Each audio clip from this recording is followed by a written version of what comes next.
The Making of a Saint. Introduction. These are the memoirs of the Beato Giuliano, brother of the Order of St. Francis of Assisi, known in his worldly life as Filippo Brandolini, of which family I, Giulio Brandolini, am the last descendant.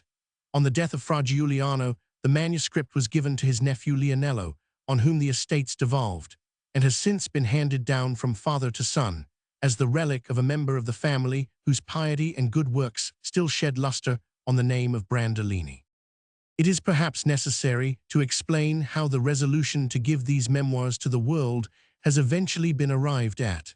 For my part, I should have allowed them to remain among the other papers of the family, but my wife wished otherwise. When she deserted her home in the New World to become the Countess Brandolini, she was very naturally interested at finding among my ancestors a man who had distinguished himself in good works, so as to be granted by the Pope the title of Beatus, which was acquired for him by the influence of his great-nephew not very long after his death, and indeed, had our house retained the prosperity which it enjoyed during the 15th and 16th centuries, he would undoubtedly have been canonized, for it was a well-certified fact that the necessary miracles had been performed by his remains and that prayers had been regularly offered at his tomb, but our estates had dwindled so that we could not afford the necessary expenditure.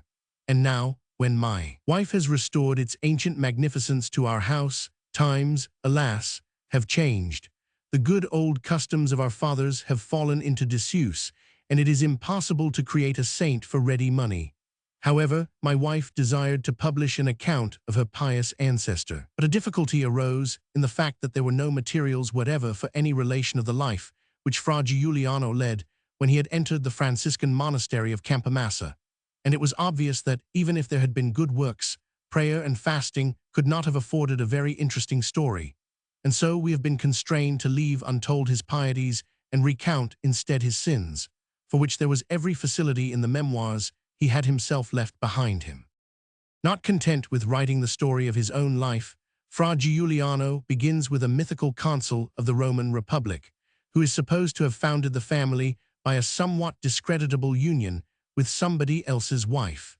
He then carries the story through countless ages till he arrives at his own conception and the prodigies attending his birth, which he describes with great minuteness. He gives very amply the history of his childhood and boyhood, the period he spent as page at the court of the Bentivogli of Bologna, and his adventures in the Neapolitan armies under the Duke of Calabria.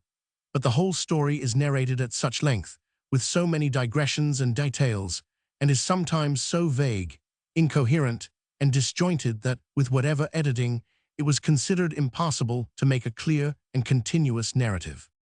Fra Giuliano himself divided his life into two parts, the one he named the time of honey, being the period of expectation, the other the time of gall, being that of realization. The second half commences with his arrival at the town of Forli in the year 1488, and it is this part which we have decided to publish, for notwithstanding its brevity, this was the most eventful period of his life, and the account of it seems to hang together in a sufficiently lucid fashion, centering round the conspiracy which resulted in the assassination of Girolamo Riario and finishing with the author's admission to the Order of St. Francis. This, then, I have given exactly as he wrote it, neither adding nor suppressing a word. I do not deny that it would have pleased me a little to falsify the history, for the Anglo-Saxons are a race of idealists, as is shown in all their dealing, international and commercial, and truth they have always found a little ugly. I have a friend who lately wrote a story of the London poor, and his critics were properly disgusted because his characters dropped their H's and often used bad language, and did not behave as elegantly as might be expected from the example they were continually receiving from their betters, while some of his readers were shocked to find that people existed in this world who did not possess the delicacy and refinement which they felt palpitating in their own bosoms.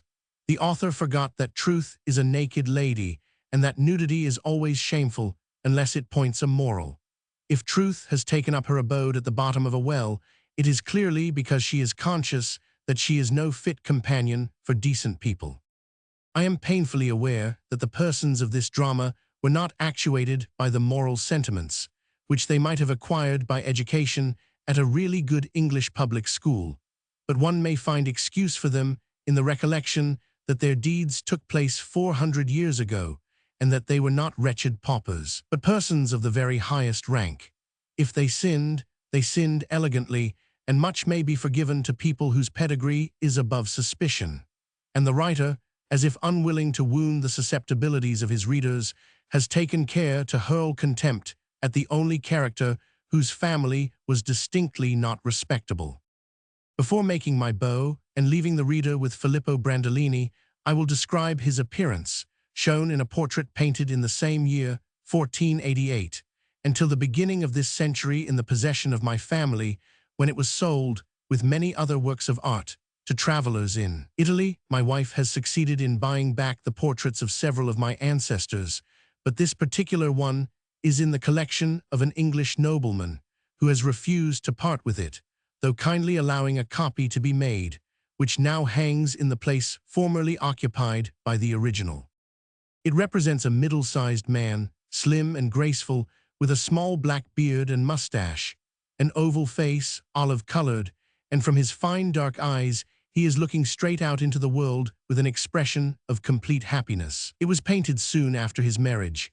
He is dressed in the costume of the period and holds a roll of parchment in his hand. At the top right-hand corner are the date and the arms of the family, or a griffin rampant, gules, crest, a demoswin issuing from a coronet, the motto, Felicitas. Allow me to present to you my friend Filippo Brandolini, a gentleman of Città di Castello. Then, turning to me, Matteo added, "This is my cousin, Cecco d'Orsi." Cecco d'Orsi smiled and bowed. "Messer Brandolini," he said, "I am most pleased to make your acquaintance. You are more than welcome to my house." "You are very kind," I replied. "Matteo has told me much of your hospitality." Cecco bowed courteously and asked his cousin, "You have just arrived, Matteo?" "We arrived early this morning. I wished to come here directly, but Filippo, who suffers from a very insufferable vanity, insisted on going to an inn and spending a couple of hours in the adornment of his person." "How did you employ those hours, Matteo?" asked Cecco, looking rather questioningly at his cousin's dress and smiling. Matteo looked at his boots and his coat. "I am not elegant, but I felt too sentimental to attend to my personal appearance, and I had to restore myself with wine. You know, we are very proud of our native Forli wine, Filippo." "I did not think you were in the habit of being sentimental, Matteo," remarked Cecco. "It was quite terrifying this morning when we arrived," said I. "He struck attitudes and called it his beloved country and wanted to linger in the cold morning and tell me anecdotes about his childhood. You professional sentimentalists will never let anyone sentimentalize but yourselves." "I was hungry," said I, laughing, "and it didn't become you. Even your horse had his doubts." "Brute," said Matteo. "Of course, I was too excited to attend to my horse, and he slipped over those confounded stones and nearly shot me off," and Filippo, instead of sympathizing, burst out laughing. "Evidently, you must abandon sentiment," said Cecco. "I'm afraid you are right. Now Filippo can be romantic for hours at a stretch, and what is worse, he is, but nothing happens to him. But on coming back to my native town after 4 years, I think it was pardonable." "We accept your apology, Matteo," I said. "But the fact is, Cecco, that I am glad to get back. The sight of the old streets, the palazzo, all fill me with a curious sensation of joy, and I don't know how I feel." "Make the utmost of your pleasure while you can. You may not always find a welcome in Forli," said Cecco gravely. "What the devil do you mean?" asked Matteo. "Oh, we'll talk of these things later. You had better go and see my father now, and then you can rest yourselves. You must be tired after your journey. Tonight we have here a great gathering where you will meet your old friends. The Count has deigned to accept my invitation." "Deigned," said Matteo, lifting his eyebrows and looking at his cousin. Cecco smiled bitterly. "Times have changed since you were here, Matteo," he said. "The Forlivesi are subjects and courtiers now." Putting aside Matteo's further questions, he bowed to me and left us. "I wonder what it is," said Matteo. "What did you think of him?" I had examined Cecco d'Orsi curiously, a tall dark man with full beard and mustache, apparently about 40. There was a distinct likeness between him and Matteo. They both had the same dark hair and eyes, but Matteo's face was broader, the bones more prominent, and the skin rougher from his soldier's life. Cecco was thinner and graver. He looked a great deal more talented. Matteo, as I often told him, was not clever. He was very amiable, I said, in reply to the question. A little haughty, but he means to be courteous. He is rather oppressed with his dignity of head of the family. But his father is still alive. Yes, but he's 85, and he's as deaf as a post and as blind as a bat. So he remains quietly in his room while Cecco pulls the strings so that we poor devils have to knuckle under and do as he bids us. I'm sure that must be very good for you, I said. I'm curious to know why Cecco talks of the Count as he did. When I was here last, they were bosom friends. However, let us go and drink, having done our duty. We went to the inn, at which we had left our horses, and ordered wine. Give us your best, my fat friend, cried Matteo to mine host. This gentleman is a stranger, and does not know what wine is. He was brought up on the sickly juice of Città di Castello. You live at Città di Castello? Asked the innkeeper. I wish I did, I answered. He was ejected from his country for his country's good, remarked Matteo. That is not true, I replied, laughing. I left of my own free will. Galloping as hard as you could, with 24 horsemen at your heels.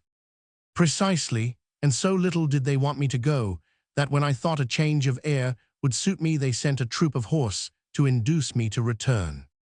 Your head would have made a pretty ornament stuck on a pike in the grand piazza.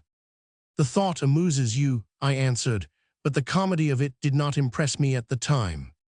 I remembered the occasion when news was brought me that the Vitelli, the tyrant of Castello, had signed a warrant for my arrest, whereupon, knowing the rapid way he had of dealing with his enemies, I had bidden farewell to my hearth and home with somewhat indecent haste. But the old man had lately died, and his son, proceeding to undo all his father's deeds, had called back the Fioricidi, and strung up from the palace windows such of his father's friends as had not had time to escape. I had come to Forlì with Matteo, on my way home to take possession of my confiscated property, hoping to find that the intermediate proprietor, who was dangling at a rope's end some 100 feet from the ground, had made sundry necessary improvements. Well, what do you think of our wine? Said Matteo.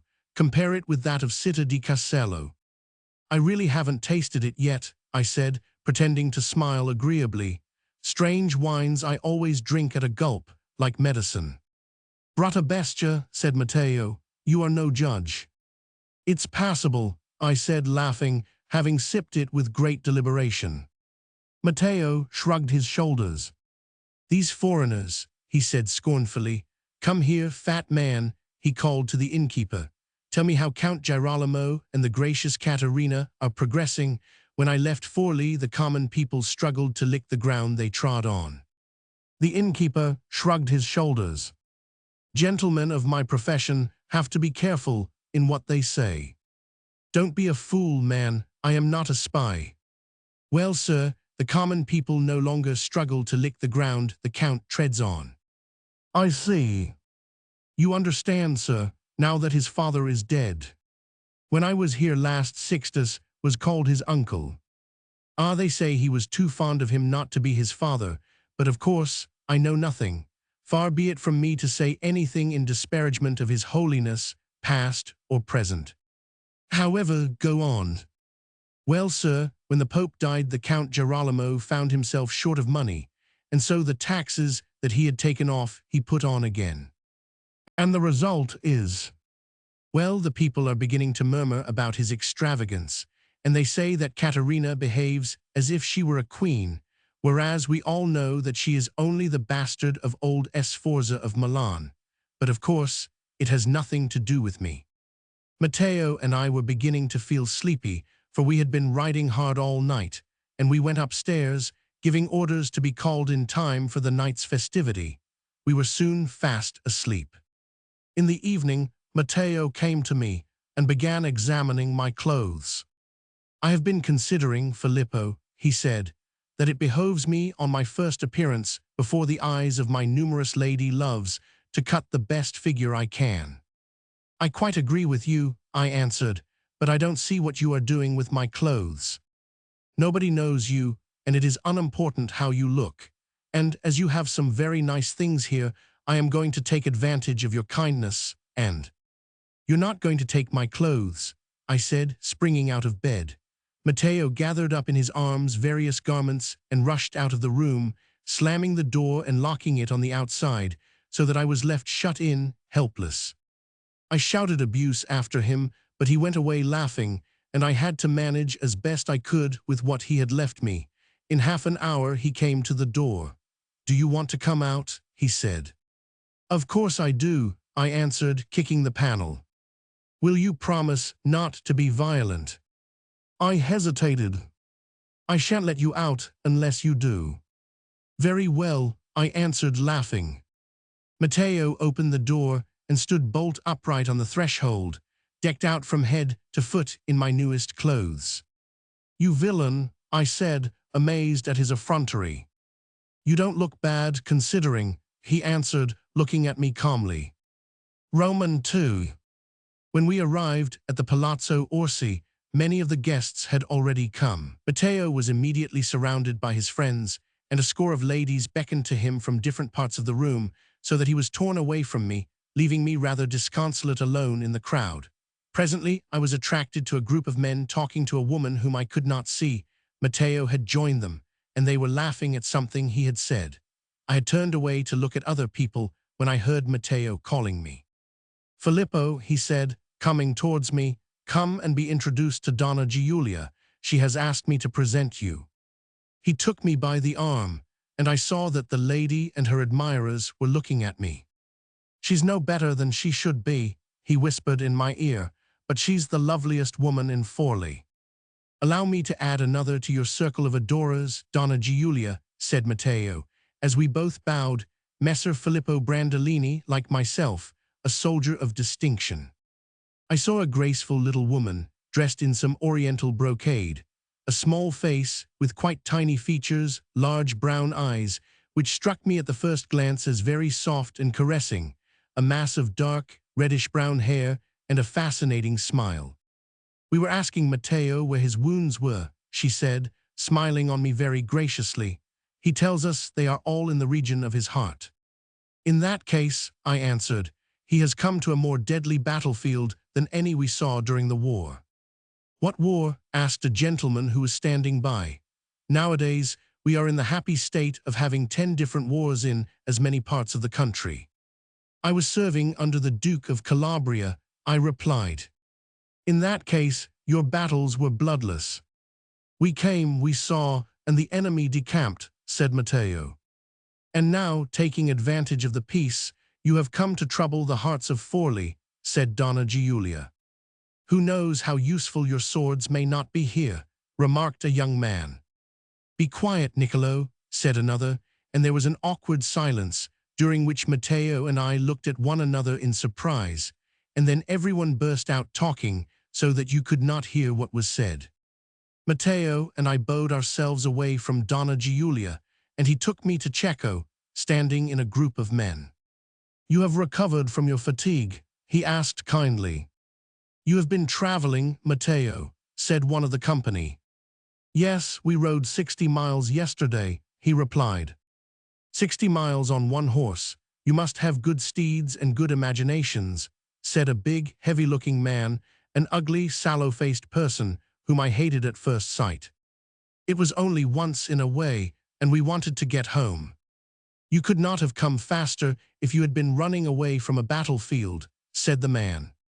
I thought him needlessly disagreeable, but I did not speak. Matteo had not cultivated the golden quality. "You talk as one who has had experience," he remarked, smiling in his most amiable manner. I saw Cecco frown at Matteo, while the bystanders looked on interestedly. "I only said that," added the man, shrugging his shoulders, "because the Duke of Calabria is rather celebrated for his retriative tactics." I entertained a very great respect for the Duke, who had always been a kind and generous master to me. "Perhaps you do not know very much about tactics," I remarked as offensively as I could. He turned and looked at me, as if to say, "Who the devil are you?" He looked me up and down contemptuously, and I began to feel that I was almost losing my temper. "My good young man," he said, "I imagine that I was engaged in war when your battles were with your nursemaid." "You have the advantage of me in courtesy as well as in years, sir," I replied, "but I might suggest that a man may fight all his life and have no more idea of war at the end than at the beginning." "It depends on the intelligence," remarked Matteo. "Exactly what I was thinking," said one. "What the devil do you mean?" said the man angrily. "I don't suppose he means anything at all, Urkel," put in Cecco with a forced laugh. "He can answer for himself, I suppose," said the man. A flush came over Cecco's face, but he did not answer. "My good sir," I said, "you have to consider whether I choose to answer." "Jackanapes." I put my hand to my sword, but Cecco caught hold of my arm.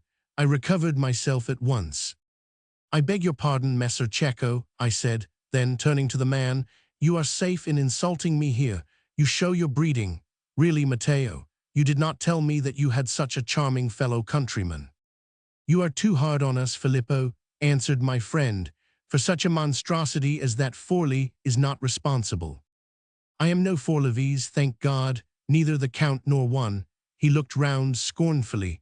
"We offer up thanks to the Almighty every time the fact occurs to us. I am a citizen of Castello." Matteo was going to burst out, but I anticipated him.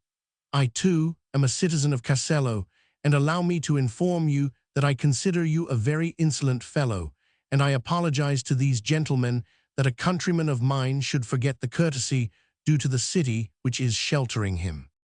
"You are Castellese, and pray who are you?" "My name is Filippo Brandolini." "I know your house. Mine is Urkel Piacentini." "I cannot return the compliment. I have never heard of yours." The surrounders laughed. "My family is as good as yours, sir," he said. "Really, I have no acquaintance with the middle classes of Castello, but I have no doubt it is respectable." I noticed that the listeners seemed very contented, and I judged that Messer Urkel Piacentini was not greatly loved in Forli, but Cecco was looking on anxiously. "You insolent young boy," said the man furiously, "how dare you talk to me like that? I will kick you." I put my hand to my sword to draw it, for I was furious too. I pulled at the hilt, but I felt a hand catch hold of mine and prevent me. I struggled, then I heard Cecco in my ear. "Don't be a fool," he said. "Be quiet." "Let me be," I cried. "Don't be a fool, you'll ruin us." He held my sword so that I could not draw it. Urkel saw what was going on. His lips broke into a sarcastic smile. "You are being taught the useful lesson of discretion, young man. You are not the only one who has learnt it." He looked round at the bystanders.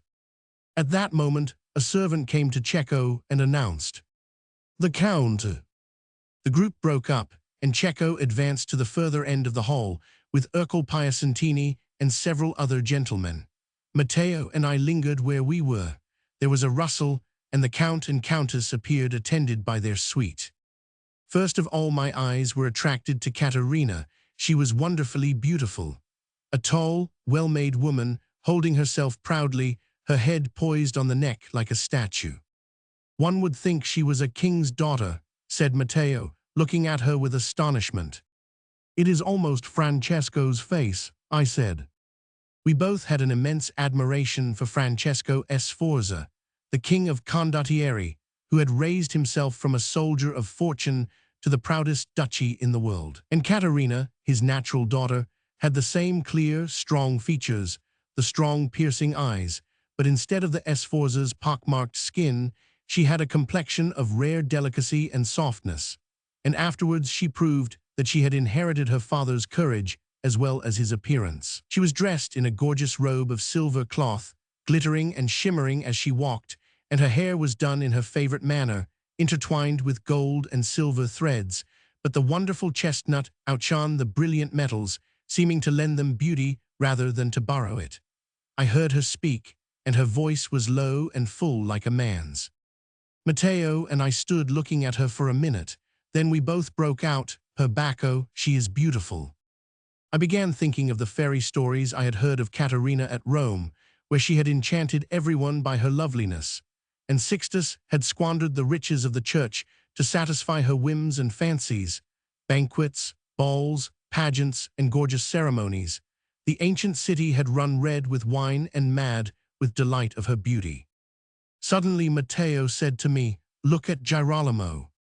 I lifted my eyes and saw him standing quite close to me, a tall man, muscular and strong, with big heavy face and prominent jaw bones, the nose long and hooked, small keen eyes, very mobile.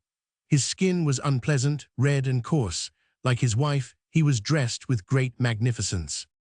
"One sees the sailor grandfather in him," I said, remembering that Sixtus's father, the founder of the family, was a common sailor at Rovese. He was talking to Cecco, who was apparently speaking to him of us, for he turned and stepped forward to Matteo. "The prodigal has returned," he said. "We will not fail to kill the fatted calf, but this time you must stay with us, Matteo. We can give you service as well as the Duke of Calabria." Matteo smiled grimly, and the Count turned to me. "Cecco has told me of you also, sir, but I fear there is no chance of keeping you. You are but a bird of passage. Still, I hope you will let us make you welcome at the palace." All the time he was speaking, his eyes kept moving rapidly up and down, all round me, and I felt he was taking in my whole person. After these few words he smiled, a harsh, mechanical smile, meant to be gracious, and with a courteous bow moved on. I turned to Matteo, and saw him looking after the Count very sourly. "What is it?" I asked. "He is devilish condescending," he answered. "When last I was here it was hail fellow, well met, but good God, he's put on airs since then." "Your cousin said something to the same effect," I remarked. "Yes, I understand what he meant now." We strolled round the room, looking at the people and talking. "Look," I said, "there's a handsome woman," pointing to a voluptuous beauty, a massive creature, full-breasted and high-colored. "Your eye is drawn to a handsome woman like steel to a magnet, Filippo," answered Matteo, laughing. "Introduce me," I said, "if she is not ferocious."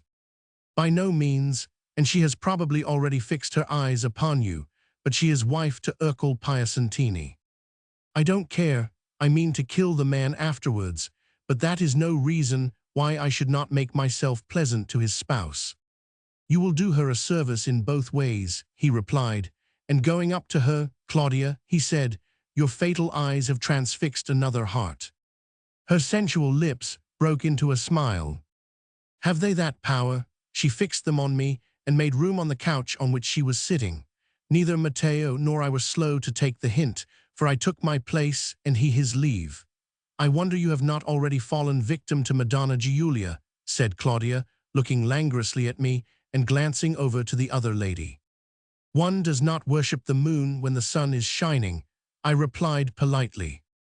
"Giulia is more like the sun, for she gathers all men in her embrace.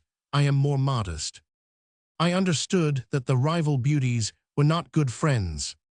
"You boast that you are cruel," I replied. She did not answer, but sighed deeply, smiling, and fixed on me her great, liquid eyes. "Oh, there is my husband." I looked up and saw the great Ercole glaring viciously at me. I laughed within myself. "He must be very jealous of so beautiful a wife?" I asked. "He torments me to death." Under these circumstances, I thought I would pursue my advantage. I pressed closer to her. "I can understand it. The first moment I saw you, I felt my head whirl." She gave me a very long glance from beneath her eyelashes. I seized her hand. "Those eyes," I said, looking into them fervently. "Ah," she sighed again. "Madam," said a page-boy, coming up to her, "Messer Piacentini begs that you will come to him." She gave a little cry of annoyance. "My husband," then, rising from her seat, she turned to me, holding out her hand. I immediately offered my arm, and we solemnly crossed the room to Ercole Piacentini. Here she bowed very graciously to me, and I smiled on the happy husband with the utmost sweetness, while he looked very grim and took not the faintest notice of me. Then I marched off, feeling particularly pleased with myself. The Count and Countess were on the point of taking their departure. They were followed by Urkel and his wife.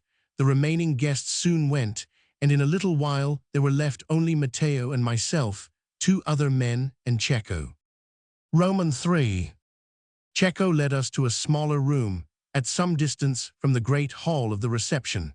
Then, turning to a man I did not know, he said, "Did you hear the Piacentini?" "Yes," he answered, and for a moment they looked at one another silently.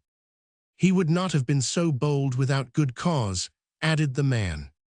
"I was told that his name was Lodovico Pansecchi, and that he was a soldier in the Count's pay." Cecco turned round and looked at me sharply.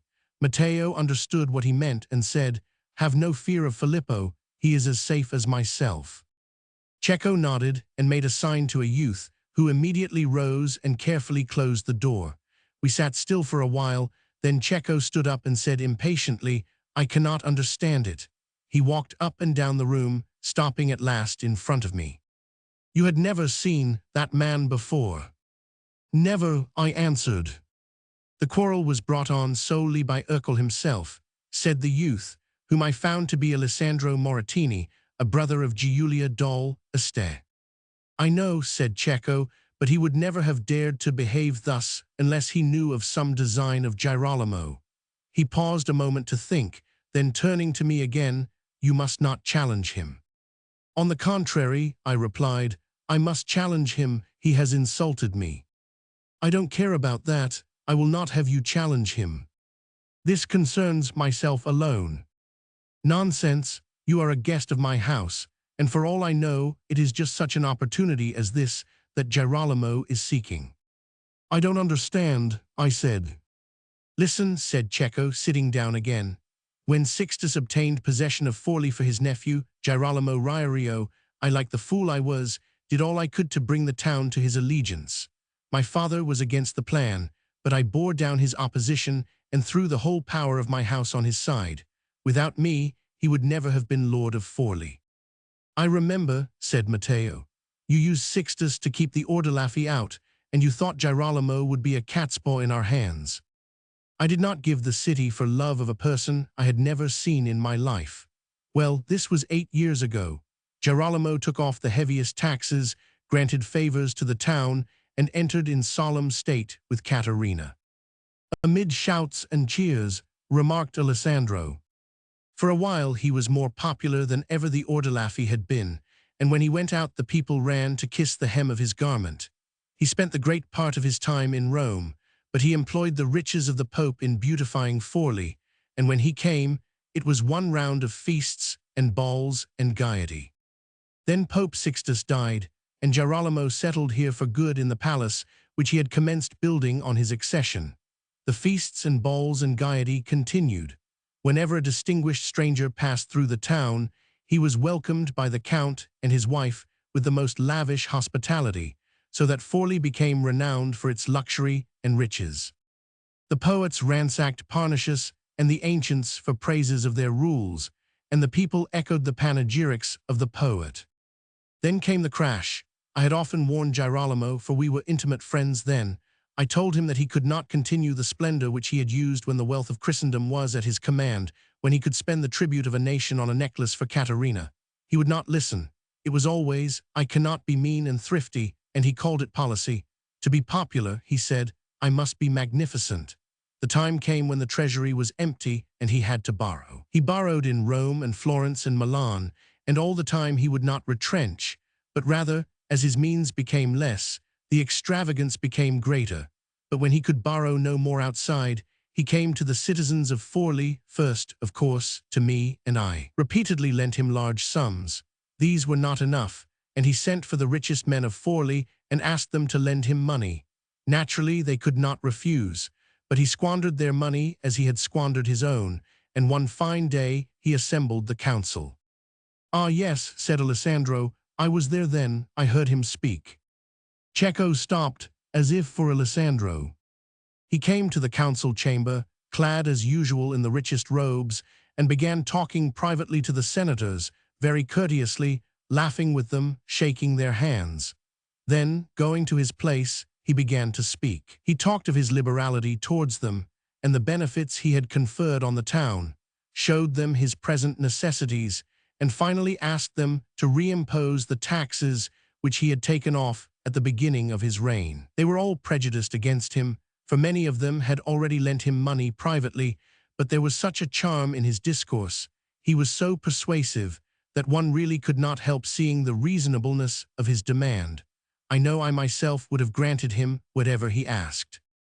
"He can make one do anything he likes when he once begins talking," said Ludovico. The council unanimously voted the reimposition of the taxes, and Girolamo offered them his thanks in his most gracious manner. There was a silence broken by Matteo. "And then?" he asked. "Then," answered Cecco, "he went to Imola and commenced spending there the money that he was gathering here." "And what did they think of it in Forli?" "Ah, when the time came to pay the taxes, they ceased their praises of Girolamo. First they murmured beneath their breath, then out loud, and soon they cursed him and his wife. The Count heard of it and came back from Imola, thinking, by his presence, to preserve the town in its allegiance. But the fool did not know that the sight of him would redouble the anger of the populace. They saw his gorgeous costumes, the gold and silver dresses of his wife, the jewels, the feasting and riotry, and they knew that it came out of their pockets. The food of their children, all that they had toiled and worked for, was spent on the insane luxury of this papal favorite and his bastard wife. "And how has he treated us?" cried Ludovico, beating his fist violently down on the table. "I was in the pay of the Duke of Calabria, and he made me tempting offers, so that I left the armies of Naples to enter the papal service under him. And now, for 4 years, I have not received a penny of my salary, and when I ask him, he puts me aside with gentle words, and now he does not even trouble to give me them. A few days back I stopped him in the piazza, and falling on my knees, begged for what he owed me. He threw me violently away, and said he could not pay me, and the jewel on his breast was worth 10 times the money he owed me. And now he looks at me with frowns, me who have served him faithfully as a dog. I will not endure it, by God, I will not." He clenched his fists as he spoke, trembling with rage. "And you know how he has served me," said Cecco. "I have lent him so much that he has not the face to ask for more, and how do you think he has rewarded me? Because I have not paid certain dues I owe the treasury, he sent a sheriff to demand them, and when I said I would not pay them at that moment, he sent for me and himself asked for the money." "What did you do?" "I reminded him of the money he owed me, and he informed me that a private debt had nothing to do with a debt to the state, and said that I must pay or the law should take its course." "He must be mad," said Matteo. "He is mad, mad with pride, mad in his extravagance." "I tell you," said Ludovico, "it cannot be endured." "And they tell me that he has said my tongue must be silenced," added Cecco. "The other day he was talking to Giuseppe Albacina, and he said, 'Let Cecco beware, he may go too far and find the hand of the master not so gentle as the hand of the friend.'" "I, too, have heard him say things which sounded like threats," said Alessandro. "We have all heard it," added Ludovico. "When his temper overcomes him, he cares not what he says, and one discovers then what he and his silent wife have been plotting between them." "Now, sir," interrupted Cecco, speaking to me, "you see how things stand. We are on thin ground, and the fire is raging beneath us. You must promise not to seek further quarrel with this countryman of yours, this Ercole Piacentini. He is one of Girolamo's chiefest favorites, and he would not bear to see him touched. If you happen to kill him, the Count would take the opportunity to have us all arrested, and we should suffer the fate of the Pazzi at Florence. Will you promise?" "I promise," I answered, smiling, "to defer my satisfaction to a fitter opportunity." "Now, gentlemen," said Cecco, "we can separate." We bade one another good night. Alessandro, as he was going, said to Matteo, "You must bring your friend to my sister tomorrow. She will be glad to see you both." We said we should be enchanted, and Alessandro and Ludovico Pansecchi left us. Matteo looked at Cecco meditatively. "Cousin," he said, "all this looks very like conspiracy." Cecco started. "I cannot help it if the people are dissatisfied with Girolamo." "But you," pursued Matteo, I imagine you do not greatly care whether the people are taxed or no. You knew the taxes would have to come on again sooner or later. Has he not insulted me by sending a sheriff to demand his dues? Is there nothing further than that? Asked Matteo, looking at his cousin steadily. Cecco lifted his eyes and gazed back into Matteo's. Yes, he said at last. 8 years ago I was Girolamo's equal, now I am his servant. I was his friend, he loved me like a brother, and then his wife came, the daughter of Francesco Sforza, the bastard, and gradually he has lifted himself up from me. He has been cold and reserved. He begins to show himself master, and now I am nothing more than a citizen among citizens, the first, but not the equal of the master. Cecco kept silence for a moment, and in his quietness I could see the violence of his emotion. This concerns you as well as me, Matteo. You are an Orsi, and the Orsi are not made to be servants. I will be no man's servant. When I think of this man, this bastard of a pope, treating me as beneath him, by God, I cannot breathe. I could roll on the floor and tear my hair with rage. Do you know that the Orsi have been great and rich for 300 years? The Medici pale before them, for they are burghers, and we have been always noble. We expelled the Ordelaffi because they wished to give us a bastard boy to rule over us, and shall we accept this Riario? I swear I will not endure it. Well said, said Matteo. Girolamo shall go as the Ordelaffi went. By God, I swear it. I looked at Matteo, and I saw that suddenly a passion had caught hold of him. His face was red, his eyes staring wide, and his voice was hoarse and thick. But do not mistake again, Cecco, he said. We want no foreign rulers. The Orsi must be the only lords of Forli. Cecco and Matteo stood looking at one another. Then the former, shaking himself as if to regain his calmness, turned his back on us and left the room. Matteo strode up and down for a while in thought, and then, turning to me, said, Come. We went out and returned to our hostelry. Roman 4. Next day, we went to Donna Giulia's. Who is she? I asked Matteo as we walked along. A widow, he answered shortly. Further, I asked. The scandal of Forli. Most interesting, but how has she gained her reputation? How do I know? He answered, laughing. How do women usually gain their reputations? She drove Giovanni Doll Astaire into his grave. Her rivals say she poisoned him, but that is a cheerful libel, probably due to Claudia Piacentini. How long has she been a widow? 5 or 6 years. And how has she lived since then? Matteo shrugged his shoulders. As widows usually live, he answered. For my part, I really cannot see what inducement a woman in that position has to be virtuous. After all, one is only young once, and had better make the best use of one's youth while it lasts. But has she no relations? Certainly she has a father and 2 brothers, but they hear nothing or care nothing. Besides, it may be only scandal after all. You talked as if it were a fact, I said. Oh no, I only say that if it is not a fact, she is a very foolish woman. Now that she has a bad reputation, it would be idiotic not to live up to it. You speak with some feeling, I remarked, laughing. Ah, answered Matteo, with another shrug of the shoulders. I laid siege to the fort of her virtue, and she sallied and retired, and mind and countermind, advanced and drew back, so that I grew weary and abandoned the attack. Life is not long enough to spend 6 months in politeness and flattery, and then not be sure of the reward at the end. You have a practical way of looking at things. With me, you know, one woman is very like another. It comes to the same in the end, and after one has kicked about the world for a few years, one arrives at the conclusion that it does not much matter if they be dark or fair, fat or thin. Did you tell all this to Donna Giulia? I asked. More or less. What did she think of it? She was cross for a while. She wished she had yielded sooner when it was too late. It served her right. We had arrived at the house and were ushered in. Donna Giulia greeted us very politely, gave me a glance, and began talking again to her friends. One could see that the men round her were more or less in love, for they followed every motion with their eyes, disputing her smiles, which she scattered in profusion, now upon one, now upon another. I saw she delighted in adulation, for the maker of any neat compliment was always rewarded with a softer look and a more charming smile. Matteo surpassed the others in the outrageousness of his flattery. I thought she must see that he was laughing at her, but she accepted everything he said quite seriously and was evidently much pleased. "Are you not glad to be back in Forley?" she said to him.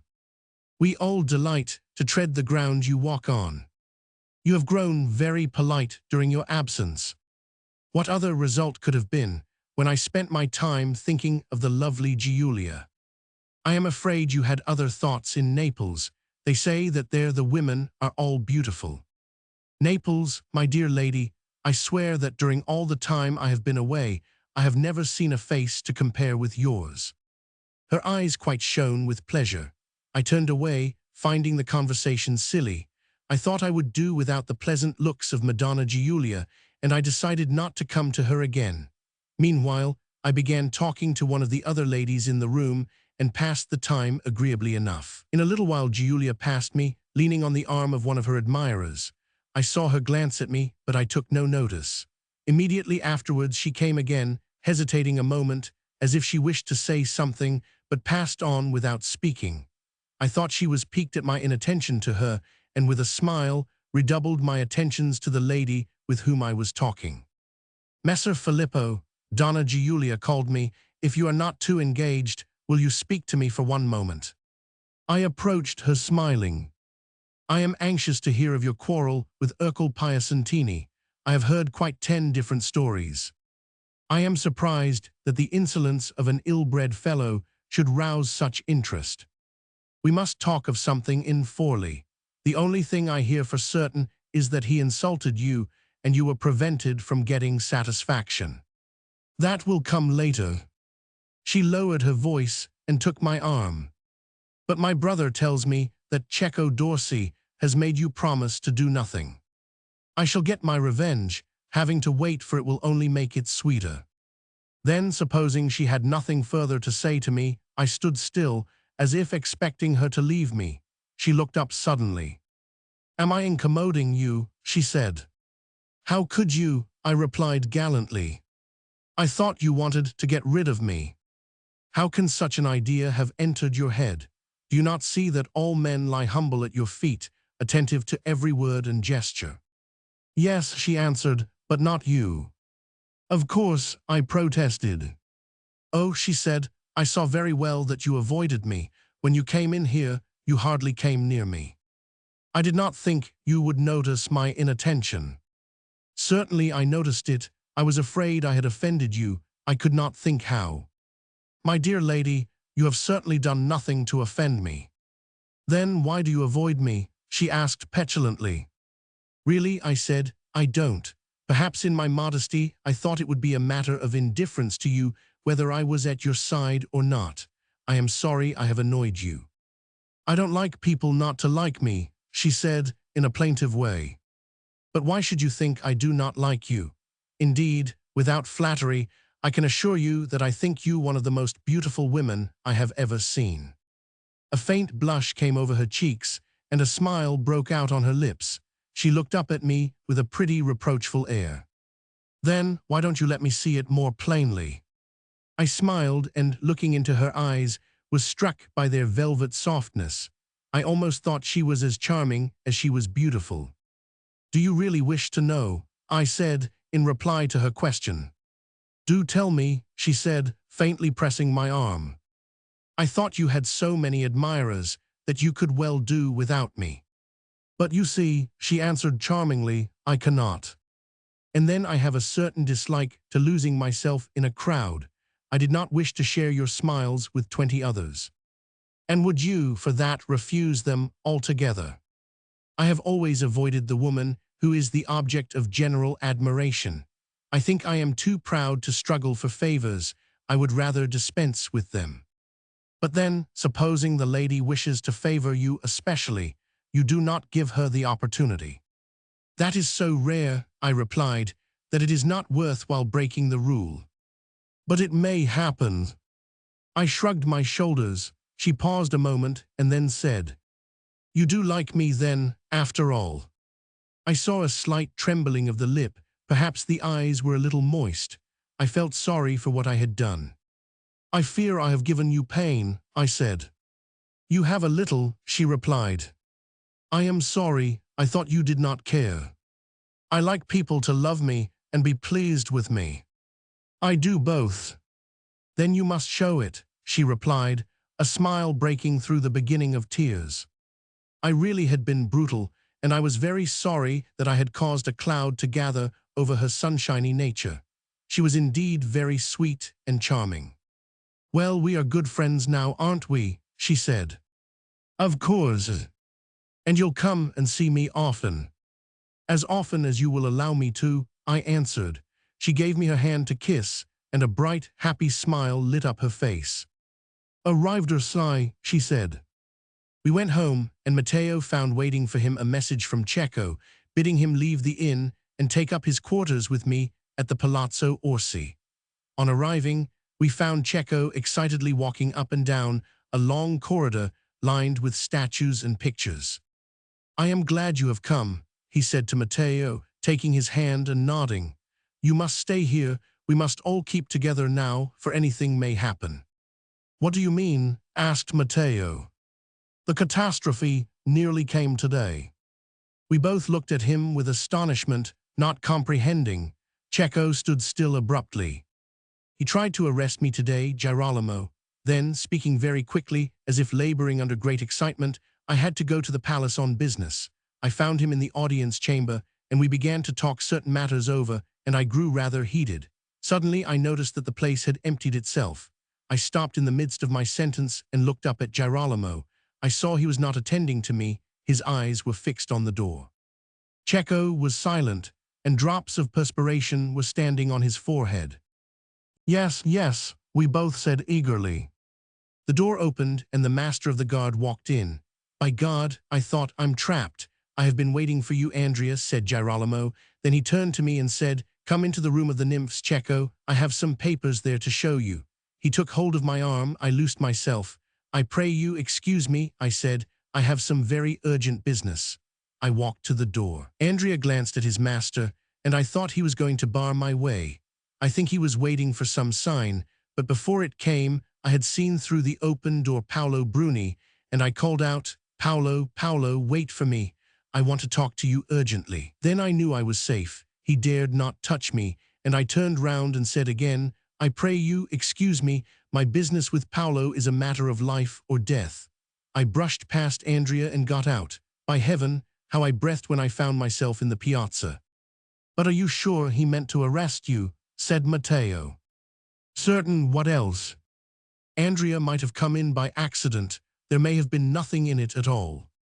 "I was not deceived," answered Cecco earnestly. Their looks betrayed them, Andrea's questioning glance. "I know he wants to kill me.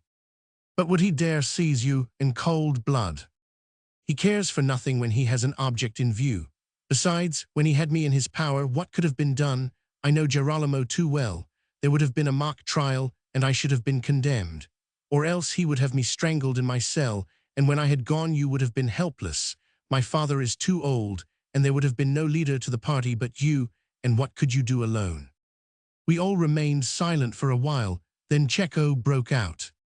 "I know he wants to rid himself of me. He has threatened before, but has never gone so far as this." "I agree with you," said Matteo. "Things are becoming grave. It is not so much for myself I care, but what would happen to my children? My father is safe. He is so old and helpless that they would never think of touching him, but my boys, Caterina would throw them into prison without a scruple." "Well," said Matteo, "what will you do?"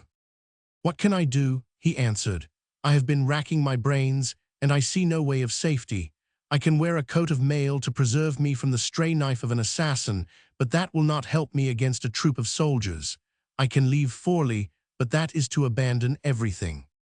"No, you must not leave Forli, anything but that." "What can I do? What can I do?" He stamped his foot on the ground as if almost in desperation. "One thing," said Matteo.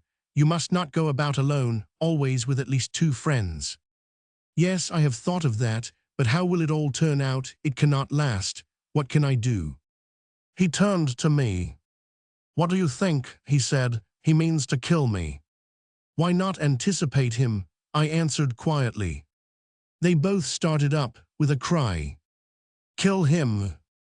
"Assassination! I dare not," said Checo very excitedly. "I will do all I can by fair means, but assassination." I shrugged my shoulders. "It seems a matter of self-preservation," I said.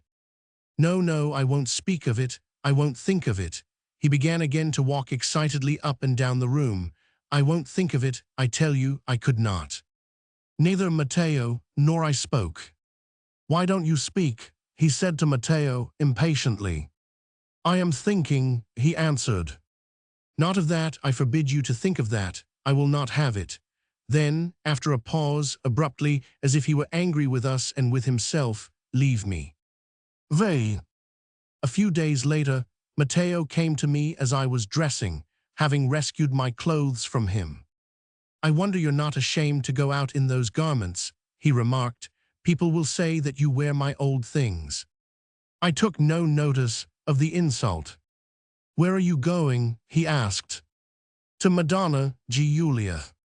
"But you went there yesterday." "That is no reason why I should not go today. She asked me to come."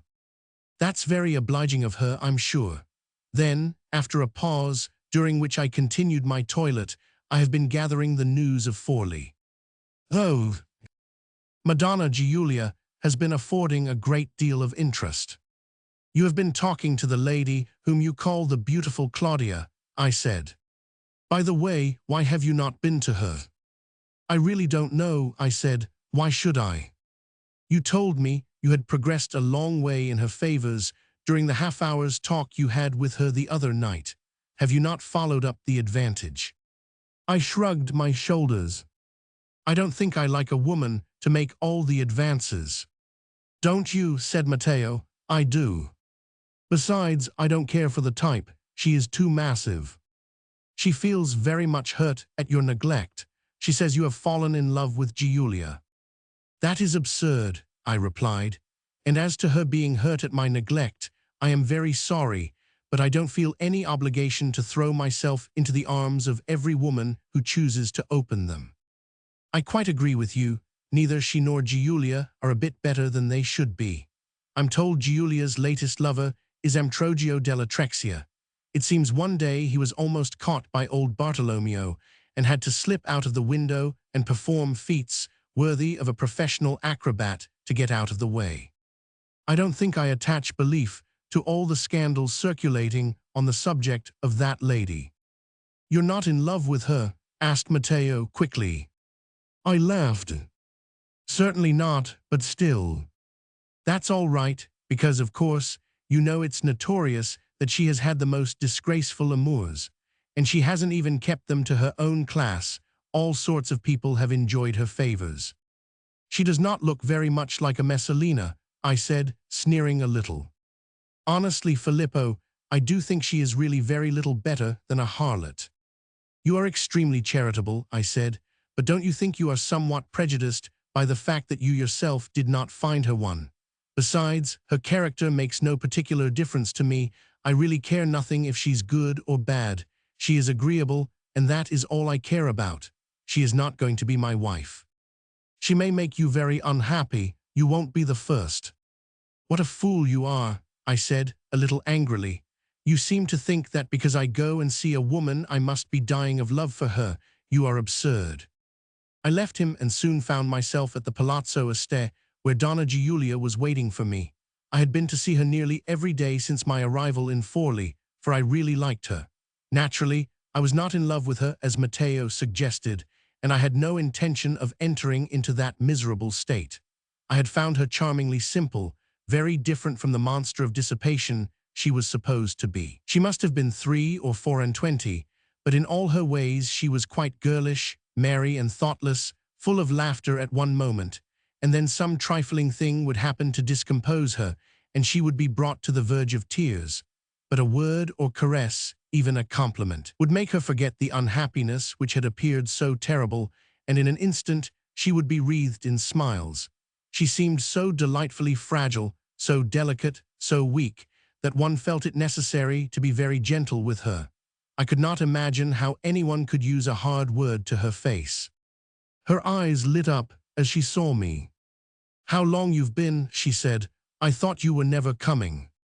She always seemed so glad so see you that you thought she must have been anxiously awaiting you, and that you were the very person of all others that she wished to have with her. Of course, I knew it was an affectation, but it was a very charming one. "Come and sit by me here," she said, making room for me on a couch. Then when I had sat down, she nestled close up to me in her pretty childish way, as if seeking protection. "Now, tell me all you've been doing." "I've been talking to Matteo," I said. "What about?" "You." "Tell me what he said." "Nothing to your credit, my dear," I said, laughing. "Poor Matteo," she answered. "He's such a clumsy, lumbering creature. One can see he's spent half his life in camps." "And I have spent the same life as Matteo. Am I a clumsy, lumbering creature?" "Oh no," she answered. "You are quite different." She put the pleasantest compliments in the look of her eyes. "Matteo told me all sorts of scandal about you." She blushed a little. "Did you believe it?" I said I did not much care if it were true or not. "But do you believe it?" she asked, insisting. "If you'll tell me it is not true, I will believe absolutely what you say." The little anxious look on her face gave way to a bright smile. "Of course, it is not true." "How beautiful you are when you smile," I remarked irrelevantly. "You should always smile." "I always do on you," she answered. She opened her mouth, as if about to speak, held back, as if unable to make up her mind, then said, "Did Matteo tell you he made love to me once, and was very angry because I would not pick up the handkerchief which he had condescended to throw?" "He mentioned it." "Since then, I am afraid he has not had very much good to say of me."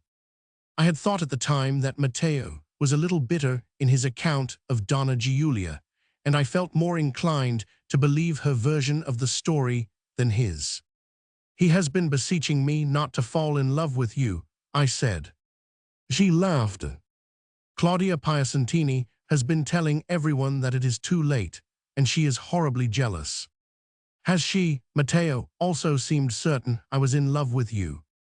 "And are you?" she asked suddenly. "No," I replied with great promptness. "Brutta bestia," she said, throwing herself to the end of the couch and beginning to pout. "I am very sorry," I said, laughing, "but I cannot help it." "I think it is horrid of you," she remarked. "You have so many adorers," I said in expostulation. "Yes, but I want more," she smiled. "But what good can it do you to have all these people in love with you?" "I don't know," she said. "It is a pleasant sensation." "What a child you are," I answered, laughing. She bent forward seriously. "But are you not at all in love with me?" I shook my head. She came close up to me so that her hair brushed lightly against my cheek. It sent a shiver through me. I looked at her tiny ear. It was beautifully shaped, transparent as a pink shell. Unconsciously, quite without intention, I kissed it. She pretended to take no notice, and I was full of confusion. I felt myself blushing furiously. "Are you quite sure?" she said gravely. I got up to go, foolishly, rather angry with myself. "When shall I see you again?" I asked. "I am going to confession tomorrow. Be at San Stefano at 10, and we can have a little talk in the church when I have finished." Romans 6. There had been a great commotion in Forlì during the last 2 days, for it had become known that the country people of the Count's domain had sent a petition for the removal of certain taxes which pressed so heavily upon them that the land was speedily going to ruin. The proprietors were dismissing their laborers, the houses of the peasants were falling into decay, and in certain districts the poverty had reached such a height that the farmers had not even grain wherewith to sow their fields, and all around the ground was lying bare and desolate. A famine had been the result, and if the previous year the countrymen had found it difficult to pay their taxes, this year they found it impossible. Girolamo had listened to their arguments and knew them to be true. After considering with his counselors, He had resolved to remit certain of the more oppressive taxes, but in doing this, he was confronted with the fact that his treasury was already empty, and that if the income were further diminished, it would be impossible for him to meet the demands of the coming year. It was clear that the country could not pay, and it was clear that the money must be procured. He set his eyes on the town and saw that it was rich and flourishing, but he dared not, on his own initiative, propose any increase in its burdens. He called a council, showed the state of his affairs, and asked the elders for advice. No one stirred or spoke. At last Antonio Lassi, a creature of the Count, whom he had raised to the council from a humble position, rose to his feet and gave utterance to the plan which his master had suggested to him. The pith of it was to abrogate the taxes on the country people, and in compensation place others on certain foodstuffs and wines, which had previously gone free. Girolamo answered in a studied speech, pretending great unwillingness to charge what were the necessaries of life, and asked several of the more prominent members what they thought of the suggestion. They had met Antonio Lassi's speech with silence and now applauded Girolamo's answer. They agreed with him that such taxes should not be. Then the Count changed his tone. He said it was the only means of raising the money, and gathering anger from their sullen looks and their silence, he told them that if they would not give their sanction to the decree, he would do without their sanction. Then, breaking short, he asked them for their answer. The councillors looked at one another, rather pale but determined, and the reply came from one after the other, quietly. No, no, no. Antonio Lassi was cowed and dared not give his answer at all. The Count, with an oath, beat his fist on the table and said, I am determined to be lord and master here, and you shall learn, all of you, that my will is law. With that, he dismissed them. When the people heard the news, there was great excitement. The murmurs against the Count, which had hitherto been cautiously expressed, were now cried out in the marketplace. The extravagance of the Countess was bitterly complained of, and the townsmen gathered together in groups, talking heatedly of the proposed exaction, occasionally breaking out into open menace. It was very like sedition. On the day after the council, the head of the customs had been almost torn to pieces by the people as he was walking towards the palace, and on his way back he was protected by a troop of soldiers. Antonio Lassi was met everywhere with hoots and cries, and Cecco Dorsey, meeting him in the loggia of the piazza, had assailed him with taunts and bitter sarcasms. Ercole Piacentini interposed, and the quarrel nearly ended in a brawl, but Cecco, with difficulty restraining himself, withdrew before anything happened. On leaving Donna Giulia, I walked to the piazza, and found the same restlessness as on the preceding days. Through all these people a strange commotion seemed to pass, a tremor like the waves of the sea. Everywhere little knots of people were listening eagerly to some excited speaker. No one seemed able to work. The tradesmen were gathered at their doors talking with one another. Idlers were wandering to and fro, now joining themselves to one group, now to another. Suddenly there was a silence. Part of the crowd began looking eagerly in one direction, and the rest in their curiosity surged to the end of the piazza to see what was happening. Then it was seen that Caterina was approaching. She entered the place, and all eyes were fixed upon her. As usual, she was magnificently attired. Her neck and hands and arms, her waistband and headgear shone with jewels. She was accompanied by several of her ladies and 2 or 3 soldiers as guard. The crowd separated to let her pass, and she walked proudly between the serried rows of people, her head uplifted and her eyes fixed straight in front, as if she were unaware that anyone was looking at her. A few obsequiously took off their hats, but most gave no greeting. All around her was silence, a few murmurs, an oath or two muttered under breath, but that was all. She walked steadily on and entered the palace gates. At once 1,000 voices burst forth, and after the deadly stillness, the air seemed filled with confused sounds. Curses and imprecations were hurled on her from every side. They railed at her pride, they called her foul names. 6 years before, when she happened to cross the streets, the people had hurried forward to look at her, with joy in their hearts and blessings on their lips. They vowed they would die for her. They were in ecstasies at her graciousness. I went home thinking of all these things and of Donna Giulia. I was rather amused at my unintentional kiss. I wondered if she was thinking of me. She really was a charming creature, and I was glad at the idea of seeing her again on the morrow. I liked her simple, fervent piety. She was in the habit of going regularly to Mass, and happening to see her one day, I was struck with her devout air, full of faith. She also went to confessional frequently. It was rather absurd to think she was the perverse being people pretended. When I reached the Palazzo Orsi, I found the same excitement as outside in the piazza. Girolamo had heard of the dispute in the loggia, and had sent for Cecco to hear his views on the subject of the tax. The audience was fixed for the following morning at 11, and as Cecco never went anywhere without attendance, Scipione Moratini, Giulia's second brother, and I were appointed to accompany him. Matteo was not to go for fear of the presence of the two most prominent members of the family tempting the Count to some sudden action.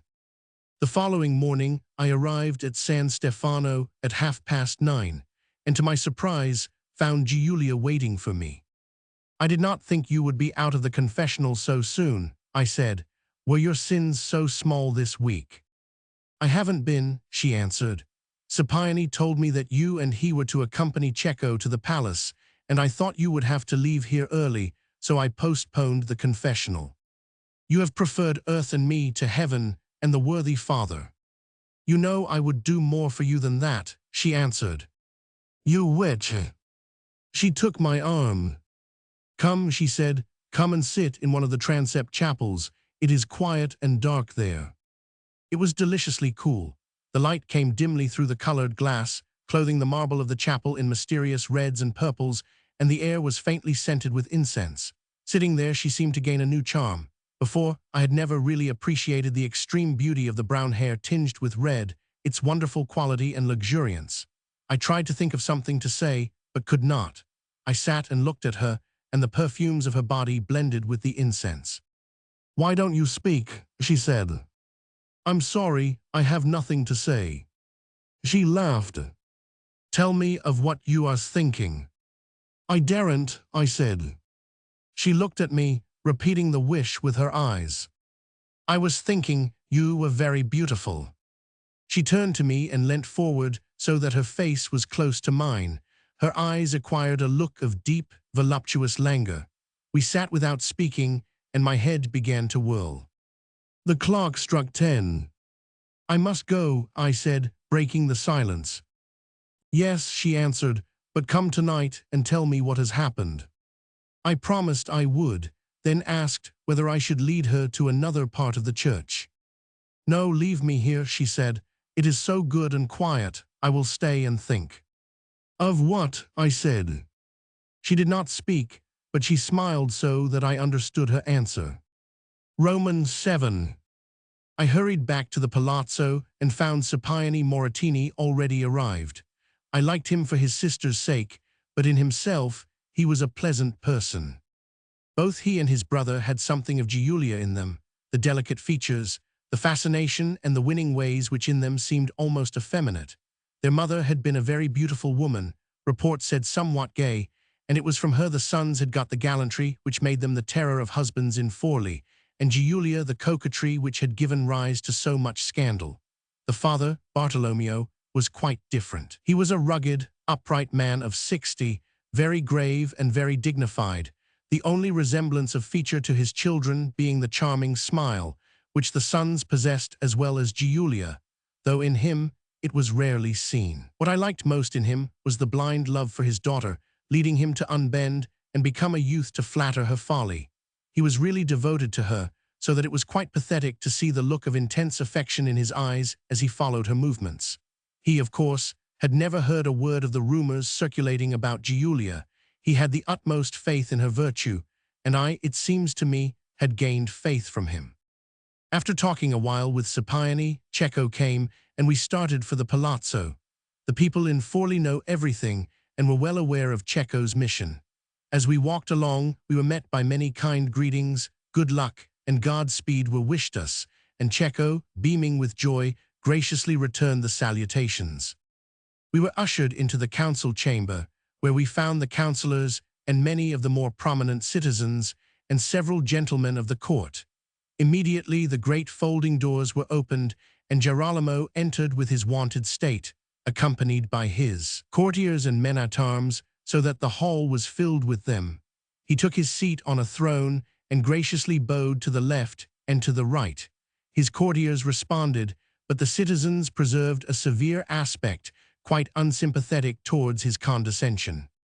Girolamo rose to his feet and made a short speech, in which he extolled Cecco's wisdom and knowledge and patriotism, saying he had heard of a controversy between him and Antonio Lassi on the subject of the proposed tax, and consequently had sent for him to hear his opinion on the subject. He stopped and looked round. His courtiers obsequiously applauded. Then, at opposite ends of the room, doors opened, and through each filed a string of soldiers. The citizens looked at one another, wondering. A flourish of trumpets was heard in the piazza, outside, and the tramp of soldiers. Girolamo waited. At last he proceeded.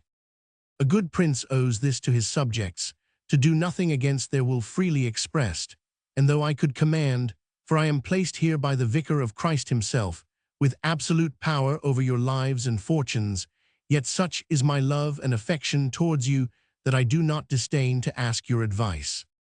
The courtiers broke out into a murmur of surprise and self-congratulation at his infinite graciousness. The trumpets flourished again, and in the succeeding silence could be heard cries of command from the officers in the square, while from the soldiers standing about the hall there was a clank of swords and spurs. Cecco rose from his seat. He was pale, and he almost seemed to hesitate. I wondered if the soldiers had had the effect which Girolamo intended.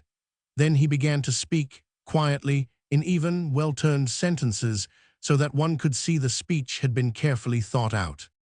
He called to mind his own affection for Girolamo and the mutual friendship which had solaced many hours of doubt and difficulty, and assured him of his unalterable fidelity to himself and his family. Then he reminded him of the love borne by the people towards their ruler, and their consciousness of an equal love on the part of the Count towards themselves. He drew a picture of the joy in Forli when first Girolamo came to it, and of the enthusiasm caused by the sight of him or his wife walking through the streets. There was a little applause, chiefly from the Count's suite. Cecco paused as if he had come to the end of his preface and were gathering himself up for the real matter of his speech. There was deadly silence in the hall, all eyes were fixed on him, and all minds were asking themselves, what will he say? Girolamo was leaning forward, resting his chin on his hand, looking anxious. I wondered if he regretted that he had called the meeting. Cecco resumed his speech.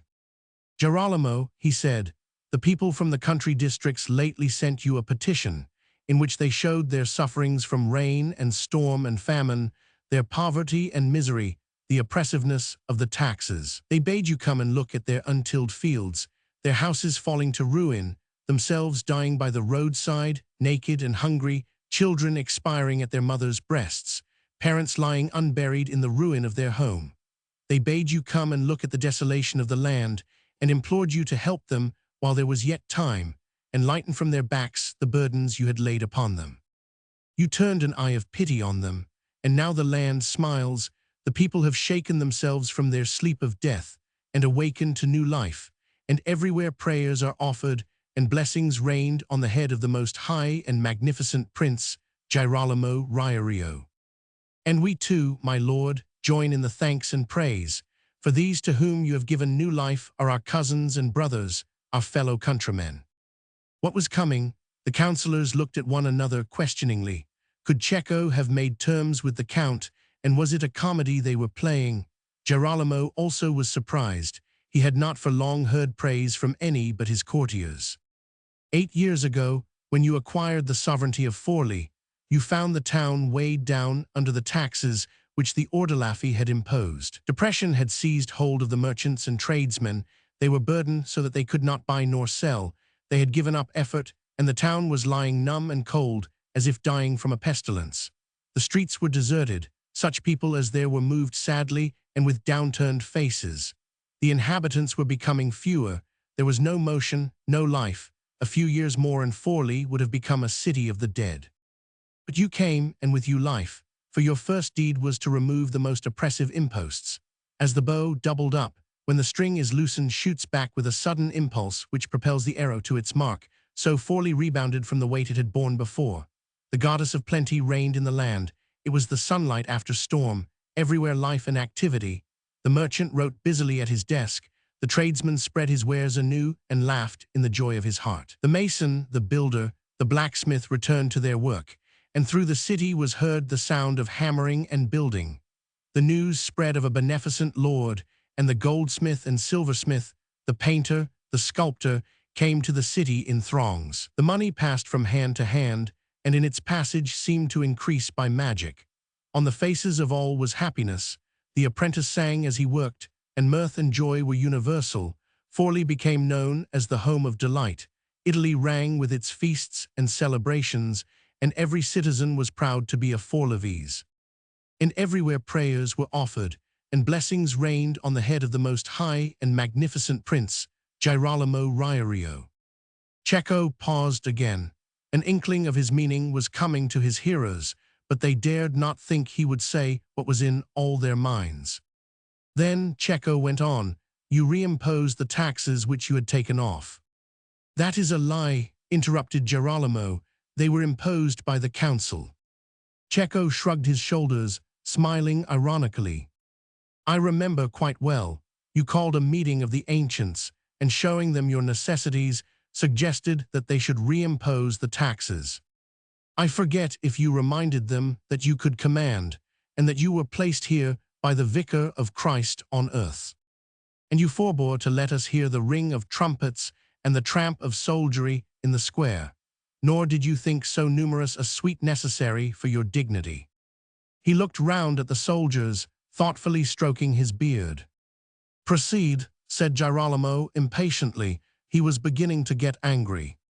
Cecco, in talking, had recovered the assurance which at first seemed to fail him. He smiled politely at the Count's command and said, "I will come to the point at once. You replaced the taxes which you had taken away, and thereby undid the benefit you had done. The town soon felt the effect of the change. Its prosperity is already declining, and it is not doubtful that a few years more will bring it to the condition in which you found it. And who knows, perhaps its last state may be worse than its first. And now you propose to make the townspeople pay the duties which you have taken off the countryfolk. You have sent for me to ask my advice on the subject, and here I give it you. Do not put on, but take off. In the name of the people, I beseech you to do away with the taxes you imposed 4 years ago and return to the happy state of the first years of your rule." He paused a moment, then with outstretched arm pointing to the Count, he added solemnly, "Or Girolamo Riario, the magnificent prince, may share the fate of the Ordelaffi, who ruled the town for 2 centuries and now wander homeless about the land." There was a cry all round the room. They were astounded at his audacity. Girolamo had started in his chair, his eyes were staring, his face red, he was dumb with rage. He tried to speak, but the words died in his throat, and nothing was heard but an inarticulate murmur. The soldiers and courtiers were looking at one another in surprise. They did not know what to do or think. They looked at their master, but found no help in him. The citizens were bewildered, and by turns felt wonder, dismay, fear, pleasure they could not understand. "O Girolamo," said Cecco, unmindful of the excitement round him, "I do not say these things in enmity to you. Come among your people yourself, and see their wants with your own eyes. Do not believe what your courtiers tell you. Do not think the land in your charge is a captured town, which you can spoil at your pleasure. You have been placed here as a guardian in our perils and an assistance in our necessities. You are a stranger here. You do not know this people as I know it. They will be faithful, meek, obedient, but do not rob them of the money they have hardly earned, or they will turn against you. Forli has never supported an oppressor, and if you oppress them, beware of their wrath. What do you think are these soldiers of yours against the wrath of a people? And are you so sure of your soldiers? Will they take part for you against their fathers and brothers, their children?" "Be quiet." Girolamo had risen from his seat and was standing with his arm threateningly upraised. He shouted so as to drown Cecco. "Be quiet. You have always been against me, Cecco," he cried. "You have hated me because I have overwhelmed you with bounty. There has never been trouble between me and my people, but you have come to make them more bitter against me." "You lie," said Cecco passionately. Oh, I know you, Cecco, and your pride. As Satan fell by pride, so may you, notwithstanding all your riches and power. You thought you were my equal, and because you found me your master, you gnashed your teeth and cursed me. By God, you would kill me if you could. Cecco lost his calm, and gesticulating wildly shouted back at Girolamo. I have hated you because you are a tyrant to this town. Are these not my fellow citizens, my brothers, my friends? Have we not been together since childhood, and our fathers and grandfathers before us? And do you think I look upon them as you who are a stranger? No, so long as you obtained money from the rich, I said nothing. You know what sums I have myself lent you, all that I freely give you. I do not want a penny of it back, keep it all. But when you have extorted the uttermost from us, and you turn to the poor and needy and rob them of their little, then I will not keep silence. You shall not impose these taxes on the people. And why is it you want them? For your riotous, insane extravagance, so that you may build yourself new palaces and deck yourself in gorgeous robes and buy diamonds and precious stones for your wife. Do not speak of my wife, interrupted the Count, so that you may pile gold in the hands of the parasite who makes a sonnet in your praise. You came to us and begged for money, we gave it and you flung it away in feasts and riotry. The very coat you wear was made out of our riches, but you have no right to take the money of the people for these ignoble uses. You are not their master, you are their servant. Their money is not yours, but yours is theirs. Your duty before God is to protect them, and instead, you rob them. Be silent, broke in Girolamo. I will hear no more. You have outraged me as no man has ever done without repenting it. You think you are all-powerful, Cecco, but by God you shall find that I am more powerful. Now go, all of you, I have had enough of this scene, go. He waved his hand imperiously. Then, with a look of intense rage, he descended from his throne and, scowling, flung himself out of the room. Roman 8. The courtiers followed on their master's heels, but the soldiers stood undecided. Ercole Piacentini looked at us and spoke in an undertone to the captain of the guard. I thought they were discussing the possibility of boldly arresting Cecco on the spot, which they doubtless knew would be a step very acceptable to Girolamo. But he was surrounded by his friends, and evidently, whatever Ercole and the captain wished, they dared nothing, for the former quietly left the chamber, and the soldiers, on a whispered order, slid silently from the room like whipped dogs. Then the excitement of our friends knew no bounds. I, at the end of the speech, had seized his hand and said, "Well done." Now he was standing in the midst of all these people, happy and smiling, proud of the enthusiasm he had aroused, breathing heavily, so that a casual observer might have thought him drunk with wine. "My friends," he said, in answer to their praises, and his voice slightly trembled, so that his sincerity was conspicuous, "whatever happens, be sure that I will continue to uphold your rights, and that I will willingly give my life for the cause of justice and freedom." He was choked by the violence of his emotion and could say nothing more. The cries of approbation were renewed, and then, with an impulse to get into the open air, they surged out of the council chamber into the piazza. It was not exactly known what had passed in the palace, but the people knew that Cecco had braved the Count, and that the latter had broken up the meeting in anger. Wonderful rumors were going about. It was said that swords had been drawn, and there had almost been a battle. Others said that the Count had tried to arrest Cecco, and this story, gaining credence, some even saying that Cecco was being kept a prisoner, had worked the citizens to fever height. When Cecco appeared, there was a great shout and a rush towards him. Bravo, well done. I don't know what they did not find to say in praise of him. Their enthusiasm grew by its own fire. They went mad. They could not contain themselves, and they looked about for something on which to vent their feeling. A word, and they would have attacked the palace or sacked the custom house. They surrounded us and would not let us pass. Bartolomeo Moratini pushed his way to Cecco and said, "Quiet them quickly, before it is too late." Cecco understood at once. "Friends," he said, "let me pass quietly for the love of God, and do you return to your work in peace. Let me pass." Moving forward, the crowd opened to him, and still shouting, yelling, and gesticulating, allowed him to go through. When we arrived at the gate of his palace, he turned to me and said, "By God, Filippo, this is life. I shall never forget this day." The crowd had followed to the door and would not go away. Checo had to appear on the balcony and bow his thanks. As he stood there, I could see that his head was whirling. He was pale, almost senseless with his great joy. At last, the people were persuaded to depart, and we entered the house. We were in Checo's private room. Besides the cousins and myself were present Bartolomeo Moratini and his two sons, Fabio Oliva and Cesare Gnocchi, both related on the mother's side to the Orsi. We were all restless and excited, discussing the events that had occurred. Only Bartolomeo was quiet and grave. Matteo, in the highest of spirits, turned to him. "Why so silent, Messer Bartolomeo?" he said. "You are like the skeleton at the banquet." "It is a matter for gravity," he answered. Why, good God, man, do you suppose nothing has happened?" We stopped talking and stood round him, as if suddenly awakened. "Our ships are burnt behind us," he proceeded, "and we must advance, must." "What do you mean?" said Checo.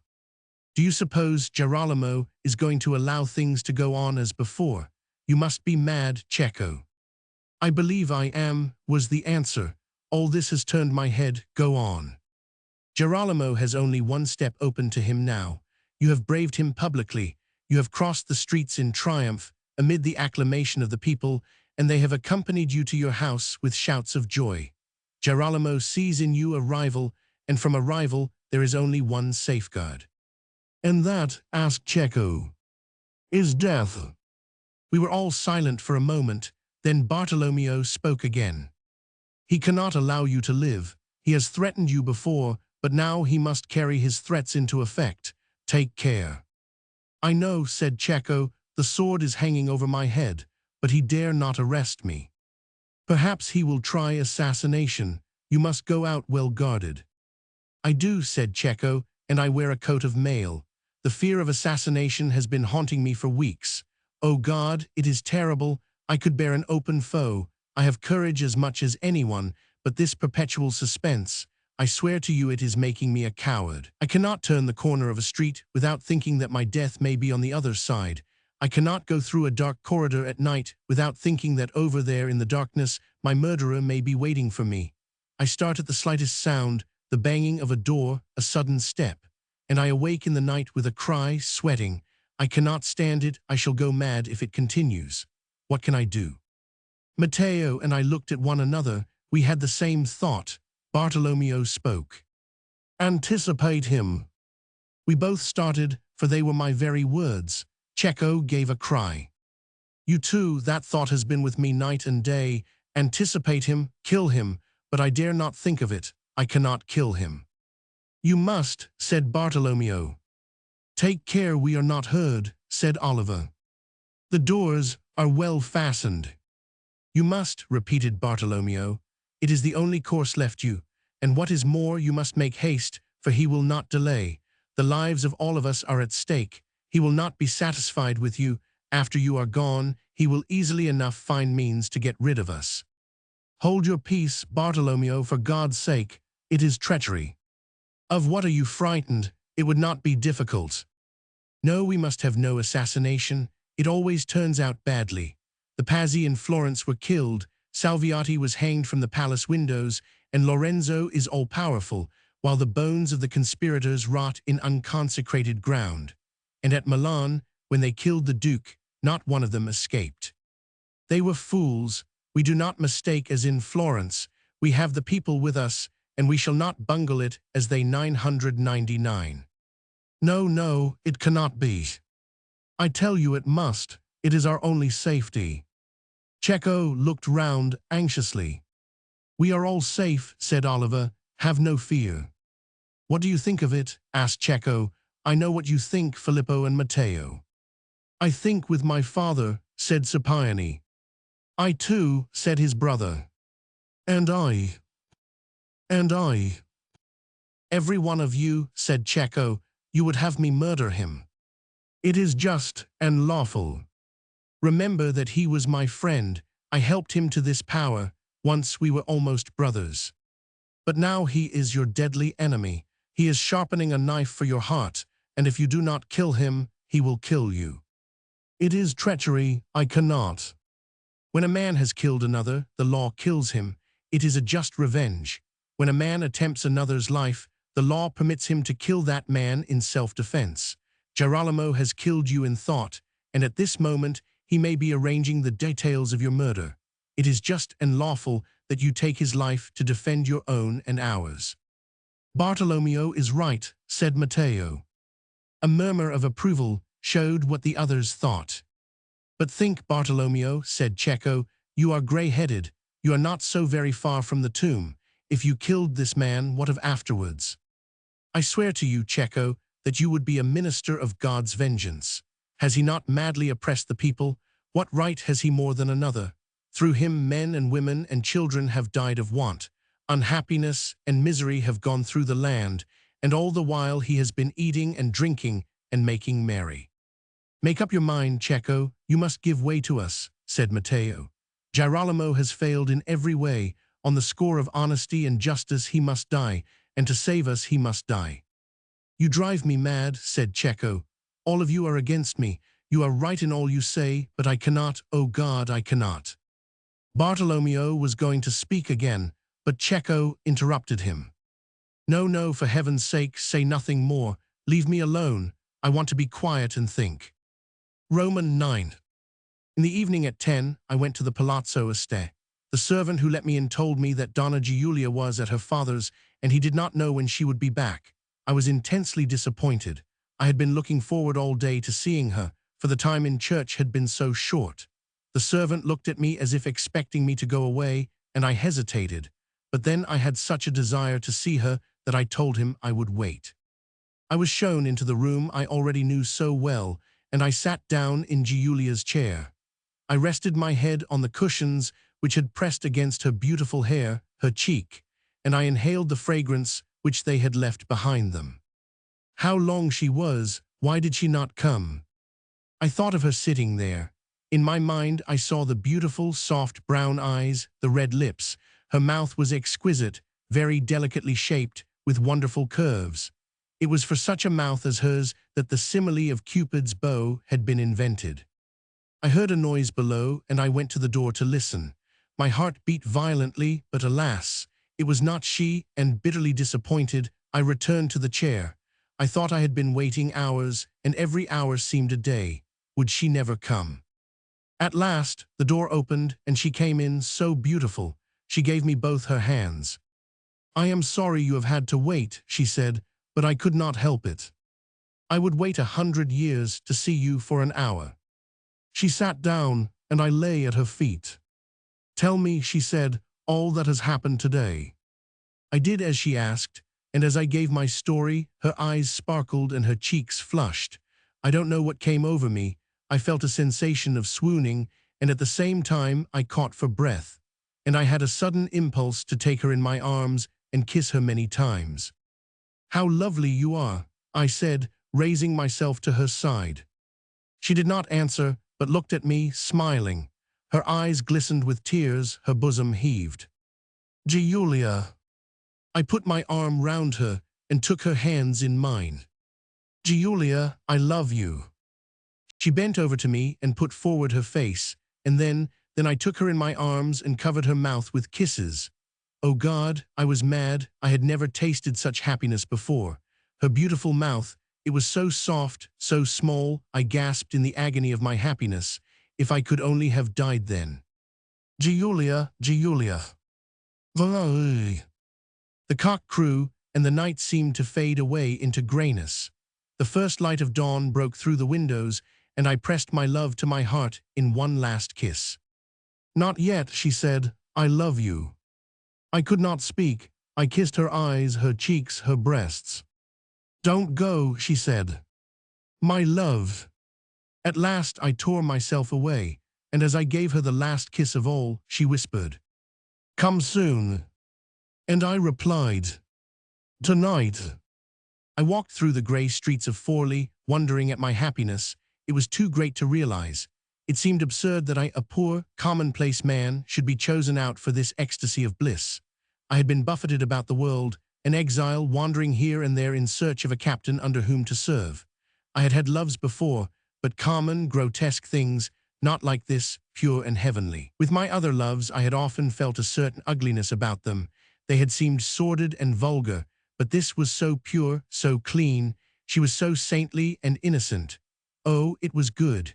And I laughed at myself for thinking I was not in love with her. I had loved her always. When it began, I did not know, and I did not care. All that interested me now was to think of myself, loving and beloved. I was not worthy of her. She was so good, so kind, and I a poor, mean wretch. I felt her a goddess, and I could have knelt down and worshipped her.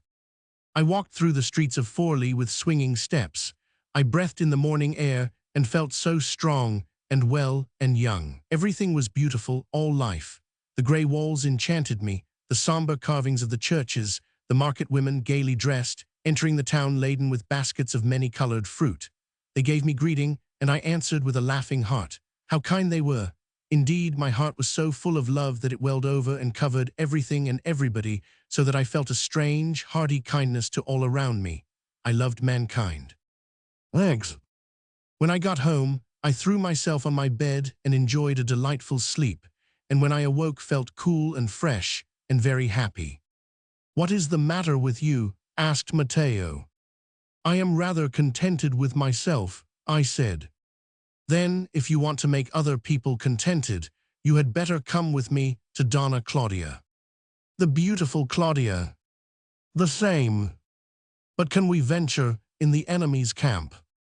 "That is exactly why I want you to come. The idea is to take no notice of the events of yesterday, and that we should all go about as if nothing had happened. But Messer Piacentini will not be very glad to see us. He will be grinding his teeth and inwardly spitting fire, but he will take us to his arms and embrace us and try to make us believe he loves us with the most Christian affection." "Very well, come on." Donna Claudia, at all events, was delighted to see us, and she began making eyes and sighing, and putting her hand to her bosom in the most affecting manner. "Why have you not been to see me, Messer Filippo?" she asked. "Indeed, madam, I was afraid of being intrusive." "Ah," she said, with a sweeping glance, "how could you be? No, there was another reason for your absence. Alas! I dared not face those lustrous eyes." She turned them full on me, and then turned them up, Madonna-wise, showing the whites. "Are they so cruel, do you think?" "They are too brilliant. How dangerous to the moth is the candle, and in this case the candle is twain. But they say the moth, as it flutters in the flame, enjoys a perfection of ecstasy." "Ah, but I am a very sensible moth," I answered in a matter-of-fact tone, "and I am afraid of burning my wings." "How prosaic," she murmured.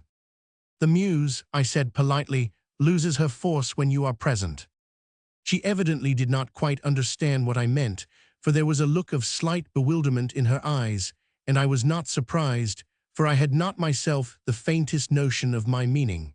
Still, she saw it was a compliment. "Ah, you are very polite."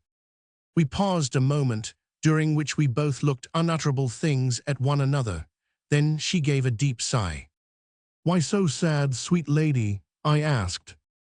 "Messer Filippo," she answered, "I am an unhappy woman." She hit her breast with her hand. "You are too beautiful," I remarked gallantly. Ah no, I am unhappy." I glanced at her husband, who was stalking grimly about the room, looking like a retired soldier with the gout, and I thought that to be in the society of such a person was enough to make anyone miserable. "You are right," she said, following my eyes. "It is my husband. He is so unsympathetic." I condoled with her. "He is so jealous of me, and, as you know, I am a pattern of virtue to Forley." I had never heard her character so described, but of course, I said, "to look at you would be enough to reassure the most violent of husbands." "Oh, I have temptation enough, I assure you," she answered quickly. "I can well believe that. But I am as faithful to him as if I were old and ugly, and yet he is jealous." "We all have our crosses in this life," I remarked sententiously. "Heaven knows I have mine, but I have my consolations." So I supposed, and answered. "Oh."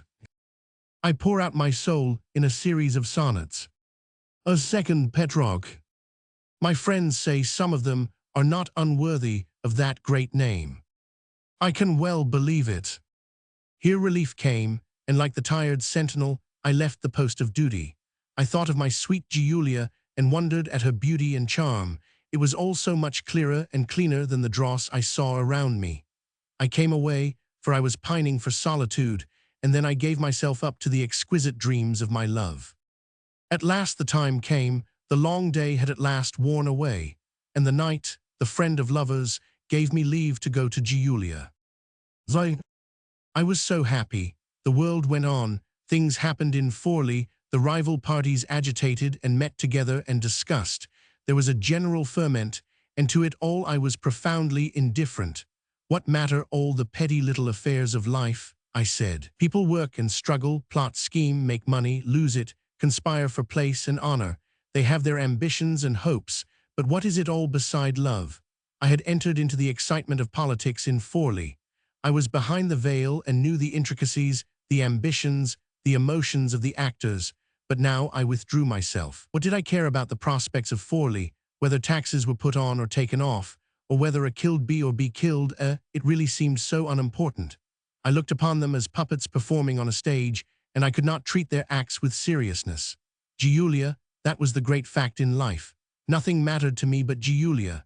When I thought of Giulia, my heart was filled with ecstasy, and I spat with scorn on all the silly details of events. I would willingly have kept myself out of the stream which was carrying along the others, but I could not help knowing what happened, and it was indeed ridiculous. After the great scene at the palace, people had begun to take steps, as if for big events. Cecco had sent a large sum of money to Florence for the Medici to take care of. Bartolomeo Moratini had made preparations. There were generally a stir and unrest. Girolamo was supposed to be going to take some step. People were prepared for everything. When they woke up in the morning, they asked if aught had taken place in the night, and Cecco wore a coat of mail. On the Count's side, people were asking what Cecco meant to do, whether the ovation he had received would encourage him to any violent step. All the world was agog for great events, and nothing happened. It reminded me of a mystery play in which, after great preparation of dialogue, some great stage effect is going to be produced. A saint is going to ascend to heaven, or a mountain is to open and the devils spring out. The spectators are sitting open-mouthed. The moment has come, everything is ready, the signal is given. The mob have already drawn their breath for a cry of astonishment, and something goes wrong and nothing happens. The good Forlivesi could not understand it. They were looking for signs and miracles, and behold, they came not. Each day they said to themselves that this would be one to be remembered in the history of the town, that today Girolamo would surely leave his hesitations, but the day wore on quite calmly. Everyone took his dinner and supper as usual. The sun journeyed from east to west, as it had done on the previous day. The night came, and the worthy citizen went to his bed at his usual hour, and slept in peace till the following sunrise. Nothing happened, and it seemed that nothing was going to happen. The troubled spirits gradually came to the conclusion that there was nothing to be troubled about, and the old quiet came over the town. There was no talk of new taxes, and the world wagged on. Cecco and Matteo and the Moratini resigned themselves to the fact that the sky was serene, and that they had better pursue their way without troubling their little heads about conspiracies and midnight daggers. Meanwhile I laughed and admired their folly and my own wisdom, for I worried myself about none of these things. I lived in Giulia, for Giulia, by Giulia. I had never enjoyed such happiness before. She was a little cold, perhaps, but I did not mind. I had passion that lived by its own flame, and I cared for nothing as long as she let me love her. And I argued with myself that it is an obvious thing that love is not the same on both sides. There is always one who loves and one who lets himself be loved. Perhaps it is a special decree of nature, for the man loves actively, caresses, and is passionate, while the woman gives herself to him and is in his embrace like some sweet, helpless animal. I did not ask for such love as I gave. All I asked was that my love should let herself be loved. That was all I cared for, that was all I wanted. My love for Giulia was wonderful even to me. I felt I had lost myself in her. I had given my whole being into her hand. Samson and Delilah, but this was no faithless Philistine. I would have given my honor into her keeping, and felt it as sure as in my own. In my great love I felt such devotion, such reverence, that sometimes I hardly dared touch her. It seemed to me I must kneel and worship at her feet. I learnt the great delight of abasing myself to the beloved. I could make myself so small and mean in my humility, but nothing satisfied my wish to show my abject slavery. Oh, Giulia, Giulia! But this inaction, on the part of Girolamo Riario, had the effect of persuading his subjects of his weakness. They had given over expecting reprisals on his part, and the only conclusion they could come to was that he dared do nothing against Cecco. It was inconceivable that he should leave unavenged the insults he had received, that he should bear without remark the signs of popularity which greeted Cecco, not only on the day of the council meeting, but since, every time he appeared in the streets. They began to despise their ruler as well as hate him, and they told one another stories of violent disputes in the palace between the Count and Caterina. Everyone knew the pride and passion which came to the Countess with her Sforza blood, and they felt sure that she would not patiently bear the insults which her husband did not seem to mind. For the fear of the people could not stop their sarcasms, and when any member of the household was seen, he was assailed with taunts and jeers. Caterina herself had to listen to scornful laughs as she passed by, and the town was ringing with a song about the Count. It was whispered that Girolamo's little son, Ottaviano, had been heard singing it in ignorance of its meaning, and had been nearly killed by his father in a passion of rage. Evil reports began to circulate about Caterina's virtue. It was supposed that she would not keep faithful to such a husband, and another song was made in praise of cuckoldry. The Orsi would not be persuaded that this calm was to be believed in. Cecco was assured that Girolamo must have some scheme on hand, and the quiet and silence seemed all the more ominous. The Count very rarely appeared in Forli, but one saint's day he went to the cathedral, and as he came back to the palace, passing through the piazza, saw Cecco. At the same moment Cecco saw him and stopped, uncertain what to do. The crowd suddenly became silent, and they stood still like statues petrified by a magic spell. What was going to happen? Girolamo himself hesitated a moment. A curious spasm crossed his face. Cecco made as if to walk on, pretending not to notice the Count. Matteo and I were dumbfounded, absolutely at a loss. Then the Count stepped forward and held out his hand. "Ah, my Cecco, how goes it?" He smiled and pressed warmly the hand which the Orsi gave him. Cecco was taken aback, pale, as if the hand he held were the hand of death. "You have neglected me of late, dear friend," said the Count. "I have not been well, my lord." Girolamo linked his arm in Cecco's. "Come, come," he said, "you must not be angry because I used sharp words to you the other day. You know I am hot-tempered. You have a right to say what you please." "Oh no, I have only a right to say pleasant things." He smiled, but all the time the mobile eyes were shifting here and there, scrutinizing Cecco's face, giving occasional quick glances to me and Matteo. He went on. "You must show a forgiving spirit. Then, to Matteo, we must all be good Christians if we can, Matteo?" "Of course. And yet your cousin bears malice." "No, my lord," said Cecco, "I am afraid I was too outspoken." "Well, if you were, I have forgiven you, and you must forgive me, but we will not talk of that. My children have been asking for you. It is strange that this ferocious creature, who tells me I am the worst among bad men, should be so adored by my children. Your little godson is always crying for you." "Dear child," said Cecco. "Come and see them now. There is no time like the present." Matteo and I looked at one another.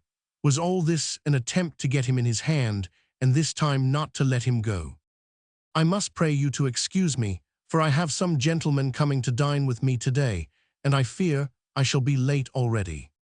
Girolamo gave us a rapid look, and evidently saw in our eyes something of our thoughts, for he said good-humoredly, "You never will do anything for me, Cecco, but I won't keep you. I respect the duties of hospitality. However, another day you must come." He warmly pressed Cecco's hand, and nodding to Matteo and me, left us. The crowd had not been able to hear what was said, but they had seen the cordiality, and as soon as Girolamo disappeared behind the palace doors, broke out into murmurs of derision. The Christian sentiment clearly gained little belief from them, and they put down the Count's act to fear. It was clear, they said, that he found Cecco too strong for him and dared nothing. It was a discovery that the man they had so feared was willing to turn the other cheek when the one was smitten, and to all their former hate, they added a new hate that he had caused them terror without being terrible. They hated him now for their own pusillanimity. The mocking songs gained force, and Girolamo began to be known as Cornudo, the man of horns. Born on this wave of contempt came another incident, which again showed the Count's weakness. On the Sunday following his meeting with Cecco, it was known that Girolamo meant to hear Mass at the church of San Stefano, and Jacopo Ronchi, commander of a troop, stationed himself with 2 other soldiers to await him. When the Count appeared, accompanied by his wife and children and his suite, Jacopo pressed forward and, throwing himself on his knees, presented a petition in which he asked for the arrears of pay of himself and his fellows. The Count took it without speaking and pursued his way. Then Jacopo took hold of his legs to stop him and said, "For heaven's sake, my lord, give me a hearing. I and these others have received nothing for months, and we are starving." "Let me go," said the Count. "Your claim shall be attended to." "Do not dismiss me, my lord. I have presented 3 petitions before, and to none of them have you paid attention. Now I am getting desperate and can wait no longer. Look at my tattered clothes. Give me my money." "Let me go, I tell you," said Girolamo furiously, and he gave him a sweeping blow so that the man fell on his back to the ground. "How dare you come and insult me here in the public place? By God, I cannot keep my patience much longer." He brought out these words with such violence of passion that it seemed as if in them exploded the anger which had been gathering up through this time of humiliation. Then, turning furiously on the people, he almost screamed, "Make way!"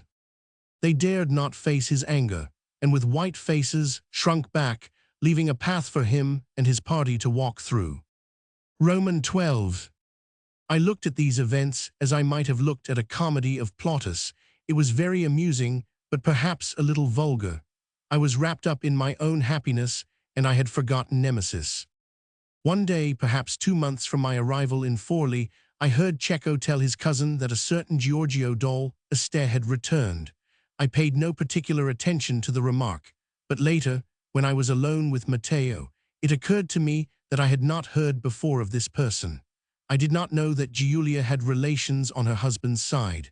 I asked, "By the way, who is that Giorgio Dol Este of whom Cecco was speaking?"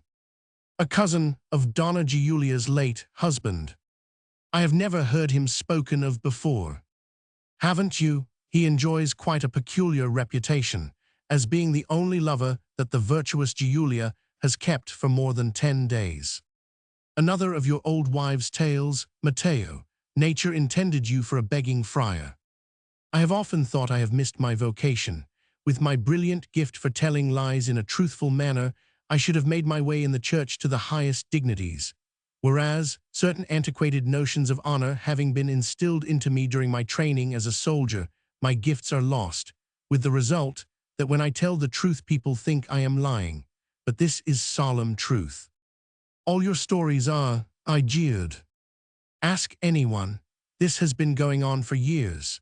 When Giulia was married by old Tommaso, whom she had never seen in her life before the betrothal, the first thing she did was to fall in love with Giorgio. He fell in love with her, but being a fairly honest sort of man, he had some scruples about committing adultery with his cousin's wife, especially as he lived on his cousin's money. However, when a woman is vicious, a man's scruples soon go to the devil. If Adam couldn't refuse the apple, you can't expect us poor fallen creatures to do so either. The result was that Joseph did not run away from Potiphar's wife so fast as to prevent her from catching him. How biblical you are. Yes, answered Matteo. I'm making love to a parson's mistress, and I am cultivating the style which I find she is used to. But however, Giorgio, being youthful, after a short while began to have prickings of conscience and went away from Forli. Giulia was heartbroken, and her grief was so great that she must have half the town to console her. Then Giorgio's conscience calmed down, and he came back, and Giulia threw over all her lovers. I don't believe a single word you say. On my honor, it's true. On the face of it, the story is false. If she really loves him, why do they not keep together now that there is no hindrance? Because Giulia has the heart of a strumpet and can't be faithful to any one man. She's very fond of him, but they quarrel, and she takes a sudden fancy for somebody else, and for a while they won't see one another. But there seems some magical charm between them, for sooner or later they always come back to one another. I believe if they were at the ends of the world, eventually they would be drawn together, even if they struggled with all their might against it. And I promise you, Giorgio has struggled. He tries to part with her for good and all, and each time they separate he vows it shall be forever. But there is an invisible chain, and it always brings him back. I stood looking at him in silence. Strange, horrible thoughts passed through my head, and I could not drive them away. I tried to speak quite calmly. And how is it when they are together? All sunshine and storm, but as time goes on the storm gets longer and blacker, and then Giorgio goes away. But good God, man, how do you know? I cried in agony. He shrugged his shoulders. They quarrel? I asked. Furiously, he feels himself imprisoned against his will, with the door open to escape, but not the strength to do it, and she is angry that he should love her thus, trying not to love her. It rather seems to me that it explains her own excesses. Her other loves are partly to show him how much she is loved, and to persuade herself that she is lovable. I did not believe it. Oh no, I swear I did not believe it, yet I was frightened, horribly frightened, but I would not believe a single word of it. Listen, Matteo, I said, you believe badly of Giulia, but you do not know her. I swear to you that she is good and pure, whatever she may have been in the past, and I do not believe a word of these scandals. I am sure that now she is as true and faithful as she is beautiful. Matteo looked at me for a moment. Are you her lover? He asked. Yes. Matteo opened his mouth as if about to speak, then stopped, and after a moment's hesitation turned away. That evening I went to Giulia. I found her lying full length on a divan, her head sunken in soft cushions. She was immersed in reverie. I wondered whether she was thinking of me, and I went up to her silently and, bending over her, lightly kissed her lips. She gave a cry, and a frown darkened her eyes. You frightened me. I am sorry, I answered humbly. I wanted to surprise you. She did not answer, but raised her eyebrows, slightly shrugging her shoulders. I wondered whether something had arisen to vex her. I knew she had a quick temper, but I did not mind it. A cross word was so soon followed by a look of repentance and a word of love. I passed my hand over her beautiful soft hair. The frown came again, and she turned her head away. Giulia, I said, what is it? I took her hand. She withdrew it immediately. Nothing, she answered. Why do you turn away from me and withdraw your hand? Why should I not turn away from you and withdraw my hand? Don't you love me, Giulia? She gave a sigh and pretended to look bored. I looked at her, pained at heart and wondering. Giulia, my dear, tell me what it is. You are making me very unhappy. Oh, don't I tell you, nothing, nothing, nothing. Why are you cross? I put my face to hers and my arms round her neck. She disengaged herself impatiently. You refuse my kisses, Giulia. She made another gesture of annoyance. Giulia, don't you love me? My heart was beginning to sink, and I remembered what I had heard from Matteo. Oh God, could it be true? Yes, of course I love you, but sometimes I must be left in peace. You have only to say the word, and I will go away altogether. I don't want you to do that, but we shall like one another much better if we don't see too much of one another. When one is in love, really and truly, one does not think of such wise precautions. And you are here so often that I am afraid of my good name. You need have no fear about your character, I answered bitterly. One more scandal will not make much difference. You need not insult me. I could not be angry with her. I loved her too much, and the words I had said hurt me 10 times more than they hurt her. I fell on my knees by her side and took hold of her arms. Oh, Giulia, Giulia, forgive me. I don't mean to say anything to wound you. But for God's sake, don't be so cold. I love you, be good to me. I think I have been good to you, After all, it is not such a very grave matter. I have not taken things more seriously than you." "What do you mean?" I cried, aghast. She shrugged her shoulders. "I suppose you found me a pretty woman and thought you could occupy a few spare moments with a pleasant amour. You can hardly have expected me to be influenced by sentiments very different from your own." "You mean you do not love me?" "I love you as much as you love me. I don't suppose either you are Lancelot or I Guinevere." I still knelt at her side in silence, and my head felt as if the vessels in it were bursting. "You know," she went on quite calmly, "one cannot love forever." "But I love you, Giulia. I love you with all my heart and soul. I have had loves picked up for the opportunity's sake or for pure idleness, but my love for you is different. I swear to you it is a matter of my whole life." That has been said to me so often. I was beginning to be overwhelmed. "But do you mean that it is all finished? Do you mean that you won't have anything more to do with me?" "I don't say I won't have anything more to do with you. But love, it is love I want." She shrugged her shoulders. "But why not?" I said despairingly. "Why have you given it me at all if you want to take it away? One is not master of one's love. It comes and goes. Don't you love me at all?" "No." "Oh God, but why do you tell me this today?" "I had to tell you some time." "But why not yesterday or the day before? Why today particularly?"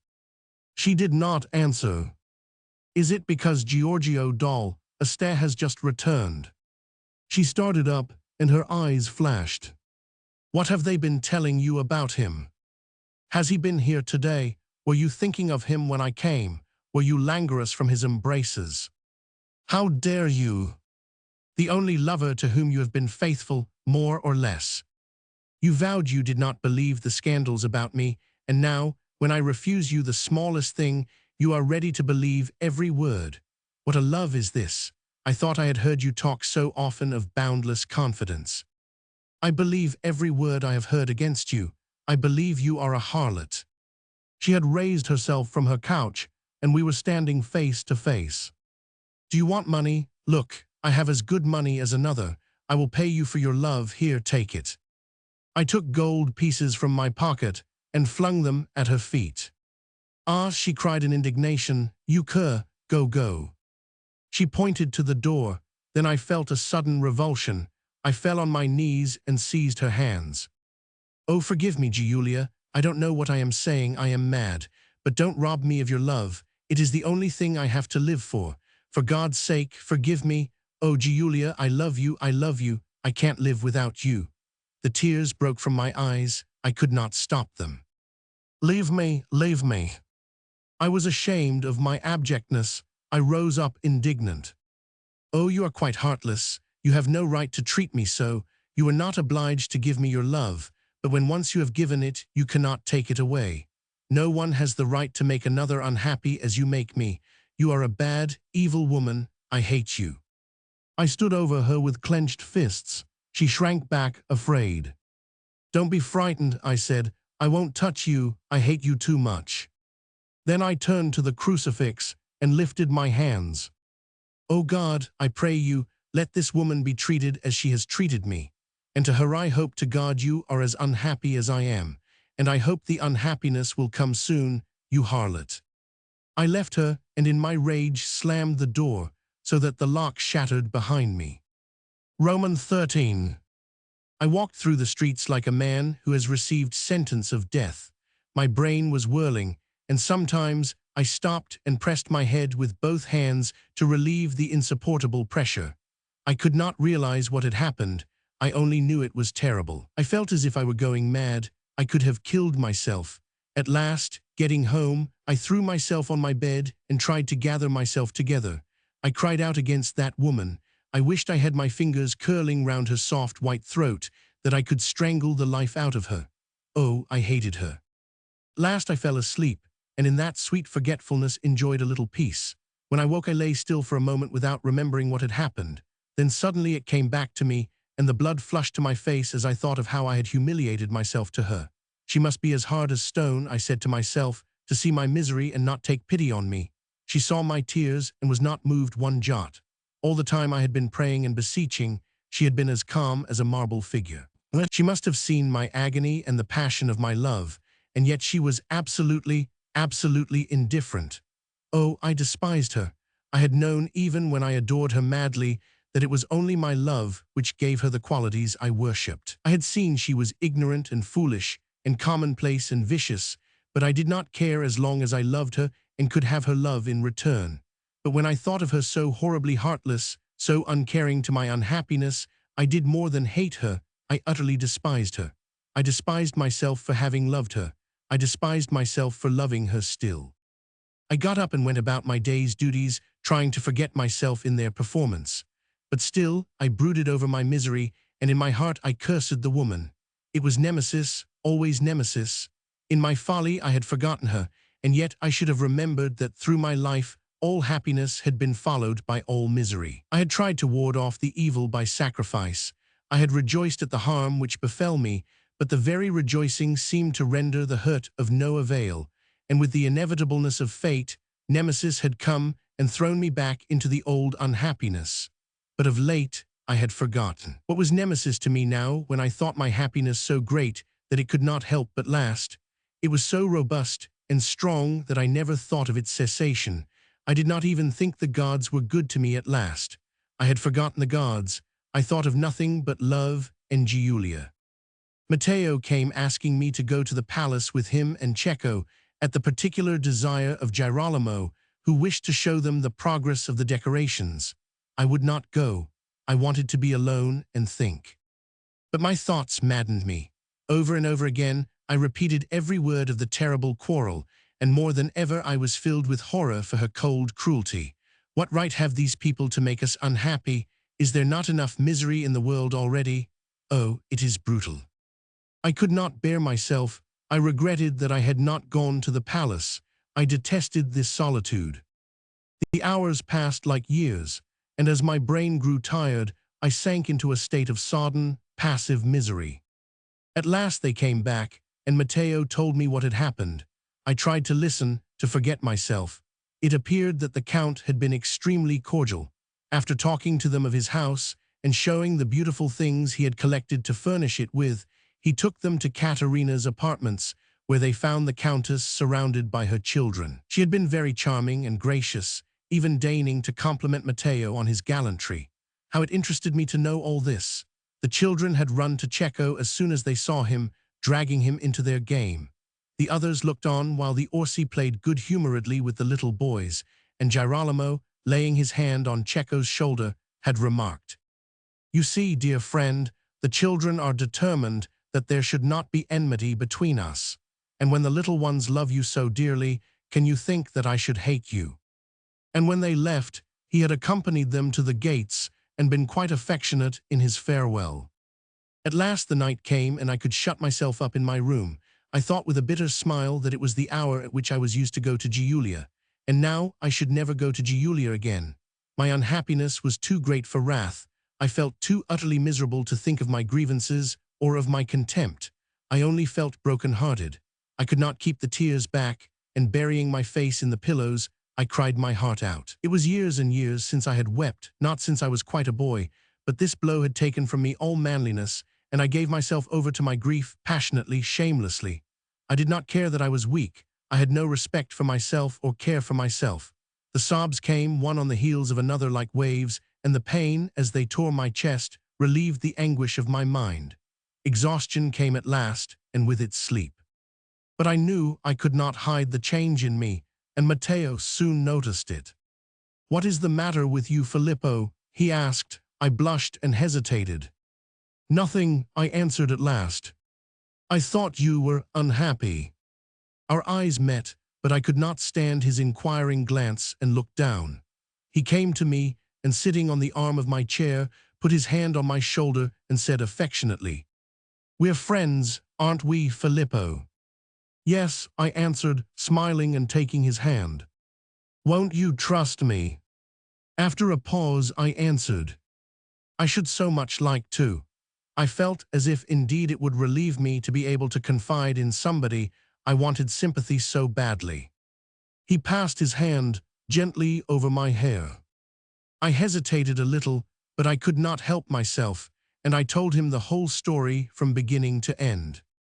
"Poverino," he said when I had finished, then clenching his teeth, "she is a beast, that woman.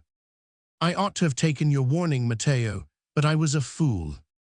"Whoever does take warning," he answered, shrugging his shoulders. "How could you be expected to believe me?" "But I believe you now. I am horrified when I think of her vice and cruelty." "Ah, well, it is over now. Quite, I hate her and despise her. Oh, I wish I could get her face to face and tell her what I think of her." I thought my talk with Matteo had relieved me. I thought the worst was over. But at night melancholy came on me stronger than ever, and I groaned as I threw myself on my bed.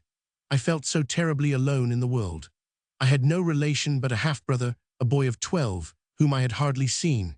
And as I wandered through the land, an exile, I had been continually assailed by the hateful demon of loneliness. And sometimes in my solitude I had felt that I could kill myself. But when I found I was in love with Giulia, I cried aloud with joy. I threw everything to the winds, gathering myself up for the supreme effort of passion. All the storm and stress were past. I was no longer alone, for I had someone to whom I could give my love. I was like the ship that arrives in the harbor and reefs her sails and clears her deck, settling down in the quietness of the waters. And now all was over. Oh God, to think that my hopes should be shattered in so short a time, that the ship should be so soon tossed about in the storm, and the stars hidden by the clouds. And the past delight made the present darkness all the more bitter. I groaned. In my misery, I uttered a prayer to God to help me. I could not think I should live henceforth. How could I go on existing with this aching void in my heart? I could not spend days and weeks and years always with this despair. It was too terrible to last. My reason told me that time would remedy it, but time was so long, and what misery must I go through before the wound was healed? And as I thought of what I had lost, my agony grew more unbearable. It grew vivid, and I felt Giulia in my arms. I panted as I pressed my lips against hers, and I said to her, "How could you?" I buried my face in my hands so as better to enjoy my dream. I smelt the perfume of her breath. I felt on my face the light touch of her hair, but it would not last. I tried to seize the image and hold it back, but it vanished and left me broken-hearted. I knew I did not hate her. I had pretended to, but the words came from the mouth. In my heart I loved her still, more passionately than ever. What did I care if she was heartless and cruel and faithless and vicious? It was nothing to me as long as I could hold her in my arms and cover her with kisses. I did despise her. I knew her for what she was, but still I loved her insanely. Oh, if she would only come back to me, I would willingly forget everything and forgive her. Nay, I would ask her forgiveness and grovel before her if she would only let me enjoy her love again. I would go back to her and fall on my knees and pray her to be merciful. Why should I suppose she had changed in the few days? I knew she would treat me with the same indifference and only feel a wondering contempt that I should so abase myself. It came like a blow in the face, the thought of her cold cruelty and her calmness. No, I vowed I would never subject myself to that again. I felt myself blush at the remembrance of the humiliation. But perhaps she was sorry for what she had done. I knew her pride would prevent her from coming or sending to me, and should I give her no opportunity, perhaps, if we saw one another for a few moments, everything might be arranged, and I might be happy again. An immense feeling of hope filled me. I thought I must be right in my idea. She could not be so heartless as to have no regret. How willingly I would take her back. My heart leaped. But I dared not go to her house. I knew I should find her on the morrow at her father's, who was going to give a banquet to some friends. I would speak to her there casually, as if we were ordinary acquaintances, and then at the first sign of yielding on her part, even if I saw but a tinge of regret in her eyes, I would burst out. I was happy in my plan, and I went to sleep with the name of Giulia on my lips and her image in my heart. Roman 14. I went to the Moratini Palace, and with beating heart looked round for Giulia. She was surrounded by her usual court, and seemed more lively and excited than ever. I had never seen her more beautiful. She was dressed all in white, and her sleeves were sewn with pearls. She looked like a bride. She caught sight of me at once, but pretended not to see me, and went on talking. I approached her brother Alessandro, and said to him casually, "I am told a cousin of your sister has come to Forlì. Is he here today?" He looked at me inquiringly, not immediately understanding. Giorgio dal Este, I explained. Oh, I didn't know you meant him.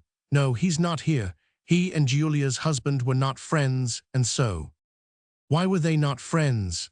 I interrupted, on the spur of the moment, not seeing the impertinence of the question till I had made it. Oh, I don't know. Relations always are at enmity with one another, probably some disagreement with regard to their estates. Was that all? So far as I know. I recollected that in a scandal the persons most interested are the last to hear it. The husband hears nothing of his wife's treachery till all the town knows every detail. I should like to have seen him, I went on. Giorgio, oh, he's a weak sort of creature, one of those men who commit sins and repent. That is not a fault of which you will ever be guilty, Alessandro, I said, smiling. I sincerely hope not. After all, if a man has a conscience he ought not to do wrong, but if he does, he must be a very poor sort of a fool to repent. You cannot have the rose without the thorn. Why not? It only needs care. There are dregs at the bottom of every cup, but you are not obliged to drink them. You have made up your mind that if you commit sins, you are ready to go to hell for them, I said. It is braver than going to heaven by the back door, turning pious when you are too old to do anything you shouldn't. I agree with you that one has little respect for the man who turns monk when things go wrong with him. I saw that Giulia was alone and seized the opportunity to speak with her. Giulia, I said, approaching. She looked at me for a moment with an air of perplexity, as if she really could not remember whom I was. Ah, Messer Filippo, she said, as if suddenly recollecting.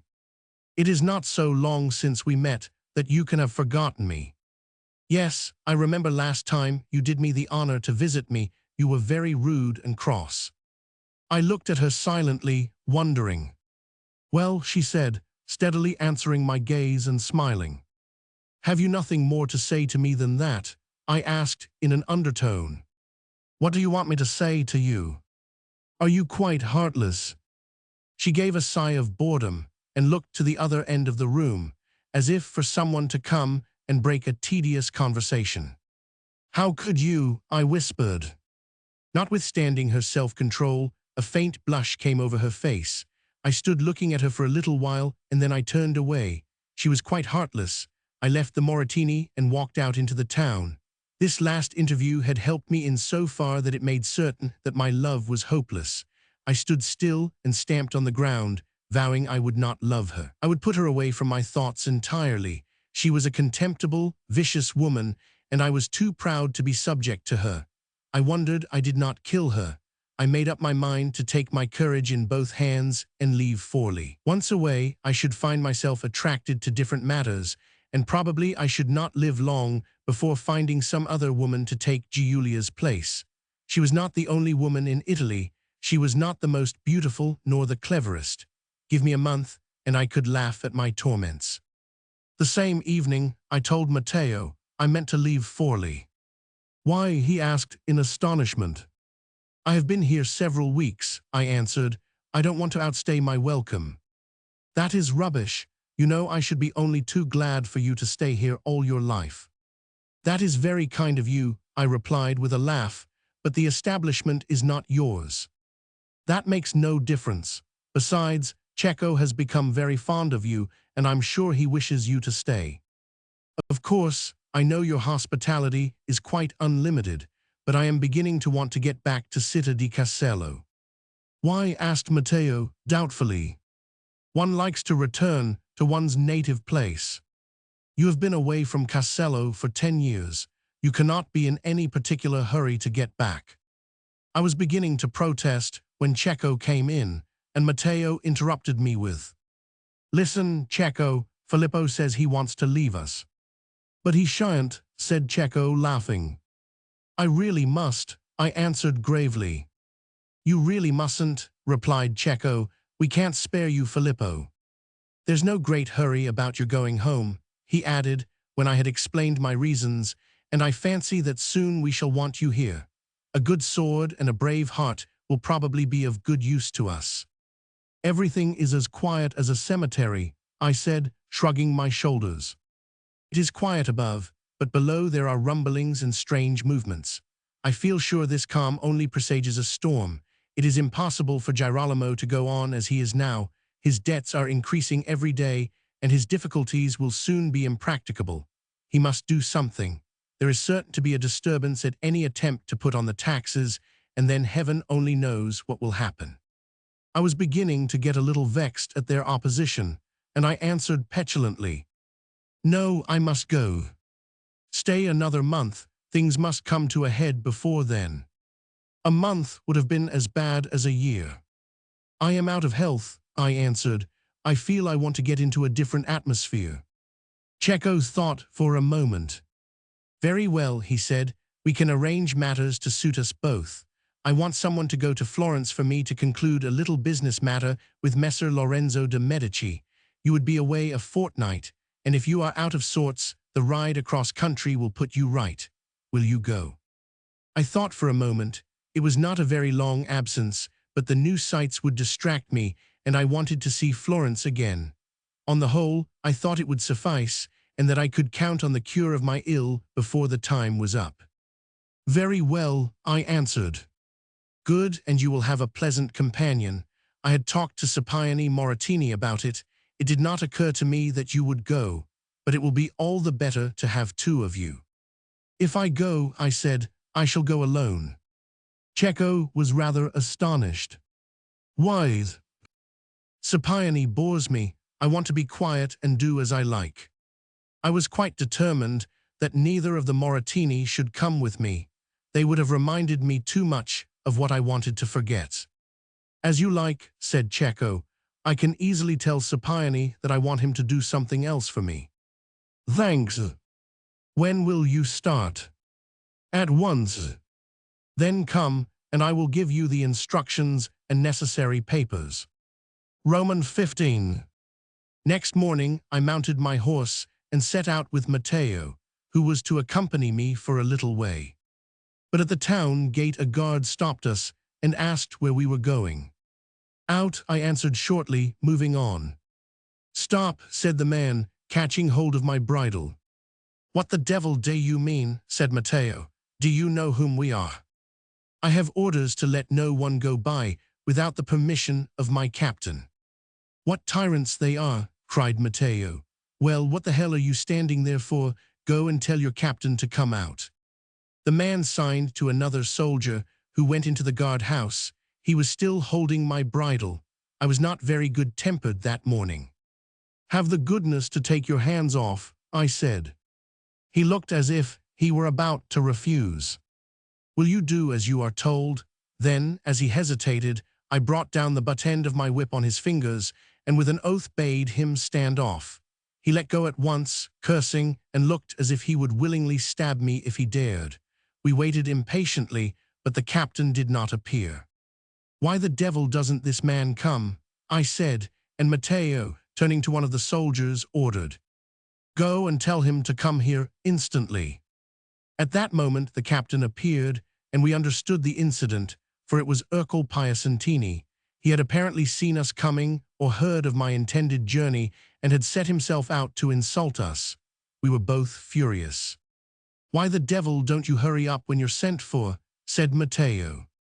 He scowled but did not answer. Turning to me he asked, "Where are you going?"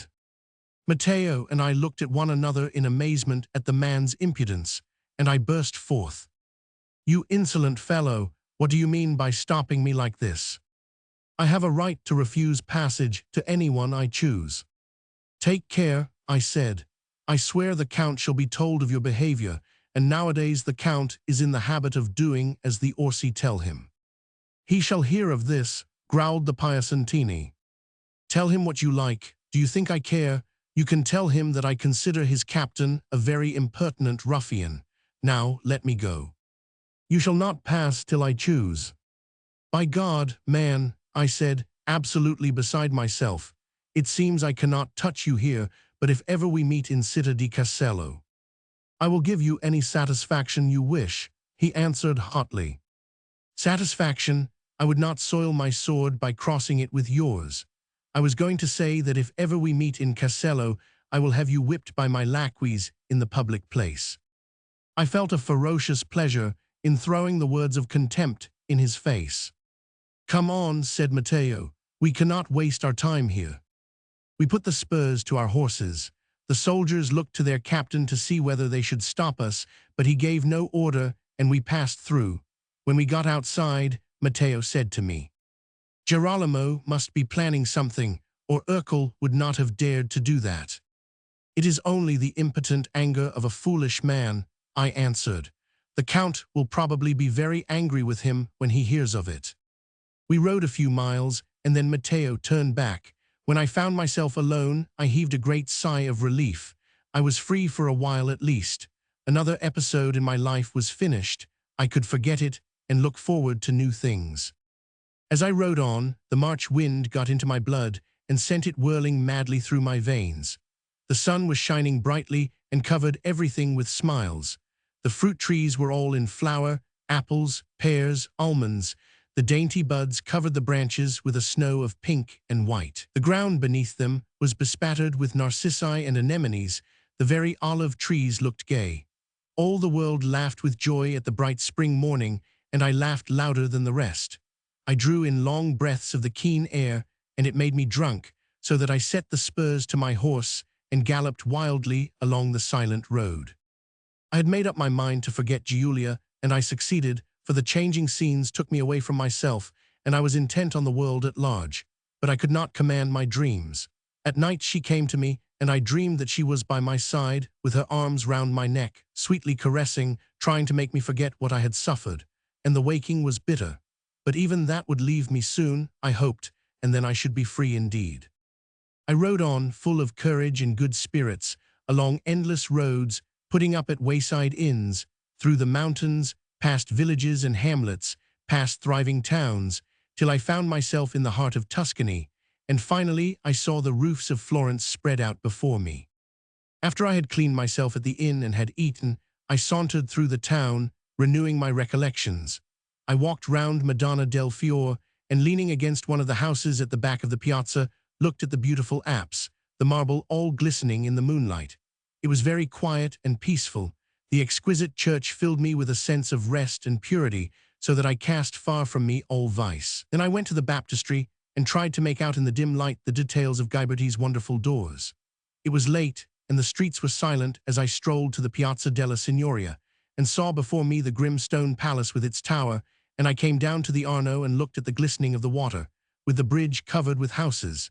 And as I considered the beauty of it, all I thought it strange that the works of man should be so good and pure, and man himself so vile. Next day I set about my business. I had a special letter of introduction to Lorenzo, and was ushered in to him by a clerk. I found two people in the room, one a young man with a long, oval face, and the bones of the face and chin very strongly marked. He had a very wonderful skin, like brown ivory, black hair that fell over his forehead and ears, and most striking of all, large brown eyes, very soft and melancholy. I thought I had never before seen a man quite so beautiful. Seated by him, talking with animation, was an insignificant man, bent and wrinkled and mean, looking like a clerk in a cloth merchant's shop, except for the massive golden chain about his neck and the dress of dark red velvet with an embroidered collar. His features were ugly, a large, coarse nose, a heavy, sensual mouth, small eyes, but very sharp and glittering, the hair thin and short, the skin muddy, yellow, wrinkled, Lorenzo de' Medici. As I entered the room, he interrupted himself and spoke to me in a harsh, disagreeable voice. Messer Filippo Brandolini, I think, you are very welcome. I am afraid I interrupt you, I said, looking at the youth with the melancholy eyes. Oh no, answered Lorenzo gaily. We were talking of Plato. I really ought to have been attending to very much more serious matters, but I never can resist Pico. Then that was the famous Pico della Mirandola. I looked at him again and felt envious that one person should be possessed of such genius and such beauty. It was hardly fair on nature's part. It is more the subject than I that is irresistible. Ah, the banquet, said Lorenzo, clasping his hands. What an inexhaustible matter. I could go on talking about it all day and all night for a year, and then find I had left unsaid half what I had in my mind. You have so vast an experience in the subject treated of, said Pico, laughing. You could give a chapter of comment to every sentence of Plato.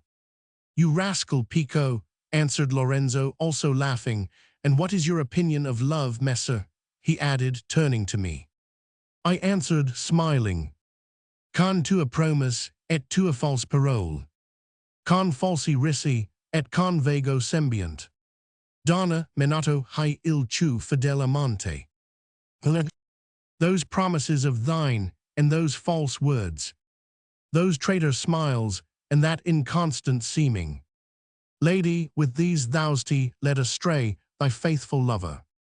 They were Lorenzo's own lines, and he was delighted that I should quote them, but still the pleasure was not too great, and I saw that it must be subtle flattery indeed that should turn his head. You have the spirit of a courtier, Messer Filippo, he said in reply to my quotation. You are wasted on liberty. It is in the air in Florence, one breathes it in through every pore. What liberty? No, the spirit of the courtier. Lorenzo looked at me sharply, then at Pico, repressing a smile at my sarcasm. Well, about your business from Forli, he said, but when I began explaining the transaction, he interrupted me. Oh, all that you can arrange with my secretaries. Tell me what is going on in the town. There have been rumors of disturbance. I looked at Pico, who rose and went out, saying, I will leave you, politics are not for me. I told Lorenzo all that had happened, while he listened intently, occasionally interrupting me to ask a question. When I had finished, he said, And what will happen now? I shrugged my shoulders. Who knows? The wise man knows, he said earnestly, for he has made up his mind what will happen and goes about to cause it to happen. It is only the fool who trusts to chance and waits for circumstances to develop themselves. Tell your master. I beg your pardon, I interrupted. He looked at me interrogatively. I was wondering of whom you were speaking, I murmured. He understood and smiling said, I apologize, I was thinking you were a Forlivese. Of course, I remember now that you are a citizen of Castello, and we all know how tenacious they have been of their liberty and how proud of their freedom.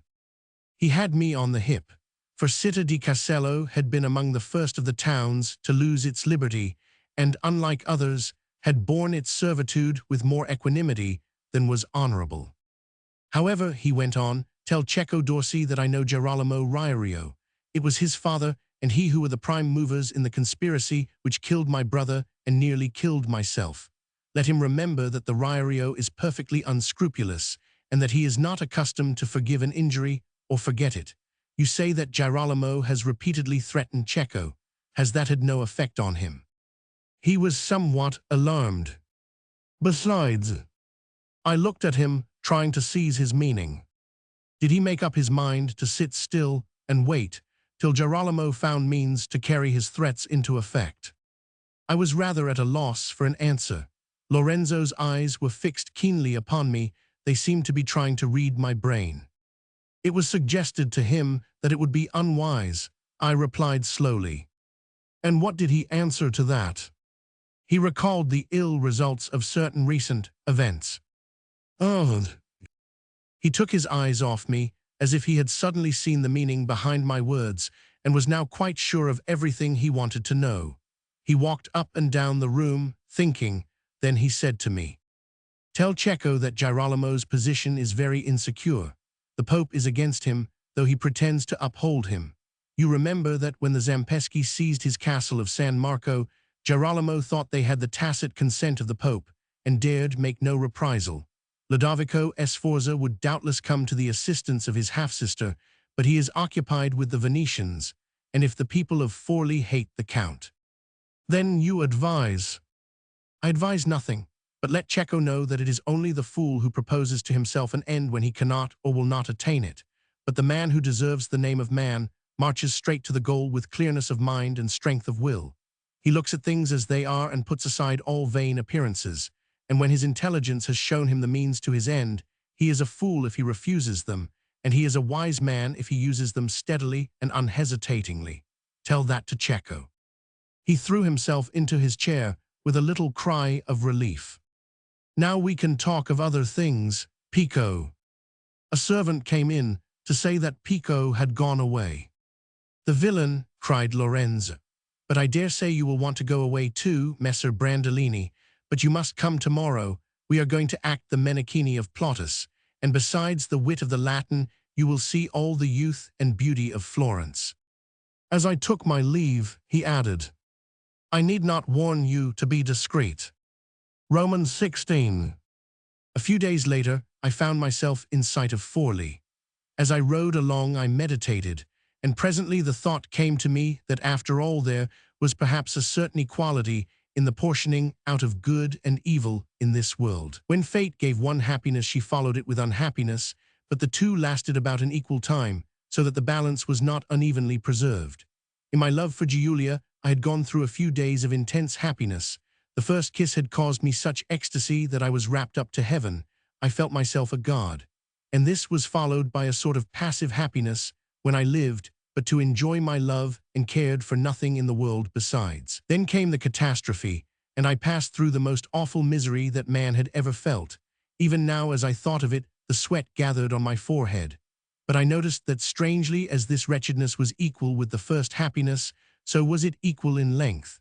And this was followed by a passive unhappiness when I no longer felt all the bitterness of my woe, but only a certain dull misery, which was like peace. And half smiling, half sighing, I thought that the passive misery again was equal to the passive happiness. Finally came the blessed state of indifference, and except for the remembrance, my heart was as if nothing had been at all. So it seemed to me that one ought not to complain, for if the world had no right to give one continual misery, one had no cause to expect unmingled happiness, and the conjunction of the two, in all things equal, seemed normal and reasonable. And I had not noticed that I was come to Forlì. I entered the gate with a pleasant sense of homecoming. I passed along the grey streets I was beginning to know so well, and felt for them something of the affection of old friends. I was glad, too, that I should shortly see Cecco and my dear Matteo. I felt I had been unkind to Matteo. He was so fond of me and had always been so good, but I had been so wrapped up in my love that his very presence had been importunate, and I had responded coldly to his friendliness. And being then in a sentimental mood, I thought how much better and more trustworthy a friend is to the most lovely woman in the world. You could neglect him and be unfaithful to him, and yet if you were in trouble you could come back, and he would take you to his arms and comfort you, and never once complain that you had strayed away. I longed to be with Matteo, clasping his hand. In my hurry, I put the spurs to my horse and clattered along the street. In a few minutes I had reached the palazzo, leapt off my horse, sprung up the stairs, and flung myself into the arms of my friend. After the first greetings, Matteo dragged me along to Cecco. "The good cousin is most eager to hear your news. We must not keep him waiting." Cecco seemed as pleased to see me as Matteo. He warmly pressed my hand and said, "I am glad to have you back, Filippo. In your absence we have been lamenting like forsaken shepherdesses. Now, what is your news?" I was fully impressed with my importance at the moment and the anxiety with which I was being listened to. I resolved not to betray myself too soon and began telling them about the kindness of Lorenzo and the play which he had invited me to see. I described the brilliancy of the assembly and the excellence of the acting. They listened with interest, but I could see it was not what they wanted to hear. "But I see you want to hear about more important matters," I said. "Well." "Ah," they cried, drawing their chairs closer to me, settling themselves to listen attentively. With a slight smile, I proceeded to give them the details of the commercial transaction which had been the ostensible purpose of my visit, and I laughed to myself as I saw their disgust. Cecco could not restrain his impatience, but did not like to interrupt me. Matteo, however, saw that I was mocking and broke in. "Confound you, Filippo! Why do you torment us when you know we are on pins and needles?" Cecco looked up and saw me laughing and implored, "Put us out of torture, for heaven's sake." "Very well," I answered. Lorenzo asked me about the state of Forlì, and I told him. Then, after thinking a while, he said, "Tell this to Cecco." And I repeated word for word what Lorenzo had said to me, and as far as I could, I reproduced his accent and gesture. When I had finished, they both sat still and silent. At last Matteo, glancing to his cousin, said, "It seems sufficiently clear." "It is, indeed, very clear," answered Cecco gravely. Romans 17. I made up my mind to amuse myself now. I was sick of being grave and serious. When one thinks how short a while youth lasts, it is foolish not to take the best advantage of it. The time man has at his disposal is not long enough for tragedy and moaning. He has only room for a little laughter, and then his hair gets gray and his knees shaky. And he is left repenting that he did not make more of his opportunities. So many people have told me that they have never regretted their vices, but often their virtues. Life is too short to take things seriously. Let us eat, drink, and be merry, for tomorrow we die. There was really so much to do in Forlì that amusement became almost hard work. There were hunting parties in which we scoured the country all day and returned at night, tired and sleepy, but with a delicious feeling of relief, stretching our limbs like giants waking from their sleep. There were excursions to villas, where we would be welcomed by some kind lady, and repeat on a smaller scale the Decameron of Boccaccio, or imitate the learned conversations of Lorenzo and his circle at Cergio. We could platonize as well as they, and we discovered the charm of treating impropriety from a philosophically point of view. We would set ourselves some subject and all write sonnets on it, and I noticed that the productions of our ladies were always more highly spiced than our own. Sometimes we would play at being shepherds and shepherdesses, but in this I always failed lamentably, for my nymph invariably complained that I was not as enterprising as a swain should be. Then we would act pastoral plays in the shadow of the trees. Orpheus was our favorite subject, and I was always set for the title part, rather against my will, for I could never bring the proper vigor into my lament for Eurydice, since it always struck me as both unreasonable and ungallant to be so inconsolable for the loss of one love, when there were all around so many to console one. And in Forlì itself, there was a continuous whirl of amusement, festivities of every kind crowded on one, so that one had scarcely time to sleep, from the gravity and instructive tedium of a comedy by Terence to a drinking bout or a card party. I went everywhere, and everywhere received the heartiest of welcomes. I could sing and dance, and play the lute and act, and I was ready to compose a sonnet or an ode at a moment's notice. In a week I could produce a 5-act tragedy in the Senecan manner, or an epic on Rinaldo or Launcelot, and as I had not a care in the world and was as merry as a drunken friar, they opened their arms to me and gave me the best of all they had. I was attentive to all the ladies, and scandalous tongues gave me 6 mistresses with details of the siege and capture. I wondered whether the amiable Giulia heard the stories and what she thought of them. Occasionally I saw her, but I did not trouble to speak to her. Forlì was large enough for the 2 of us, and when people are disagreeable, why should you trouble your head about them? One afternoon I rode with Matteo a few miles out of Forlì to a villa where there was to be some festivity in honor of a christening. It was a beautiful spot, with fountains and shady walks and pleasant lawns of well-mown grass, and I set myself to the enjoyment of another day. Among the guests was Claudia Piacentini. I pretended to be very angry with her because, at a ball which she had recently given, I had not received the honor of an invitation. She came to me to ask forgiveness. "It was my husband," she said, "which I knew perfectly well. He said he would not have you in his house. You've had another quarrel with him." "How can I help it, when I see him the possessor of the lovely Claudia? He says he will never be satisfied till he has your blood." I was not alarmed. He talked of making a vow never to cut his beard or his hair till he had his revenge, but I implored him not to make himself more hideous than a merciful providence had already made him.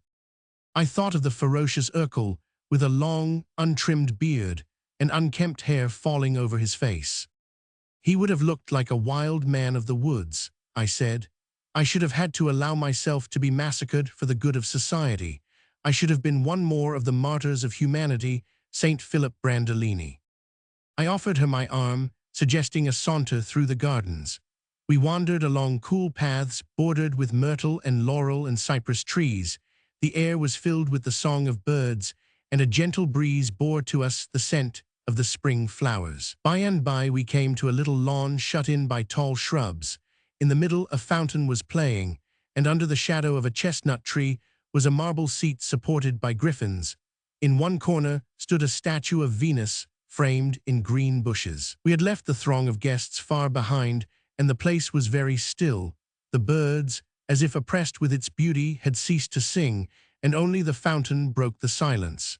The unceasing fall of water was like a lullaby in its monotony, and the air was scented with lilac. We sat down. The quiet was delightful, peace and beauty filled one, and I felt a great sense of happiness pass into me, like some subtle liquid permeating every corner of my soul. The smell of the lilac was beginning to intoxicate me, and from my happiness issued a sentiment of love towards all nature. I felt as though I could stretch out my arms and embrace its impalpable spirit. The Venus in the corner gained flesh-like tints of green and yellow and seemed to be melting into life. The lilac came across to me in great waves, oppressive, overpowering. I looked at Claudia. I thought she was affected as myself. She, too, was overwhelmed by the murmur of the water, the warmth, the scented air. And I was struck again with the wonderful voluptuousness of her beauty, her mouth sensual and moist, the lips deep red and heavy. Her neck was wonderfully massive, so white that the veins showed clear and blue. Her clinging dress revealed the fullness of her form, its undulating curves. She seemed some goddess of sensuality. As I looked at her, I was filled with a sudden blind desire to possess her. I stretched out my arms, and she, with a cry of passion, like an animal, surrendered herself to my embrace. I drew her to me and kissed her beautiful mouth, sensual and moist, her lips deep red and heavy. We sat side by side looking at the fountain, breathing in the scented air. "When can I see you?" I whispered. "Tomorrow, after midnight. Come into the little street behind my house, and a door will be open to you." "Claudia." "Goodbye, you must not come back with me now. We have been away so long, people would notice us. Wait here a while after me, and then there will be no fear. Goodbye." She left me, and I stretched myself on the marble seat, looking at the little rings which the drops made as they fell on the water.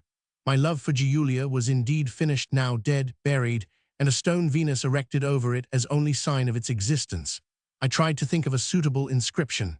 Time could kill the most obstinate love, and a beautiful woman, with the breezes of spring to help her, could carry away even the remembrance. I felt that my life was now complete. I had all pleasures imaginable at my beck and call. Good wines to drink, good foods to eat, nice clothes, games, sports and pastimes, and last of all, the greatest gift the gods can make, a beautiful woman to my youth and strength. I had arrived at the summit of wisdom, the point aimed at by the wise man, to take the day as it comes, seizing the pleasures, avoiding the disagreeable, enjoying the present, and giving no thought to the past or future. That, I said to myself, is the highest wisdom, never to think. For the way of happiness is to live in one's senses as the beasts, and like the ox chewing the cud, use the mind only to consider one's superiority to the rest of mankind. I laughed a little as I thought of my tears and cries when Giulia left me. It was not a matter worth troubling about. All I should have said to myself was that I was a fool not to abandon her before she abandoned me. Poor Giulia, I quite frightened her in the vehemence of my rage. The following evening, I would not let Matteo go to bed. "You must keep me company," I said. "I am going out at 1. "Very well," he said, "if you will tell me where you're going." "Ah, no, that is a secret, but I am willing to drink her health with you." "Without a name?" "Yes." "To the nameless one, then, and good luck." Then, after a little conversation, he said, "I am glad you have suffered no more from Giulia doll, Esther. I was afraid. Oh, these things pass off. I took your advice, and found the best way to console myself was to fall in love with somebody else." There was a little excitement in going to this mysterious meeting. I wondered whether it was a trap arranged by the amiable Urkel to get me in his power and rid himself of my unpleasant person. But faint heart never won fair lady, and even if he set on me with 2 or 3 others, I should be able to give a reasonable account of myself. But there had been nothing to fear. On my way home, as the day was breaking, I smiled to myself at the matter-of-fact way in which a woman had opened the little door and shown me into the room Claudia had told me of. She was evidently well used to her business. She did not even take the trouble to look into my face to see who was the newcomer. I wondered how many well-cloaked gallants she had let in by the same door. I did not care if they were 100. I did not suppose the beautiful Claudia was more virtuous than myself. Suddenly it occurred to me that I had revenged myself on Ercole Piacentini at last, and the quaint thought, coming unexpectedly, made me stop dead and burst into a shout of laughter. The thought of that hangdog visage and the beautiful ornaments I had given him was enough to make a dead man merry. Oh, it was a fairer revenge than any I could have dreamed of. But besides that, I was filled with a great sense of pleasure because I was at last free. I felt that if some slight chain still bound me to Giulia now, even that was broken and I had recovered my liberty. There was no love this time. There was a great desire for the magnificent sensual creature with the lips deep red and heavy, but it left my mind free. I was now again a complete man, and this time I had no nemesis to fear. Roman 18. And so my life went on for a little while, filled with pleasure and amusement. I was contented with my lot and had no wish for change. The time went by, and we reached the first week in April. Girolamo had organized a great ball to celebrate the completion of his palace. He had started living in it as soon as there were walls and roof, but he had spent years on the decorations, taking into his service the best artists he could find in Italy, and now at last everything was finished. The Orsi had been invited with peculiar cordiality, and on the night we betook ourselves to the palace. We walked up the stately staircase, a masterpiece of architecture, and found ourselves in the enormous hall which Girolamo had designed especially for gorgeous functions. It was ablaze with light. At the further end, on a low stage, led up to by 3 broad steps, under a dais, on high-backed, golden chairs, sat Girolamo and Caterina Sforza. Behind them, in a semicircle and on the steps at each side, were the ladies of Caterina's suite, and a number of gentlemen. At the back, standing like statues, a row of men-at-arms. "It is almost regal," said Cecco, pursing up his lips. "It is not so poor a thing to be the Lord of Forli," answered Matteo, fuel to the fire. We approached, and Girolamo, as he saw us, rose and came down the steps. "Hail, my Cecco," he said, taking both his hands. "Till you had come, the assembly was not complete." Matteo and I went to the Countess. She had surpassed herself this night. Her dress was of cloth of silver, shimmering and sparkling. In her hair were diamonds shining like fireflies in the night. Her arms, her neck, her fingers glittered with costly gems. I had never seen her look so beautiful, nor so magnificent. Let them say what they liked, Cecco and Matteo, and the rest of them, but she was born to be a queen.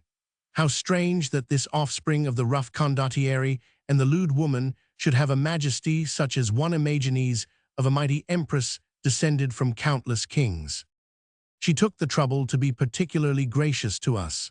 Me she complimented on some verses she had seen, and was very flattering in reference to a pastoral play which I had arranged. She could not congratulate my good Matteo on any intellectual achievements, but the fame of his amours gave her a subject on which she could playfully reproach him. She demanded details, and I left her listening intently to some history which Matteo was whispering in her ear, and I knew he was not particular in what he said. I felt in peculiarly high spirits, and I looked about for someone on whom to vent my good humor. I caught sight of Giulia. I had seen her once or twice since my return to Forli, but had never spoken to her. Now I felt sure of myself. I knew I did not care 2 straws for her, but I thought it would please me to have a little revenge. I looked at her a moment. I made up my mind. I went to her and bowed most ceremoniously. "Donna Giulia, behold the moth." I had used the simile before, but not to her, so it did not matter. She looked at me undecidedly, not quite knowing how to take me. "May I offer you my arm?" I said as blandly as I could. She smiled a little awkwardly and took it. "How beautiful the Countess is tonight," I said. "Everyone will fall in love with her." I knew she hated Caterina, a sentiment which the great lady returned with vigor. "I would not dare say it to another, but I know you are never jealous. She is indeed like the moon among the stars." "The idea does not seem too new," she said coldly. "It is all the more comprehensible. I am thinking of writing a sonnet on the theme." I imagined it had been done before, but the ladies of Forley will doubtless be grateful to you. She was getting cross, and I knew by experience that when she was cross, she always wanted to cry. I am afraid you are angry with me, I said. No, it is you who are angry with me, she answered rather tearfully. Why should you think that? You have not forgiven me for. I wondered whether the conscientious Giorgio had had another attack of morality and ridden off into the country. My dear lady, I said with a little laugh, I assure you that I have forgiven you entirely. After all, it was not such a very serious matter. No, she looked at me with a little surprise. I shrugged my shoulders. You were quite right in what you 999. Those things have to finish some time or other, and it really does not so much matter when. I was afraid I had hurt you, she said in a low voice. The scene came to my mind, the dimly lit room, the delicate form lying on the couch, cold and indifferent, while I was given over to an agony of despair. I remembered the glitter of the jeweled ring against the white hand. I would have no mercy. My dear Giulia, you will allow me to call you Giulia. She nodded. My dear Giulia, I was a little unhappy at first, I acknowledge, but one gets over those things so quickly.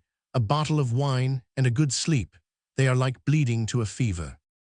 You were unhappy. Naturally, one is always rather put out when one is dismissed. One would prefer to have done the breaking oneself.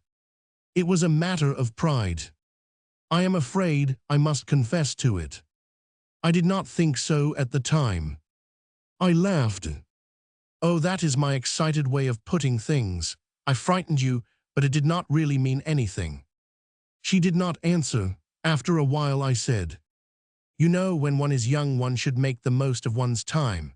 Fidelity is a stupid virtue, unphilosophical and extremely unfashionable. What do you mean? Simply this, you did not particularly love me, and I did not particularly love you. Oh. We had a passing fancy for one another, and that satisfied, there was nothing more to keep us together. We should have been very foolish not to break the chain. If you had not done so, I should have. With your woman's intuition, you saw that and forestalled me. Again, she did not answer. Of course, if you had been in love with me, or I with you, it would have been different. But as it was. I see my cousin Violante in the corner there. Will you lead me to her? I did as she asked, and as she was bowing me my dismissal, I said, We have had a very pleasant talk, and we are quite good friends, are we not? Quite, she said. I drew a long breath as I left her. I hoped I had hurt. I hoped I had humiliated her. I wished I could have thought of things to say that would have cut her to the heart. I was quite indifferent to her, but when I remembered, I hated her. I knew everyone in Forley by now, and as I turned away from Giulia, I had no lack of friends with whom to talk. The rooms became more crowded every moment. The assembly was the most brilliant that Forley had ever seen, and as the evening wore on the people became more animated. A babel of talk drowned the music, and the chief topic of conversation was the wonderful beauty of Caterina. She was bubbling over with high spirits. No one knew what had happened to make her so joyful, for of late she had suffered a little from the unpopularity of her husband, and a sullen look of anger had replaced the old smiles and graces. But tonight she was herself again. Men were standing round talking to her, and one heard a shout of laughter from them as every now and then she made some witty repartee, and her conversation gained another charm from a sort of soldierly bluntness which people remembered in Francesco Sforza and which she had inherited. People also spoke of the cordiality of Girolamo towards Arcecco. He walked up and down the room with him, arm in arm, talking affectionately. It reminded the onlookers of the time when they had been as brothers together. Caterina occasionally gave them a glance and a little smile of approval. She was evidently well pleased with the reconciliation. I was making my way through the crowd, watching the various people, giving a word here and there or a nod, and I thought that life was really a very amusing thing. I felt mightily pleased with myself, and I wondered where my good friend Claudia was. I must go and pay her my respects. Filippo! I turned, and saw Scipione Moratini standing by his sister, with a number of gentlemen and ladies, most of them known to me. "Why are you smiling so contentedly?" he said. "You look as if you had lost a pebble and found a diamond in its place." "Perhaps I have, who knows?" At that moment I saw Ercole Piacentini enter the room with his wife. I wondered why they were so late. Claudia was at once seized upon by one of her admirers, and leaving her husband, sauntered off on the proffered arm. Ercole came up the room on his way to the Count. His grim visage was contorted into an expression of amiability, which sat on him with an ill grace. "This is indeed a day of rejoicing," I said. "Even the wicked ogre is trying to look pleasant." Giulia gave a little silvery laugh. I thought it forced. "You have a forgiving spirit, dear friend," she said, accenting the last word in recollection of what I had said to her. "A truly Christian disposition." "Why?" I asked, smiling. "I admire the way in which you have forgiven Ercole for the insults he has offered you. One does not often find a gentleman who so charitably turns his other cheek to the smiter." I laughed within myself. She was trying to be even with me. I was glad to see that my darts had taken good effect. Scipione interposed, for what his sister had said was sufficiently bitter. "Nonsense, Giulia," he said. "You know Filippo is the last man to forgive his enemies until the breath is well out of their bodies, but circumstances—" Giulia pursed up her lips into an expression of contempt. "Circumstances?" I was surprised, because I remembered the vigor with which Messer Filippo had vowed to revenge himself.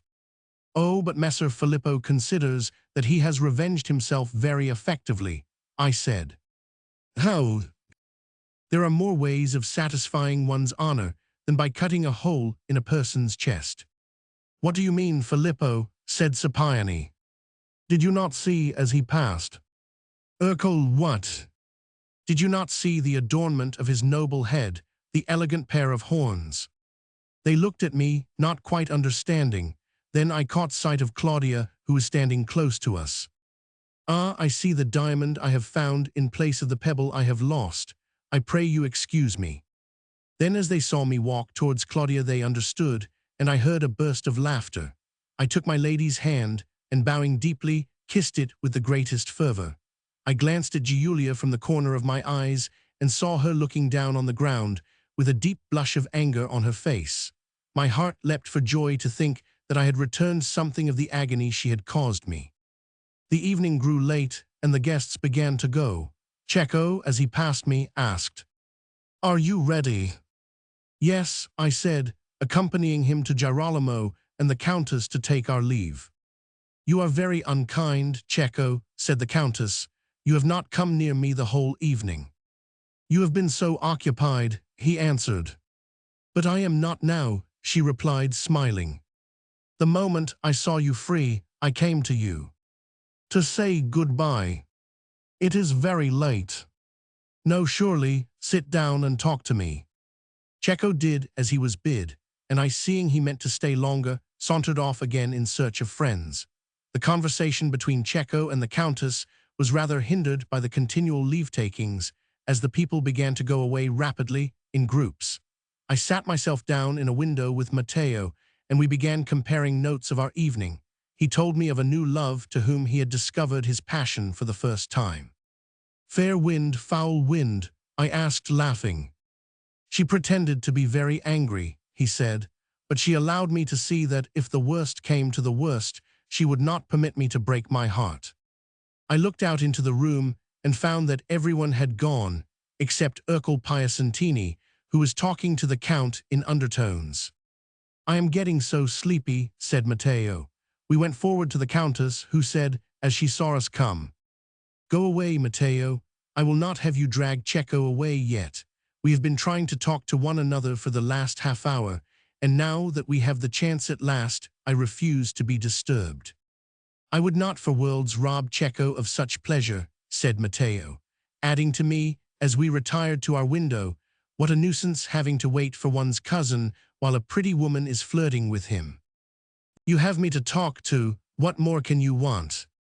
"I don't want to talk to you at all," he answered, laughing. Girolamo was still with Urkel.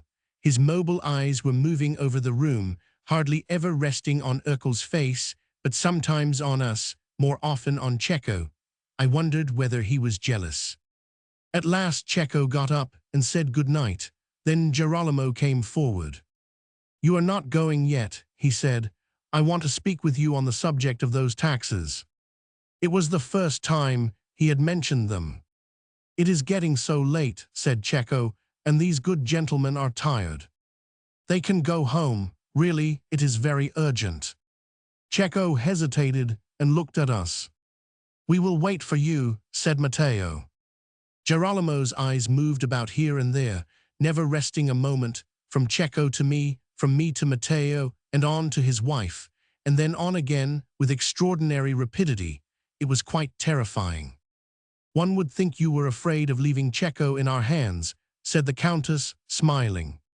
"No," returned Matteo, "but I look forward to having some of your attention now that Cecco is otherwise occupied. Will you let me languish?" She laughed, and a rapid glance passed between her and the Count. "I shall be only too pleased," she said. "Come and sit by me, one on each side." The Count turned to Urkel. "Well, good night, my friend," he said. "Good night." Urkel left us, and Girolamo, taking Cecco's arm, walked up and down the room, speaking. The Countess and Matteo commenced a gay conversation. Although I was close to them, I was left alone, and I watched the Count. His eyes fascinated me, moving ceaselessly. What could be behind them? What could be the man's thoughts that his eyes should never rest? They enveloped the person, they looked at his head, every feature of his face, his body, his clothes. One imagined there was no detail they had not caught. It was as if they ate into the very soul of the man. The two men tramped up and down, talking earnestly. I wondered what they were saying. At last Girolamo stopped. "Ah, well, I must have mercy on you. I shall tire you to death. And you know I do not wish to do anything to harm you." Cecco smiled. "Whatever difficulty there has been between us, Cecco, you know that there has never on my part been any ill feeling towards you. I have always had for you a very sincere and affectionate friendship." And as he said the words, an extraordinary change came over him. The eyes, the mobile eyes, stopped still at last. For the first time I saw them perfectly steady, motionless, like glass.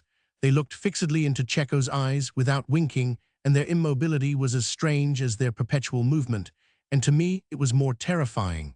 It was as if Girolamo was trying to see his own image in Cecco's soul. We bade them farewell, and together issued out into the silence of the night, and I felt that behind us the motionless eyes, like glass, were following us into the darkness. Roman 19. We issued out into the silence of the night. There had been a little rain during the day, and the air in consequence was fresh and sweet. The light breeze of the spring made one expand one's lungs and draw in long breaths. One felt the trees bursting out into green leaves, and the buds on the plants opening their downy mantles and discovering the flower within. Light clouds were wandering lazily along the sky, and between them shone out a few dim stars. Cecco and Matteo walked in front, while I lingered enjoying the spring night. It filled me with a sweet sadness, a reaction from the boisterous joy of the evening, and pleasant by the contrast. When Matteo fell behind and joined me, I received him a little unwillingly, disappointed at the interruption of my reverie. I asked Cecco what the Count had said to him of the taxes, but he would not tell me. He said he wanted to think about the conversation. I made no answer, and we walked on in silence. We had left the piazza and were going through the narrow streets bordered by the tall black houses. It was very late, and there was not a soul about. There was no sound but that of our own footsteps and of Cecco walking a few yards in front. Between the roofs of the houses, only a little strip of sky could be seen, a single star, and the clouds floating lazily. The warm air blew in my face and filled me with an intoxication of melancholy. I thought how sweet it would be to fall asleep this night and never again to wake. I was tired, and I wanted the rest of an endless sleep. Suddenly, I was startled by a cry. I saw from the shadow of the houses black forms spring out on Cecco. An arm was raised, and a glittering instrument flashed in the darkness. He staggered forward. "Matteo," he cried, help, help. We rushed forward, drawing our swords. There was a scuffle, 3 of us against 4 of them, a flash of swords, a cry from one of the men as he reeled and fell with a wound from Matteo's sword. Then another rush, a little band of men suddenly appeared round the corner, and Ercole Piacentini's voice, crying, "What is it? What is it?" And Matteo's answer, "Help us, Ercole, I have killed one, Cecco is stabbed." Ah, a cry from Ercole, and with his men he rushed into the fray. A few more cries, still the flash of swords, the fall of heavy bodies on the stones. "They are done for," said Matteo. The shouts, the clang of metal woke up the neighbors. Lights were seen at the windows, and night-capped women appeared shrieking. Doors were thrown open, and men came out in their shirts, sword in hand. "What is it? What is it?" "Cecco, are you hurt?" asked Matteo. "No, my coat of mail." "Thank God you had it on, I saw you stagger." "It was the blow. At first, I did not know whether I was hurt or not." "What is it? What is it?" The neighbors surrounded us. "They have tried to murder Cecco, Cecco d'Orsi." "My God, is he safe?" "Who has done it?" All eyes were turned to the 4 men, each one lying heaped up on the ground, with the blood streaming from his wounds. "They are dead." "Footpads," said Ercole. "They wanted to rob you and did not know you were accompanied." "Footpads, why should footpads rob me this night?" said Cecco. "I wish they were not dead." "Look, look," said a bystander, "there is one moving." The words were hardly out of the man's mouth before one of Ercole's soldiers snatched up his dagger and plunged it in the man's neck, shouting, "Bestio!" A tremor went through the prostrate body, and then it was quite still. "You fool," said Matteo angrily, "why did you do that?" "He is a murderer," said the soldier. "You fool, we wanted him alive, not dead. We could have found out who hired him." "What do you mean?" said Ercole. "They are common robbers." "Here is the guard," cried someone. The guard came, and immediately there was a babel of explanation. The captain stepped forward and examined the men lying on the ground. "They are all dead," he said. "Take them away," said Ercole. "Let them be put in a church till morning." "Stop," cried Cecco. "Bring a light, and let us see if we can recognize them."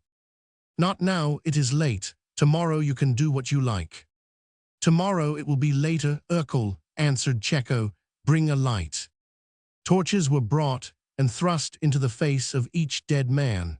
Everyone eagerly scrutinized the features drawn up in their last agony. "I don't know him." Then to another, "No." And the other 2 also were unknown. Cecco examined the face of the last and shook his head, but a man broke out excitedly, "Ah, I know him." A cry from us all. "Who is it?" "I know him. It is a soldier, one of the Count's guard." "Ah," said Matteo and Cecco, looking at one another, "one of the Count's guard." "That is a lie," said Ercole. "I know them all, and I have never seen that face before. It is a footpad, I tell you." "It is not. I know him well. He is a member of the guard." "It is a lie, I tell you." "Ercole is doubtless right," said Cecco. "They are common thieves. Let them be taken away. They have paid a heavy price for their attempt. Good night, my friends. Good night, Ercole, and thanks." The guard took hold of the dead men by the head and by the feet, and one after another, in single file, they bore them off down the dark street. We 3 moved on, the crowd gradually melted away, and everything again became dark and silent. We walked home side by side without speaking. We came to the Palazzo Orsi, entered, walked upstairs, one after the other, into Cecco's study. Lights were brought, the door closed carefully, and Cecco turned round to us. "Well?" Neither I nor Matteo spoke. Cecco clenched his fist, and his eyes flashed as he hissed out, "The cur." We all knew the attempt was the Count's. "By God, I am glad you are safe," said Matteo. What a fool I was to be taken in by his protestations. I ought to have known that he would never forget the injury I had done him. "He planned it well," said Matteo. Except for the soldier, I remarked, he should not have chosen anyone who could be recognized. Probably he was the leader, but how well he managed everything, keeping us after the others and nearly persuading Filippo and me to go home before you. Caterina was in the plot. I wonder he did not defer the attempt when he found you would not be alone, I said to Cecco. He knows I am never alone, and such an opportunity would not easily occur again. Perhaps he thought they could avoid you too, or even murder you as well. But Urkel and his men, I said. Yes, I have been thinking about them. The only explanation I have is that he placed them there to cover their flight if they succeeded, and if they failed or could not escape, to kill them.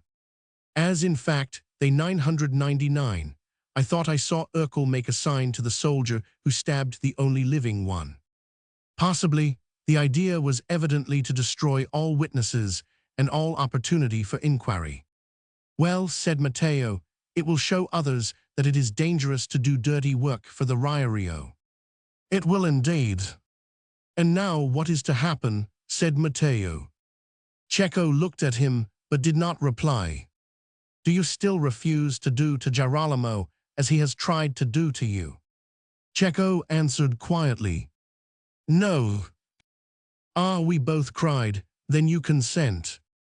I see no reason now for not taking the law into my own hands. Assassination, whispered Matteo. And Cecco answered boldly. Assassination, then, after a pause, it is the only way open to me. Do you remember Lorenzo's words? They have been with me every day, and I have considered them very, very deeply. Let Cecco know that it is only the fool who proposes to himself an end when he cannot or will not attain it. But the man who deserves the name of man marches straight to the goal with clearness of mind and strength of will. He looks at things as they are, putting aside all vain appearances, and when his intelligence has shown him the means to his end, he is a fool if he refuses them, and he is a wise man if he uses them steadily and unhesitatingly. I know the end, and I will attain it. I know the means, and I will use them steadily, without hesitation. I am glad to hear you speak like that at last, said Matteo. We shall have plenty to help us. The Moratini will join at once. Jacopo Ronchi and Ludovico Pansecchi are so bitter against the Count they will come with us as soon as they hear you have decided to kill the enemy of us all. You are blind, Matteo. Do you not see what we must do? You mistake the means for the end. What do you mean? The death of Girolamo is only a means. The end is further and higher. Matteo did not speak. I must keep my hands clean from any base motive. It must not seem that I am influenced by any personal incentive. Nothing must come from me. The idea of assassination must come from outside. Whom do you? I think Bartolomeo Moratini must propose it, and I will yield to his instances. Good, then I will go to him. That will not do either. Neither you nor I must be concerned in it. Afterwards it must be clear to all minds that the Orsi were influenced solely by the public welfare. Do you see? I will tell you how it must be. Filippo must help us. He must go to Bartolomeo, and from his great affection for us talk of our danger and entreat Bartolomeo to persuade me to the assassination. Do you understand, Filippo? Perfectly. Will you do it? I will go to him tomorrow. Wait till the news of the attempt has spread. I smiled at the completeness with which Cecco had arranged everything. He had evidently thought it all out. How had his scruples disappeared? The blackness of the night was sinking before the dawn when we bade one another good night. Roman 20. I seemed to have slept a bare half-hour when I was awakened by a great noise downstairs. I got up, and looking out of the window, saw a crowd gathered in the street below. They were talking and gesticulating furiously. Then I remembered the occurrence of the night, and I saw that the news had spread, and these were citizens come to gather details. I went downstairs and found the courtyard thronged. Immediately I was surrounded by anxious people asking for news. Very contrary reports had circulated. Some said that Cecco had been killed outright, others that he had escaped, while most asserted that he was wounded. All asked for Cecco. If he is unhurt, why does he not show himself? They asked. A servant assured them that he was dressing and would be with them at once. Suddenly there was a shout. Cecco had appeared at the top of the stairs. They rushed towards him, surrounding him with cries of joy. They seized his hand, they clung to his legs. Some of them touched him all over to see that he was indeed unwounded. Others kissed the lappets of his coat. Bartolomeo Moratini entered the court with his sons, and the people shrunk back as he came forward and embraced Cecco. "Thank God you are saved," he said. "It will be an evil day for Forlì when anything happens to you." The people answered in shouts, but at that moment another sound was heard without, a long and heavy murmur. The people surrounding the doorway looked out and turned in astonishment to their neighbors, pointing to the street. The murmur spread. What was it? "Make way, make way." A strident voice called out the words, and ushers pushed the people aside. A little troop of men appeared in the entrance, and as they sank back, there stepped forward the Count. "The Count," Cecco started, but immediately recovering himself advanced to meet his visitor. Girolamo walked up to him, and taking him in his arms, kissed him on the cheeks and said, my Cecco." We who knew, and the others who suspected, looked on with astonishment. "As soon as I heard the terrible news, I rushed to find you," said the Count. "Are you safe?" "Quite safe." He embraced him again. "You cannot think what agony I suffered when I heard you were wounded. How glad I am it was not true. O God in heaven, I thank thee for my Cecco." "You are very kind, my lord," answered our friend. "But it is some consolation that the miscreants have met the end which they deserved. We must take steps to free the town of all such dangerous persons. What will men say of my rule when it is known that the peaceful citizen cannot walk home at night without danger to his life? O Cecco, I blame myself bitterly." "You have no cause, my lord, but would it not be well to examine the men to see if they are known in Forlì? Perhaps they have associates." "Certainly, the idea was in my mind. Let them be laid out in the marketplace so that all may see them." "Pardon, sir," said one of his suite, "but they were laid in the church of San Spirito last night, and this morning they have disappeared." Matteo and I looked at one another. Cecco kept his eyes fixed on the Count. "Disappeared," cried the latter, displaying every sign of impatience. "Who is responsible for this? Offer a reward for the discovery of their bodies and of any accomplices. I insist on their being discovered." Shortly afterwards, he took his leave, after repeatedly kissing Cecco and warmly congratulating Matteo and myself on the assistance we had given to our friend. To me he said, "I regret, Messer Filippo, that you are not a Forlivese. I should be proud to have such a citizen." Bartolomeo Moratini was still at the Palazzo Orsi, so, seizing my opportunity, I took him by the arm and walked with him to the statue gallery, where we could talk in peace. "What do you think of all this?" I said. He shook his head. "It is the beginning of the end. Of course it is clear to all of us that the assassination was ordered by the Count. He will persuade nobody of his innocence by his pretended concern. All the town is whispering his name. Having made a first attempt and failed, he will not hesitate to make a second, for if he could forgive the injury which he has received from Cecco, he can never forgive the injury which he himself has done him, and next time he will not fail." "I am terribly concerned," I said. "You know the great affection I have for both the Orsi." He stopped and warmly shook my hand. "I cannot let Cecco throw away his life in this way," I said. "What can be done?" "Only one thing, and you suggested it. Girolamo must be killed." "Ah, but Cecco will never consent to that." "I am afraid not," I said gravely. "You know the delicacy of his conscience." "Yes, and though I think it excessive, I admire him for it. In these days it is rare to find a man so honest and upright and conscientious as Cecco, but Messer Filippo, one must yield to the ideas of the age one lives in.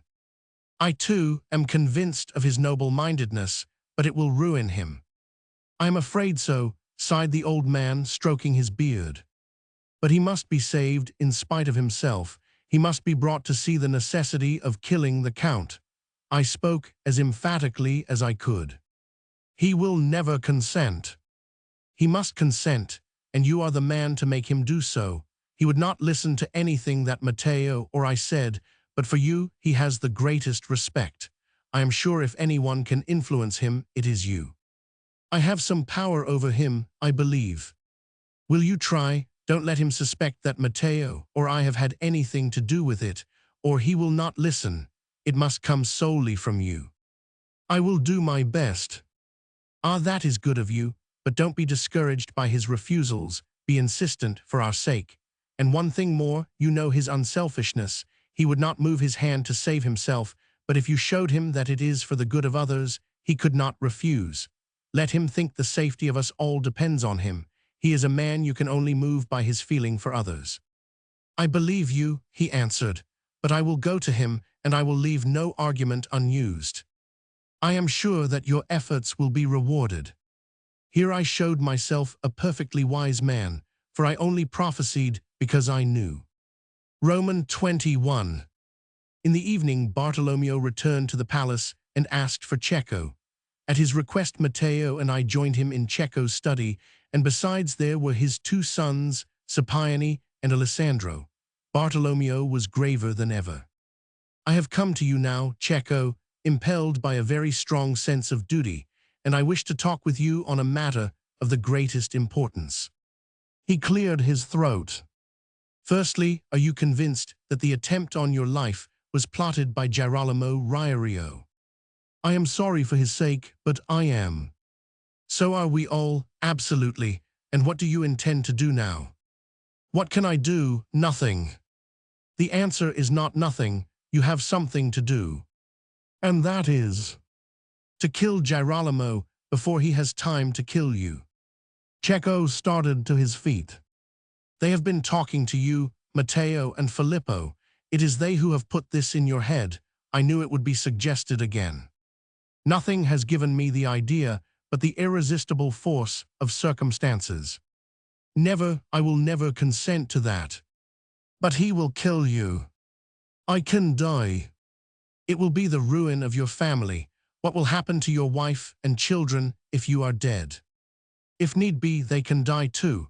No one who bears the name of Orsi fears death. You cannot sacrifice their lives in cold blood. I cannot kill a fellow man in cold blood. Ah, my friend, you don't know what is in me. I am not religious. I have never meddled with priests, but something in my heart tells me not to do this thing. I don't know what it is, conscience or honor, but it is speaking clearly within me. He had his hand on his heart and was speaking very earnestly. We followed his eyes and saw them resting on a crucifix. No, Bartolomeo, he said, one cannot forget God. He is above us always, always watching us, and what should I say to him with the blood of that man on my hands? You may say what you like, but believe me, it is best to be honest and straightforward, and to the utmost of one's ability to carry out the doctrines which Christ has left us, and upon which he set the seal with the blood of his hands and feet, and the wound in his side. Bartolomeo looked at me as if it were hopeless to attempt anything against such sentiments, but I signed him energetically to go on. He hesitated. It would be almost tragic if he gave the matter up before Cecco had time to surrender. However, he proceeded. You are a good man, Cecco, and I respect you deeply for what you have said. But if you will not stir to save yourself, think of the others. What do you mean? Said Cecco, starting as if from a dream. Have you the right to sacrifice your fellow men? The citizens of Forli depend on you. Ah, they will easily find another leader. Why, you yourself will be of greater assistance to them than I have ever been. How much better will they be in your strong hands than with me? No, no, you are the only man who has power here. You could not be replaced. But what can I do more than I am doing? I do not seek to leave Forli. I will stay here and protect myself as much as I can. I cannot do more. O Cecco, look at their state. It cannot continue.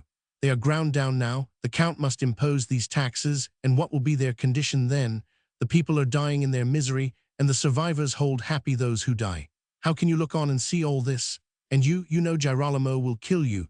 It is a matter of time, and who can tell how short a time? Perhaps even now he is forging the weapon of your death. My death, cried Cecco, all that is nothing. But what will be the lot of the people when you are gone? You are the only curb on Rierio's tyranny. When you are dead, nothing will keep him back, and when once he has eased his path by murder, he will not fail to do so again. We shall live under perpetual terror of the knife. Oh, have mercy on your fellow citizens." "My country," said Cecco, "my country. You cannot resist this. For the good of your country, you must lead us on." "And if my soul—" "It is for your country. Ah, Cecco, think of us all, not for ourselves only, but for our wives, our innocent children, we beg you, we implore. Shall we go down on our knees to you?" "Oh my God, what shall I do?" said Cecco, extremely agitated. "Listen to my father, Cecco," said Scipione, "he has right on his side." "Oh, not you too, do not overwhelm me, I feel you are all against me. God help me, I know it is wrong, but I feel myself wavering." "Do not think of yourself, Cecco, it is for others, for our liberty, our lives, our all, that we implore you. You move me terribly.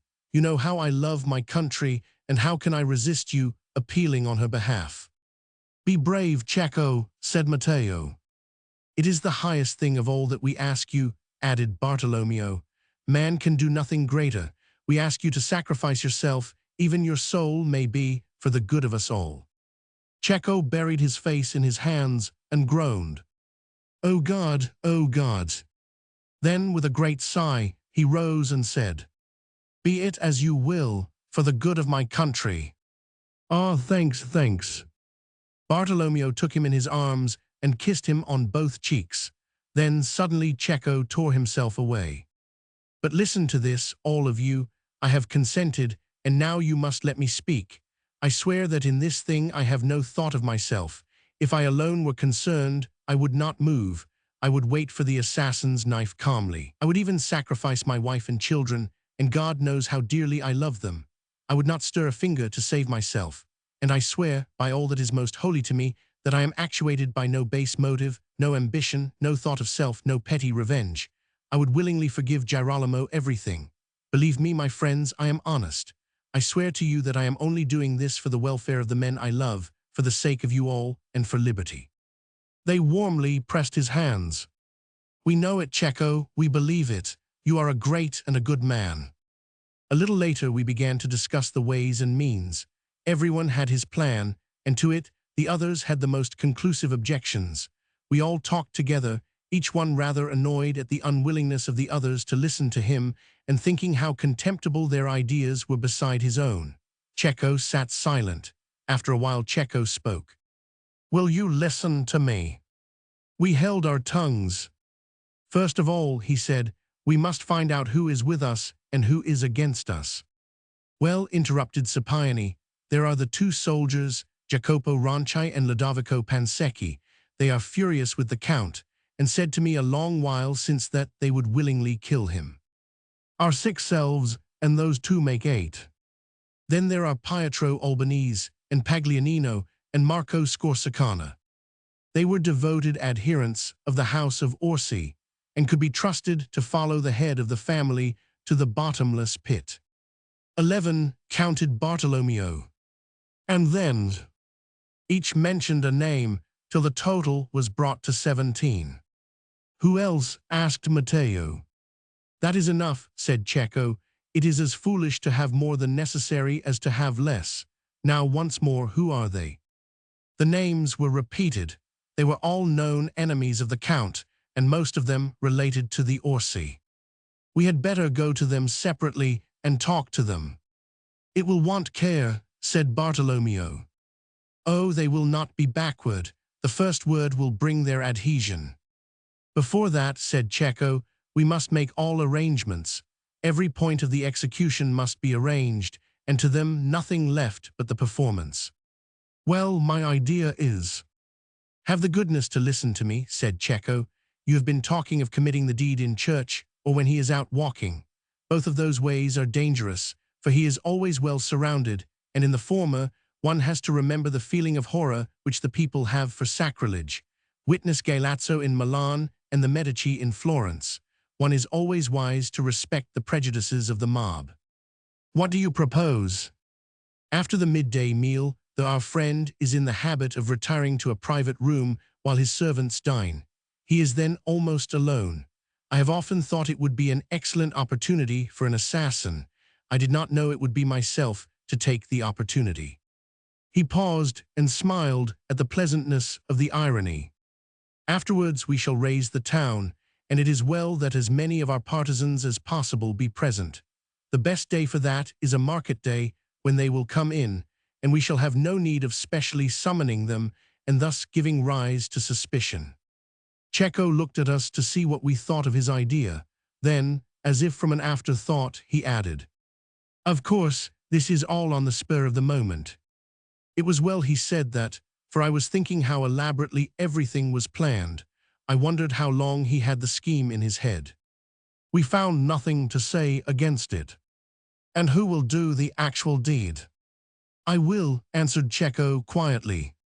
"You?" "Yes, alone. I will tell you your parts later." "And when?" "Next Saturday. That is the first market day." So soon? We were all surprised. It was only 5 days off. It gave us very little time to think. It was terribly near. Alessandro voiced our feelings. "Does that give us enough time? Why not Saturday week? There are many needful preparations." "There are no needful preparations. You have your swords ready. The others can be warned in a few hours. I wish it were tomorrow." It is very soon." "There is less danger of our courage failing meanwhile. We have our goal before us, and we must go to it straight, with clearness of mind and strength of will." There was nothing more to be said. As we separated, one of the Moratini asked, "About the others, shall we?" "You can leave everything to me. I take all on my hands. Will you three come here to play a game of chess on Friday night at 10? Our affairs will occupy us so that we shall not meet in the interval. I recommend you to go about as much as possible and let yourselves be seen in all assemblies and parties." Checo was taking his captaincy in earnest. He would allow no contradiction and no swerving from the path he had marked out on the spur of the moment. He had 4 days in which to make merry and gather the roses. After that, who knows? We might be dangling from the palace windows in an even line, suspended by elegant hempen ropes, or our heads might be decorating spearheads and our bodies God knows where. I suggested these thoughts to Matteo, but I found him singularly ungrateful. Still, he agreed with me that we had better make the most of our time, and as it accorded with Checo's wishes, we were able to go to the devil from a sense of duty. I am sure Claudia never had a lover more ardent than myself during these 4 days.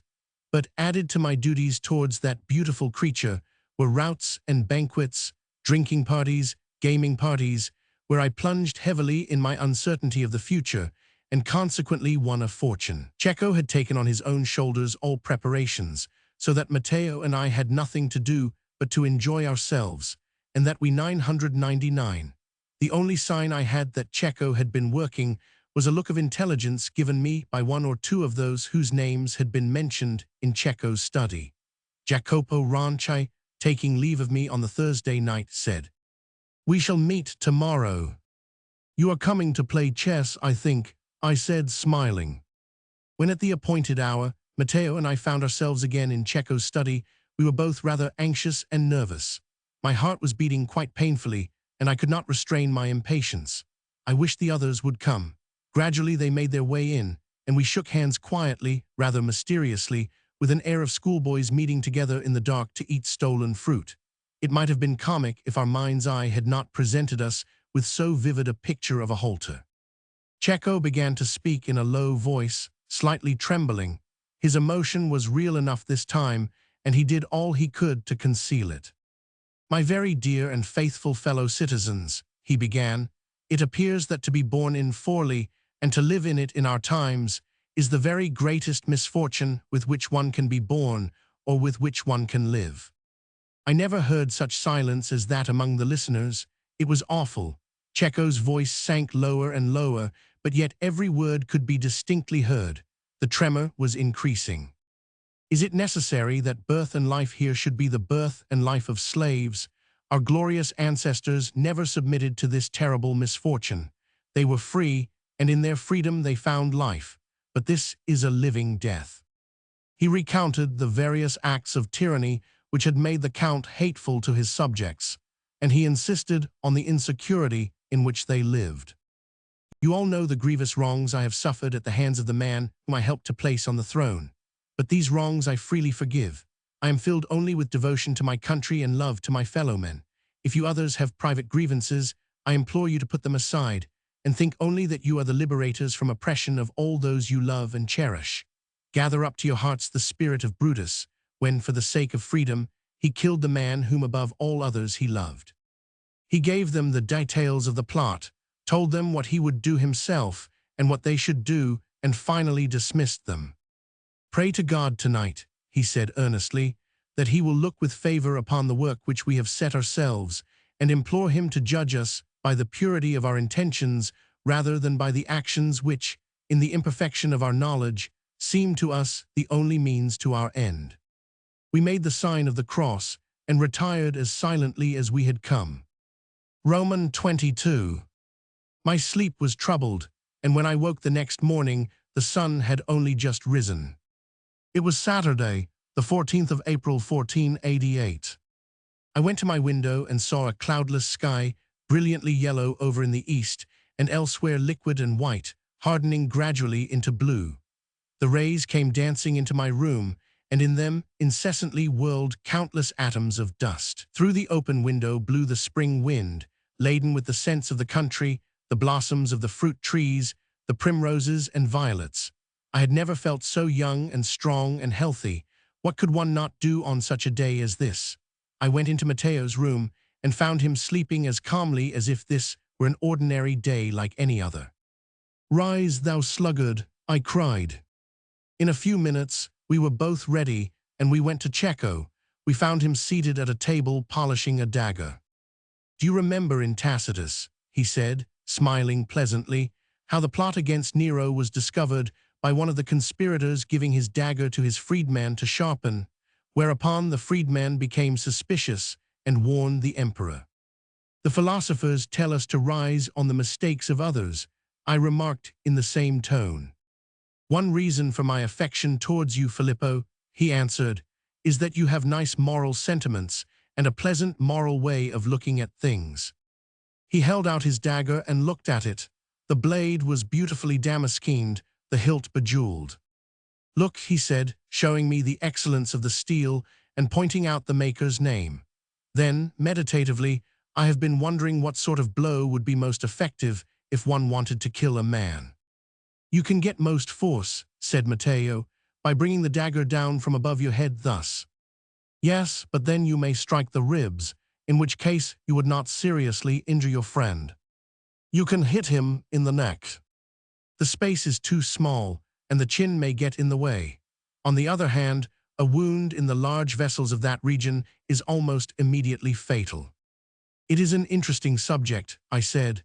"My opinion is that the best of all blows is an underhand one, ripping up the stomach." I took the dagger and showed him what I meant. "There are no hindrances in the way of bones.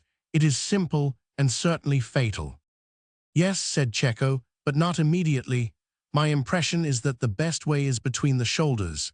Then you strike from the back, and your victim can see no uplifted hand to warn him, and if he is very quick, enable him to ward the blow."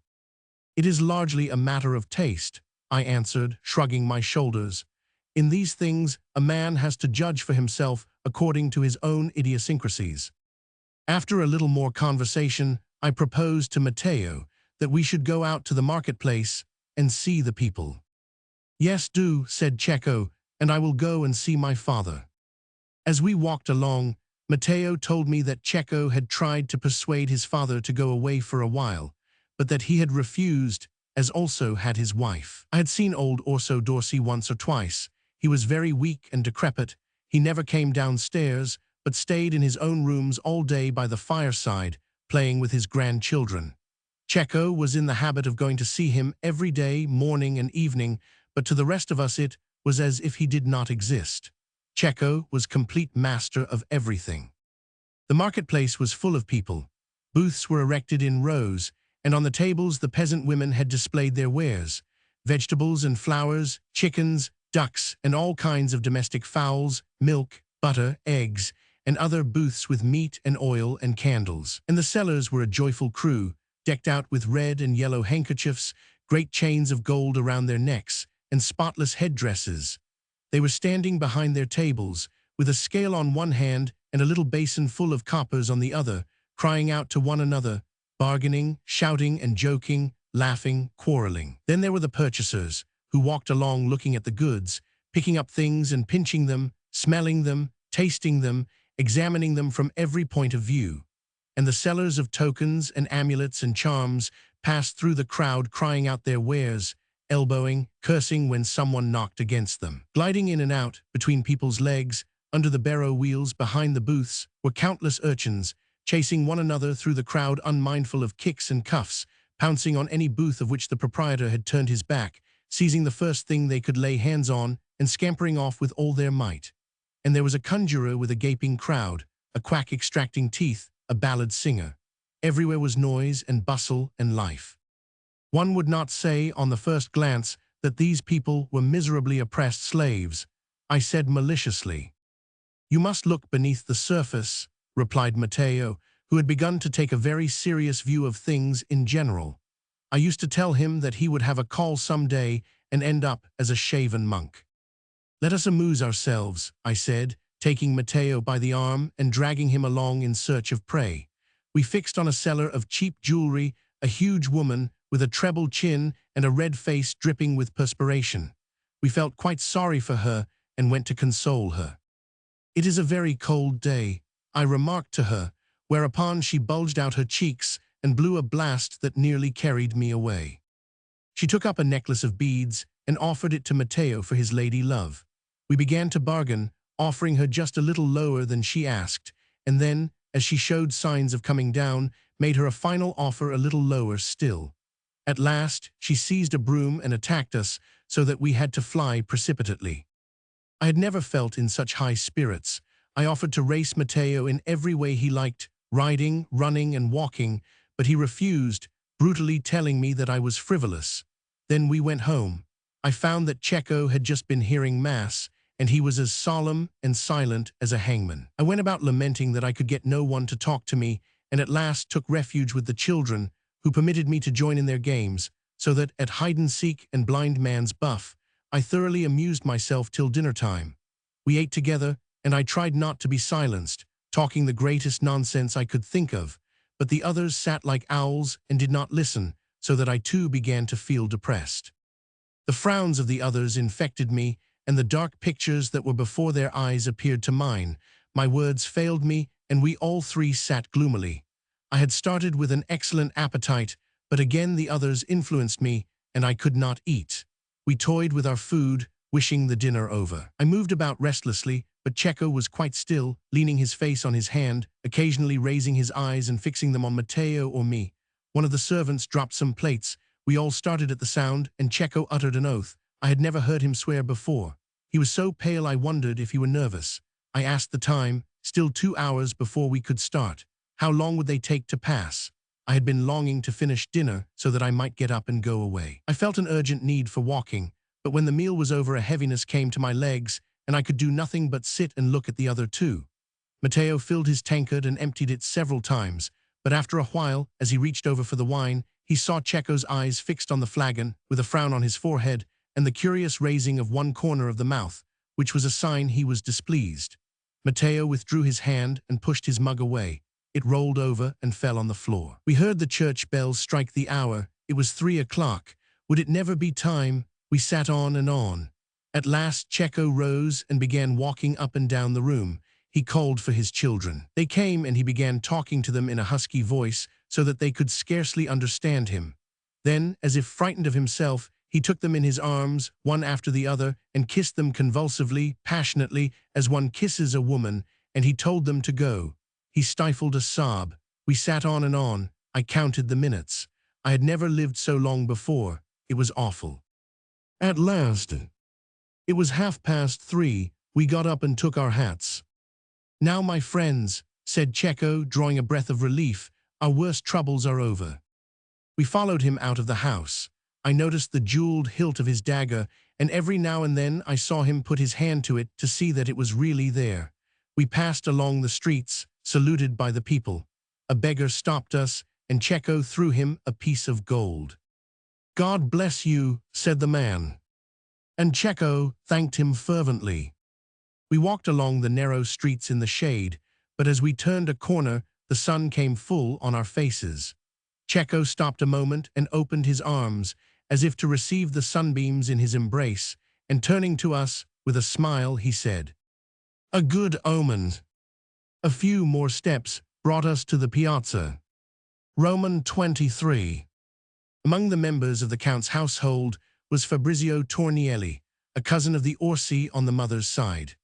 Checo had told him that he wished to talk with Girolamo about the money he owed him, and thought the best opportunity would be when the Count was alone after the meal which he was in the habit of taking at 3. But as he was very anxious to find the Count entirely by himself, he begged his cousin to make him a sign when the time came. Fabrizio had agreed, and we had arranged to stroll about the piazza till we saw him. We came across our friends. To me, they looked different from everyone else.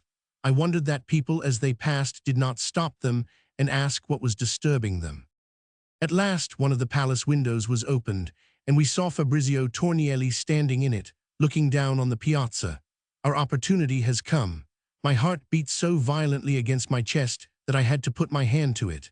Besides Matteo and myself, Marco Scorsicana, Ludovico Pansecchi, and Scipione Mortini were to accompany Checo into the palace. Checo took my arm and we walked slowly up the steps while the others followed on our heels. The head of the Orsi had a key of gold, that is to say he was admitted to the ruler's presence whenever he presented himself and without formality. The guard at the door saluted as we passed, making no question. We ascended to Girolamo's private apartments and were admitted by a servant. We found ourselves in an anteroom, in one wall of which was a large doorway closed by curtains. "Wait for me here," said Checo. "I will go in to the Count." The servant raised the curtain. Checo entered, and the curtain fell back behind him. Girolamo was alone, leaning against the sill of an open window. He stretched out his hand kindly. "Ah, Checo, how goes it?" "Well, and you?" "Oh, I am always well when I get among my nymphs." He waved his hand to the frescoes on the walls.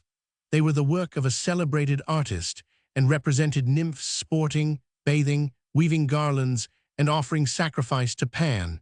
The room had been christened the Chamber of the Nymphs. Girolamo looked round with a contented smile. "I am glad everything is finished at last," he said. 8 years ago the stones with which the house is built had not been hewn out of the rock, and now every wall is painted, everything is carved and decorated, and I can sit down and say, it is finished.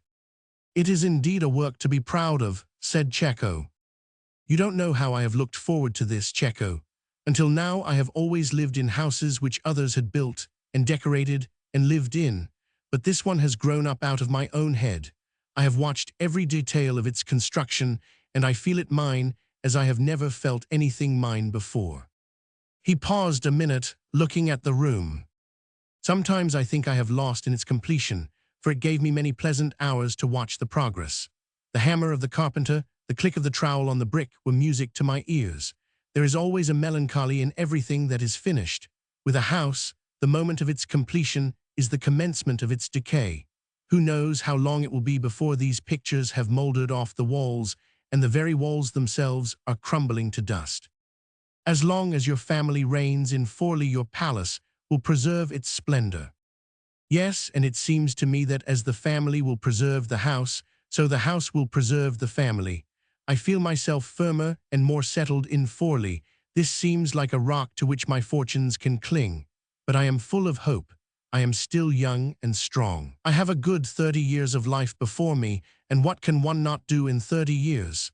And then, Checo, my children. What a proud day it will be for me when I can take my son by the hand and say to him, "You are a full-grown man, and you are capable of taking up the scepter when death takes it from my hand." And it will be a good present I shall leave him. My head is full of plans. Forli shall be rich and strong, and its prince shall not need to fear his neighbors, and the Pope and Florence shall be glad of his friendship. He looked into space as if he saw the future. But meanwhile I am going to enjoy life. I have a wife whom I love, a house to be proud of, 2 faithful cities. What more can I want? You are a fortunate man, said Cecco. There was a short silence. Cecco looked at him steadily. The Count turned away, and Cecco put his hand to his dagger. He followed him. As he was approaching, the Count turned again with a jewel that he had just taken from the window sill. I was looking at this stone when you came, he said. Bonifacio has brought it me from Milan, but I am afraid I cannot afford it. It is very tempting.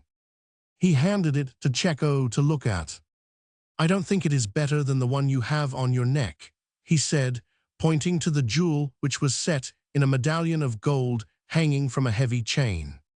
Oh yes, said Girolamo, it is much finer, look at the two together.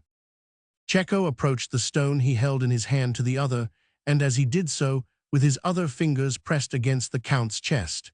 He wanted to see whether by any chance he wore a coat of mail. He did not mean to make the same mistake as the Count. He thought there was nothing, but he wished to make quite sure.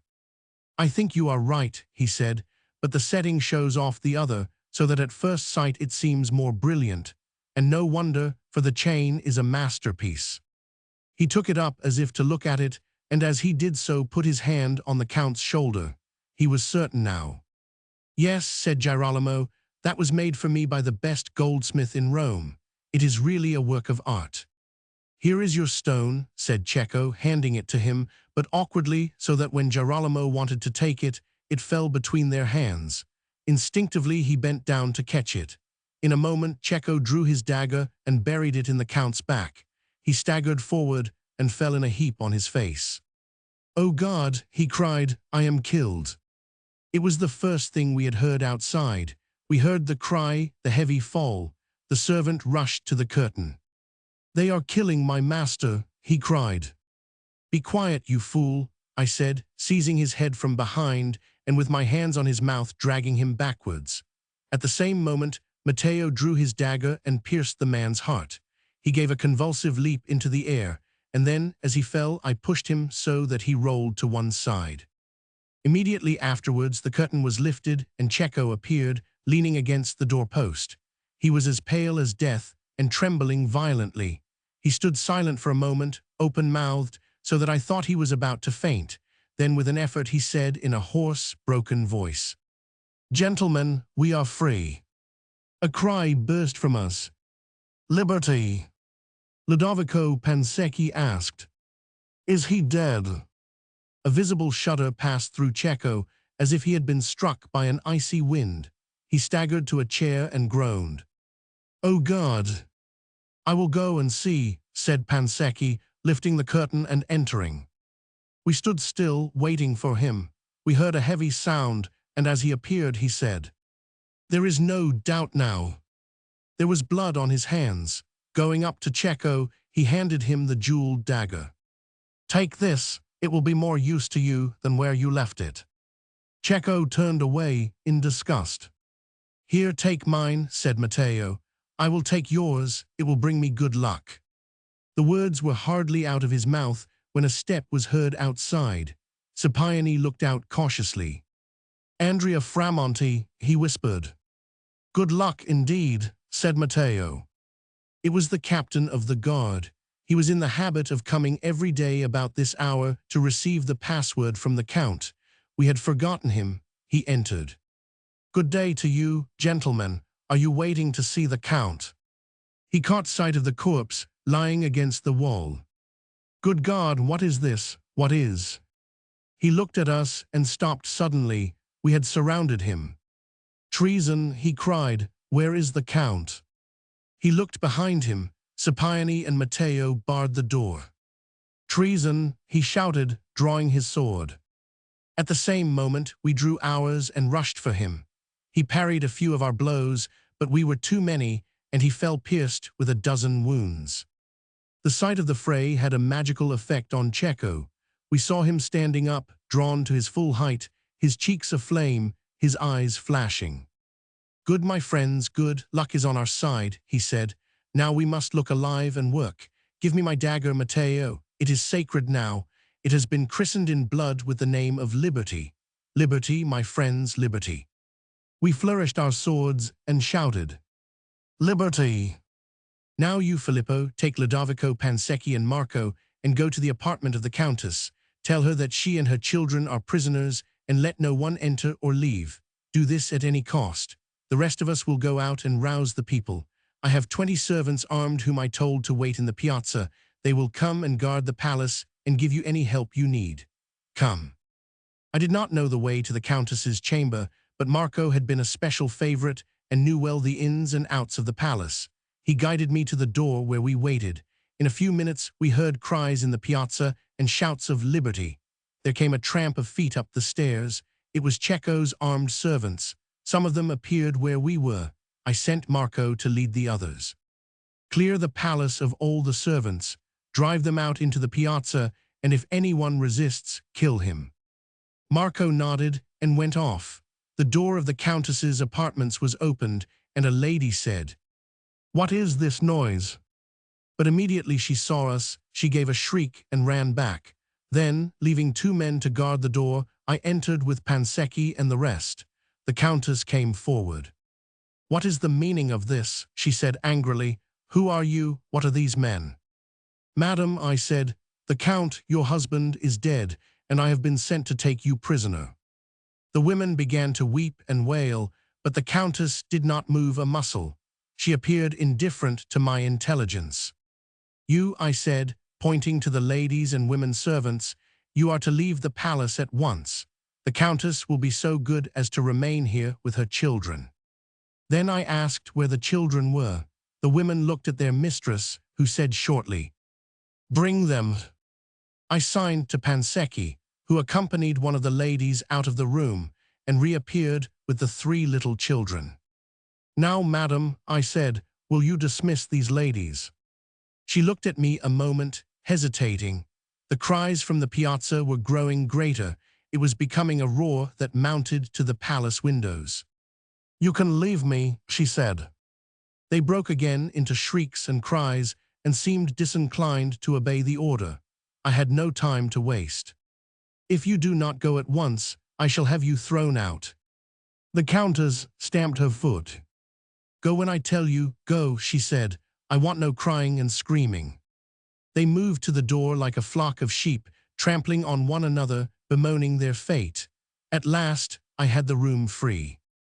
"Madam," I said, "you must allow 2 soldiers to remain in the room." I locked the 2 doors of the chamber, mounted a guard outside each, and left her. Roman 24. I went out into the piazza. It was full of men, but where was the enthusiasm we had expected, the tumult, the shouts of joy? Was not the tyrant dead? But they stood there dismayed, confounded like sheep. And was not the tyrant dead? I saw partisans of Cecco rushing through the crowd with cries of death to all tyrants, and liberty, liberty.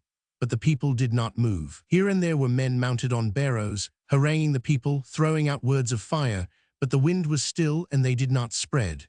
Some of the younger ones were talking excitedly, but the merchants kept calm, seeming afraid. They asked what was to happen now, what Cecco would do. Some suggested that the town should be offered to the Pope. Others talked of Lodovico Sforza and the vengeance he would bring from Milan. I caught sight of Alessandro Moratini. "What news? What news?" "Oh God, I don't know," he said with an expression of agony. "They won't move. I thought they would rise up and take the work out of our hands, but they are as dull as stones." "And the others?" I asked. "They are going through the town, trying to rouse the people. God knows what success they will have."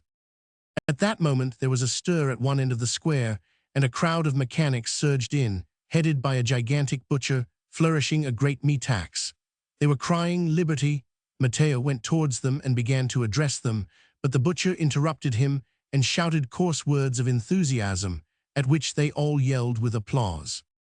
Cecco came on the scene, accompanied by his servants. A small crowd followed, crying, "Bravo, Cecco, bravo!" As soon as the mechanics saw him, they rushed towards him, surrounding him with cries and cheers. The square was growing fuller every moment.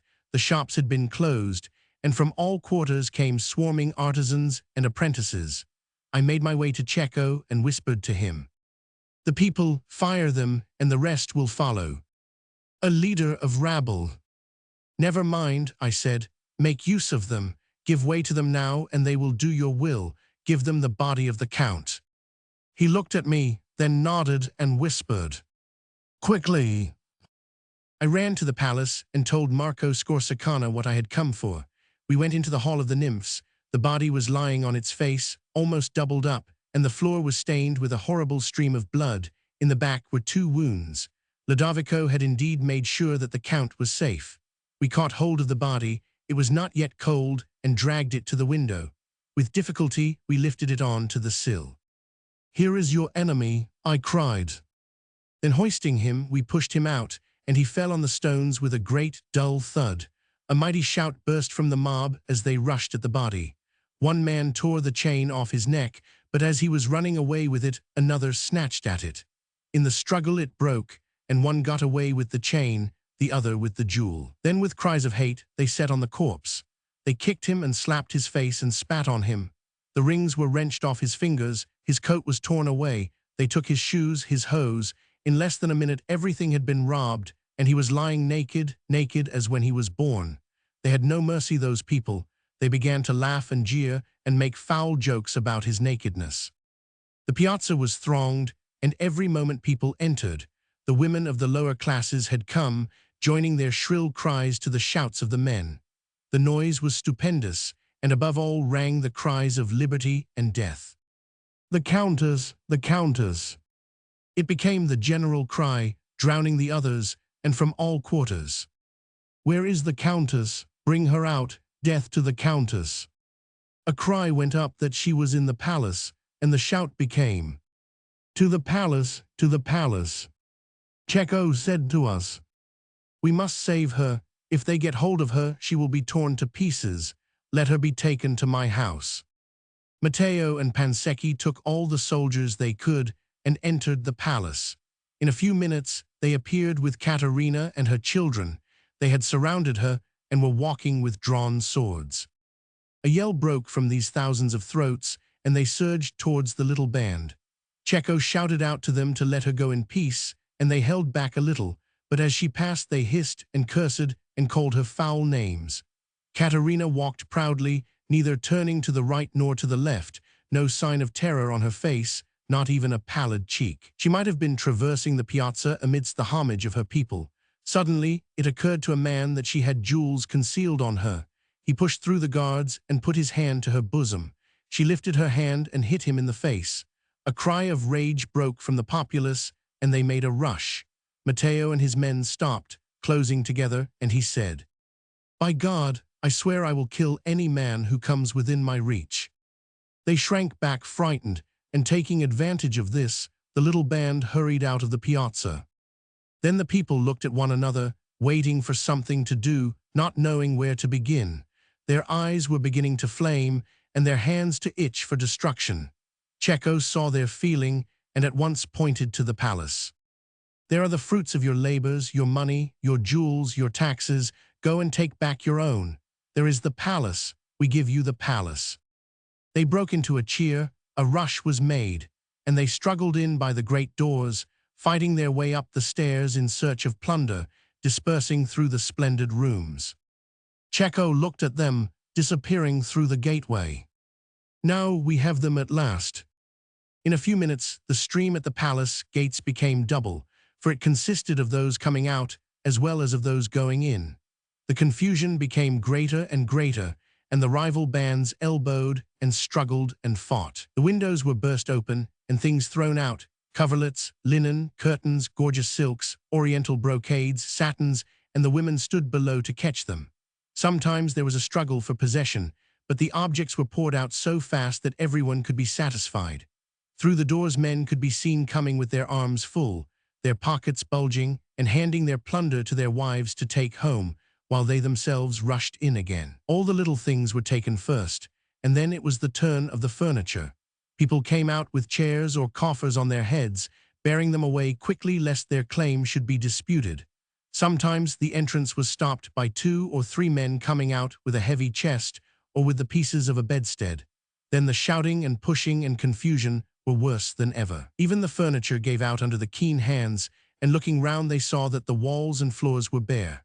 but there was still something for them. They made for the doors and wrenched them away. From the piazza, we saw men tear out the window frames, even the hinges were taken, and they streamed out of the palace heavily laden, their hands bloody from the work of destruction. All over the town, the bells were ringing, and still people surged into the piazza. Thousands had got nothing from the palace, and they cried out in anger against their companions, envious at their good luck. Bands had formed themselves with chiefs, and they were going about exciting the others. Cecco stood among them, unable to restrain them. Suddenly another cry rose from 1,000 throats. "The treasury!" And irresistible as the sea, they rushed to the gabella. In a few minutes the same ruin had overtaken it, and it was lying bare and empty. Scarcely one of them remained in the piazza. The corpse was lying on the cold stones, naked, the face close to the house in which the living man had taken such pride, and the house itself, with the gaping apertures from the stolen windows, looked like a building which had been burnt with fire, so that only the walls remained. And it was empty but for a few rapacious men, who were wandering about like scavengers to see whether anything had been left unfound. The body had done its work, and it could rest in peace. Cecco sent for friars, who placed it on a stretcher, covering its nakedness, and bore it to their church. Night came, and with it a little peace.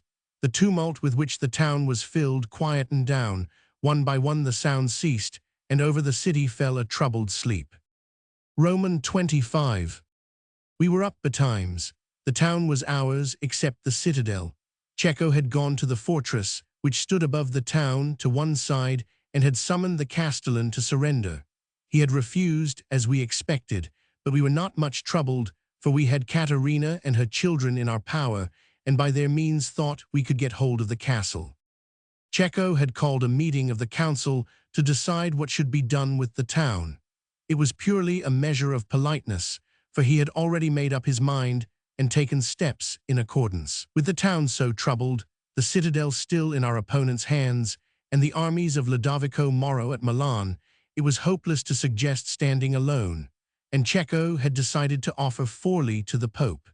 This would give a protection against external enemies and would not greatly interfere with the internal relations. The real power would belong to the chief citizen, and Cecco knew well enough whom that was. Further, the lax grasp of the Pope would soon be loosed by death, and in the confusion of a long conclave and a change of rulers, it would not be impossible to change the state of dependence into real liberty, and for Cecco to add the rights and titles of lordship to the power. On the previous night, he had sent a messenger to the protonotary Savolo, the papal governor of Cesena, with an account of what had happened and the offer of the town.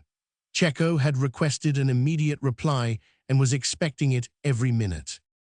The council was called for 10 o'clock. At 9, Cecco received Savolo's secret consent. The president of the council was Niccolo Tornielli, and he opened the sitting by reminding his hearers of their object and calling for their opinions. At first, no one would speak. They did not know what was in Cecco's mind, and they had no wish to say anything that might be offensive to him. The Forlivesi are a cautious race. After a while, an old man got up and timidly expressed the thanks of the citizens for the freedom which Cecco had bestowed upon them, suggesting also that he should speak first. The lead thus given, the worthies rose, one after another, and said the same things with an air of profound originality. Then Antonio Sassi stood up. It was he who had advised Girolamo to impose the taxes on the town, and he was known to be a deadly enemy of Cecco. The others had been sufficiently astonished when they saw him enter the council chamber, for it was thought that he had left the town, as Ercole Piacentini and others of the count's favorites had done. When he prepared to speak, the surprise was universal. "Our good friend Niccolo," he said, "has called upon us to decide what shall be done with the town. Your thoughts seem to be inclining to one foreign master or another, but my thoughts are inclining to the liberty in whose name the town has been won. Let us maintain the liberty which these men have conquered at the risk of their lives. Why should we doubt our ability to preserve the liberty of our ancestors? Why should we think that we, who are descended from such fathers, born from their blood, bred in their houses, should have degenerated so far as to be incapable of seizing the opportunity which is presented to us. Let us not fear that the mighty monarch, who defends and protects him who walks the path of the just, will fail to give us spirit and strength to introduce and firmly to implant in this city the blessed state of liberty. At the end of the sentence, Antonio Sassi paused to see the effect on his auditors. He went on, "But as the example of our master has shown us that the shepherd is necessary for the preservation of the flock, and as he seems to point out our guardian by the success which he has granted to his arms in the extermination of the wolf, I propose that we surrender our liberty to the hands of him who is best able to preserve it, Cecco d'Orsi." A cry of astonishment burst from the councillors. Was this Antonio Sassi? They looked at Cecco, but he was impassive. Not even the shadow of a thought could be read on his face. They asked themselves whether this was prearranged, whether Cecco had bought his enemy, or whether it was a sudden device of Antonio to make his peace with the victor. One could see the agitation of their minds. They were tortured. They did not know what Cecco thought. Should they speak or be silent? There was a look of supplication in their faces which was quite pitiful. Finally, one of them made up his mind and rose to second Antonio Sassi's motion. Then others took their courage in both hands and made speeches full of praise for Cecco, begging him to accept the sovereignty. A grave smile appeared on Cecco's face, but it disappeared at once.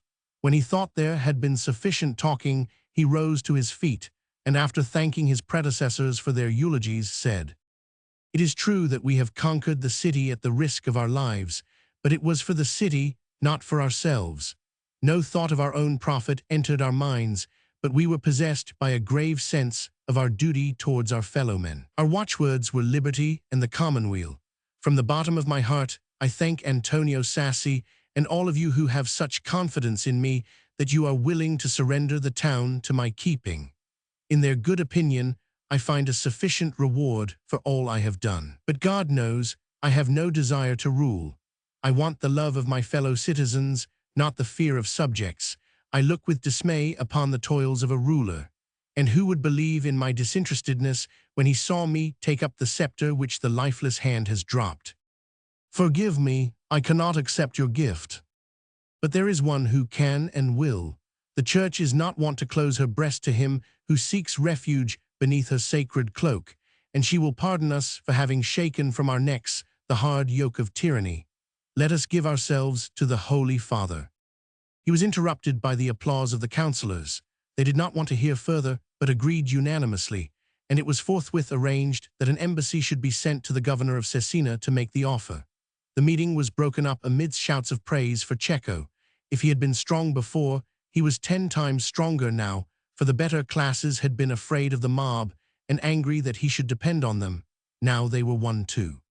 The people knew that the council was assembled to consult on the destinies of the town, and they had come together in thousands outside the council house. The news was made known to them at once, and when Cecco appeared at the top of the stairs, a mighty shout burst from them, and they closed round him with cries and cheers. "Bravo, bravo!" He began to walk homewards, and the crowd followed, making the old grey streets ring with their shouts. On each side people were thronging and stood on tiptoe to see him, the men waving their caps and throwing them in the air, the women madly flourishing handkerchiefs. Children were hoisted up that they might see the great man pass and join their shrill cries to the tumult. Then it occurred to someone to spread his cloak for Cecco to walk on, and at once everyone followed his example, and the people pressed and struggled to lay their garments before his feet. And baskets of flowers were obtained and scattered before him, and the heavy scent of the narcissi filled the air. The shouts were of all kinds, but at last one arose and gathered strength and replaced the others, till 10,000 throats were shouting, "Pater Patri, Pater Patri." Cecco walked along with bare head, his eyes cast down, his face quite white. His triumph was so great that he was afraid. The great procession entered the street in which stood the Palazzo Orsi, and at the same moment, from the gates of the palace issued Cecco's wife and his children. They came towards us, followed by a troop of noble ladies. They met, and Cecco, opening his arms, clasped his wife to his breast and kissed her tenderly. Then, with his arm round her waist, the children on each side, he proceeded towards his house. If the enthusiasm had been great before, Now it was 10 times greater. The people did not know what to do to show their joy. No words could express their emotion. They could only give a huge, deafening shout. Pater Patri, Pater Patri. Roman 26. After a while, the formal embassy sent to Cesena came back with the message that the protonotary Savolo had been filled with doubts as to whether he should accept the town or no. But seeing the Forlivesi firm in their desire to come under the papal rule, and being convinced that their pious wish had been inspired by the most high ruler of kings, he had not ventured to contradict the manifest will of heaven, and therefore would come and take possession of the city in person. Cecco smiled a little as he heard of the worthy man's doubts and the arguments used by the ambassadors to persuade him, but he fully agreed with Monsignor Savolo's decision, thinking the reasons very cogent. The protonotary was received with all due honor. Savolo was a middle-sized, stout man with a great round belly and a fat red face, double-chinned and bull-necked. He had huge ears and tiny eyes like pig's eyes, but they were very sharp and shrewd. His eyebrows were pale and thin, so that with the enormous expanse of shaven cheek, his face had a look of almost indecent nakedness. His hair was scanty, and his crown quite bald and shiny. He was gorgeously dressed in violet. After the greetings and necessary courtesies, he was informed of the state of things in Forli. He was vexed to find the citadel still in the hands of the castellan, who had been summoned with great courtesy to surrender to the papal envoy, but without any courtesy at all, had very stoutly declined. Savolo said he would speak to the countess and make her order the castellan to open his gates. I was sent forward to inform Caterina of the last occurrences and of the protonotary's desire for an interview. The countess had received apartments in the Orsi Palace, and it was in one of these rooms that the good Savolo was ushered. He stopped on the threshold, and lifting up his arms stretched out 2 fingers, and in his thick, fat voice said, "The peace of God be upon you." Caterina bowed and crossed herself. He went up to her and took her hand in his. "Madam, it has always been my hope that I should some day meet the lady whose fame has reached me as the most talented, most beautiful, and most virtuous of her time. But I did not think that the day of our meeting would be one of such bitterness and woe." He expressed himself in measured tones, grave and slow, and very fit to the occasion. "Ah, lady, you do not know the grief I felt when I was made acquainted with your terrible loss. I knew your dear husband in Rome, and I always felt for him a most profound affection and esteem." "You are very kind," she said. "I can understand that you should be overwhelmed with grief, and I trust you do not think my visit importunate. I have come to offer you such consolation as is in my power, for is it not the most blessed work that our divine Master has imposed upon us to comfort the afflicted? I was under the impression that you had come to take over the city on behalf of the Pope. Our Lady, I see that you are angry with me for taking the city from you, but do not think I do it of myself. Ah, no, I am a slave, I am but a servant of His Holiness. For my part, I would have acted far otherwise, not only for your own merits, great as they are, but also for the merits of the Duke, your brother." His unction was most devout. He clasped his hand to his heart and looked up to heaven so earnestly that the pupils of his eyes disappeared beneath the lids, and one could only see the whites. In this attitude, he was an impressive picture of morality. "I beseech you, madam, bravely to bear your evil fortunes. Do we not know that fortune is uncertain? If the city has been taken from you, it is the will of God, and as a Christian you must, with resignation, submit yourself to His decrees. Remember that the ways of the Almighty are inscrutable. The soul of the sinner is purified by suffering. We must all pass through the fire. Perhaps these misfortunes will be the means of saving your soul alive. And now that this city has returned to the fold of the Master, for is not the Holy Father the Vicar of Christ, be assured that the loss you have suffered will be made good to you in the love of His Holiness, and that eventually you will receive the reward of the sinner who has repented, and sit amongst the elect singing hymns of praise to the glory of the Master of all things." He paused to take breath. I saw Caterina's fingers convulsively close round the arm of her chair. She was restraining herself with difficulty. "But the greatest grief of all is the loss of your husband, Gerolamo. Ah, how beautiful is the grief of a widow! But it was the will of God, And what has he to complain of now? Let us think of him clad in robes of light, with a golden harp in his hands. Our Lady, he is an angel in heaven, and we are miserable sinners upon earth. How greatly to be envied is his lot. He was a humble, pious man, and he has his reward. Ah! But she could hold back no longer. She burst forth like a fury. Oh, how can you stand before me, uttering these hypocrisies? How dare you say these things to me, when you are enjoying the fruits of his death and my misfortune? Hypocrite! You are the vulture feeding with the crows, and you come and whine and pray and talk to me of the will of God. She clasped her hands and lifted them passionately towards heaven. Oh, I hope that my turn will come, and then I will show you what is the will of God. Let them take care. You are incensed, dear lady, and you know not what you say. You will regret that you have accepted my consolations with disdain, but I forgive you with a Christian spirit. I do not want your forgiveness, I despise you. She uttered the words like the hiss of a serpent. Savelo's eyes sparkled a little, and his thin lips were drawn rather thinner than before, but he only sighed and said gently, "You are beside yourself. You should turn to the consoler of sorrow. Watch and pray." "What is it you want with me?" she said, taking no notice of his remark. Savelo hesitated, looking at her. She beat her foot impatiently. "Quick," she said, "tell me and let me remain in peace. I am sick of you. I came to offer you consolation and to bid you be of good faith.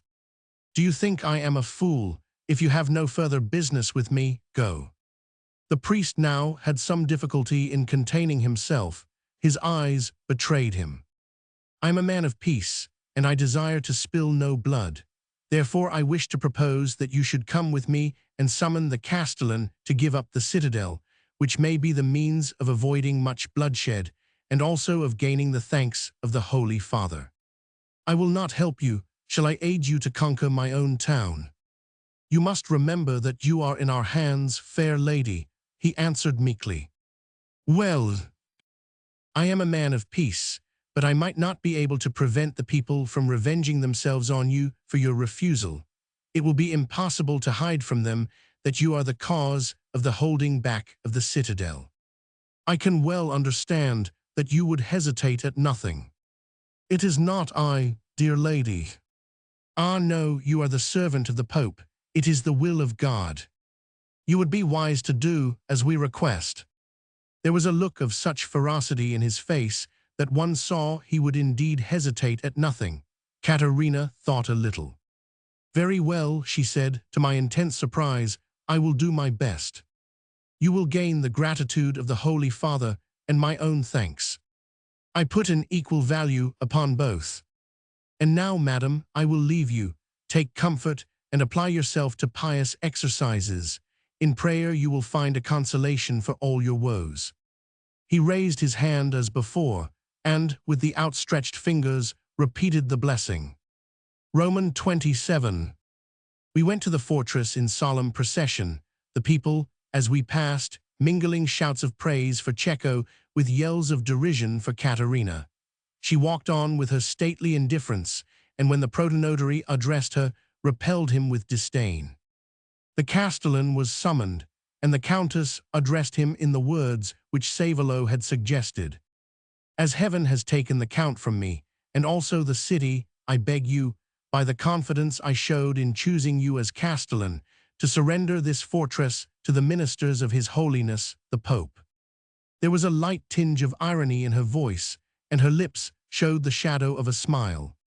The castellan replied gravely, "By the confidence you showed in choosing me as castellan, I refuse to surrender this fortress to the ministers of His Holiness the Pope.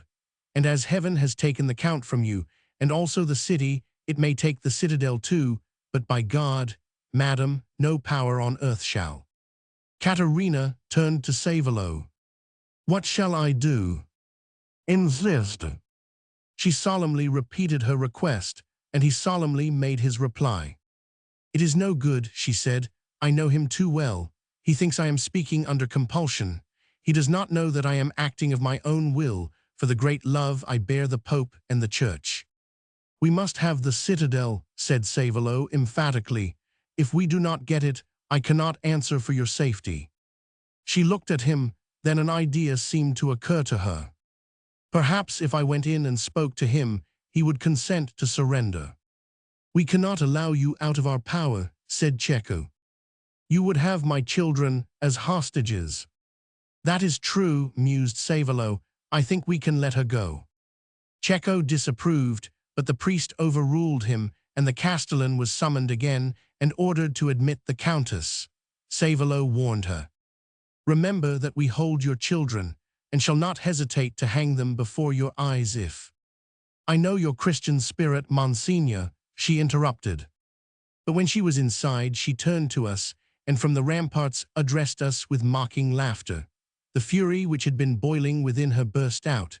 She hurled at us words of foul abuse, so that one might have thought her a fishwife. She threatened us with death and every kind of torture in revenge for the murder of her husband. We stood looking up at her with open mouths, dumbfounded. A cry of rage broke from the people. Matteo uttered an oath. Cecco looked angrily at Savolo, but said nothing. The priest was furious. His big red face grew purple, and his eyes glistened like a serpent's. "Bastard," he hissed, "bastard."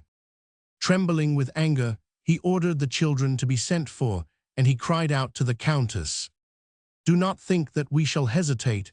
Your sons shall be hanged before your very eyes."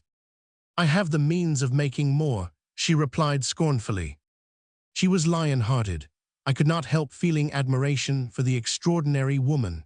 Surely she could not sacrifice her children, and I wondered if a man would have had the courage to give that bold answer to Savolo's threats. Savolo's expression had become fiendish. He turned to his assistants. "Let a double scaffold be erected here, at once and quickly."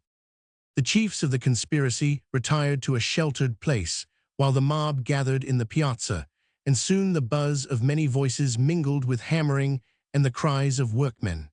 The countess stood above looking at the people, watching the gradual erection of the scaffold. In a little while its completion was announced.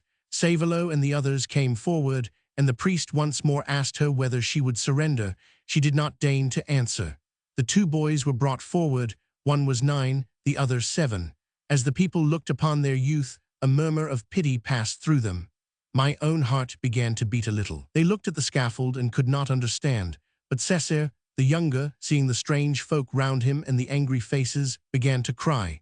Ottaviano was feeling rather tearful too, but his superior age made him ashamed, and he was making mighty efforts to restrain himself. All at once Cesare caught sight of his mother, and he called to her. Ottaviano joined him, and they both cried out, "Mother, mother!" She looked at them, but made not the slightest motion. She might have been of stone. Oh, it was horrible. She was too hard. "Once more I ask you," said Savolo, "will you surrender the castle?" "No, no." Her voice was quite steady, ringing clear as a silver bell. Savolo made a sign, and 2 men approached the boys. Then suddenly they seemed to understand.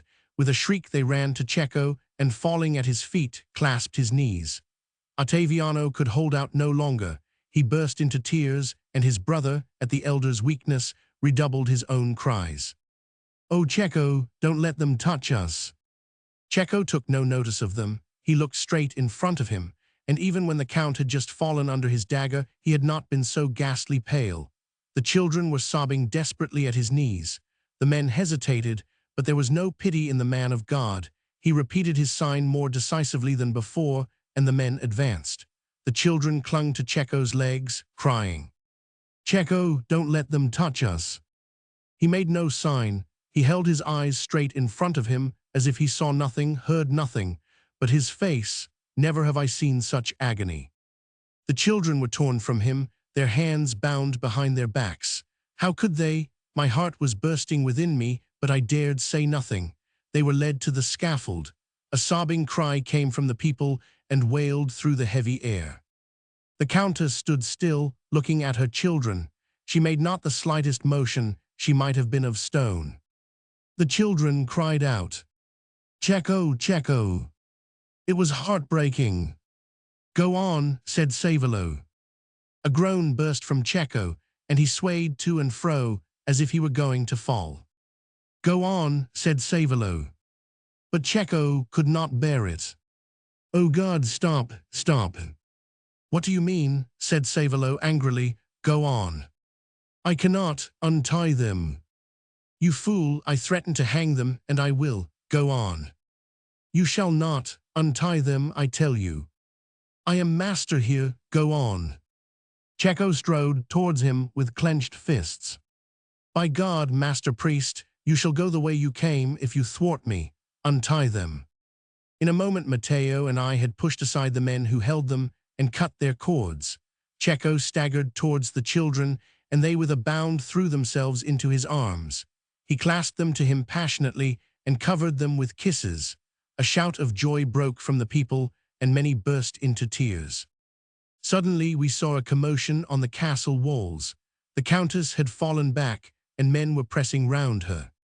She had fainted. Roman 28.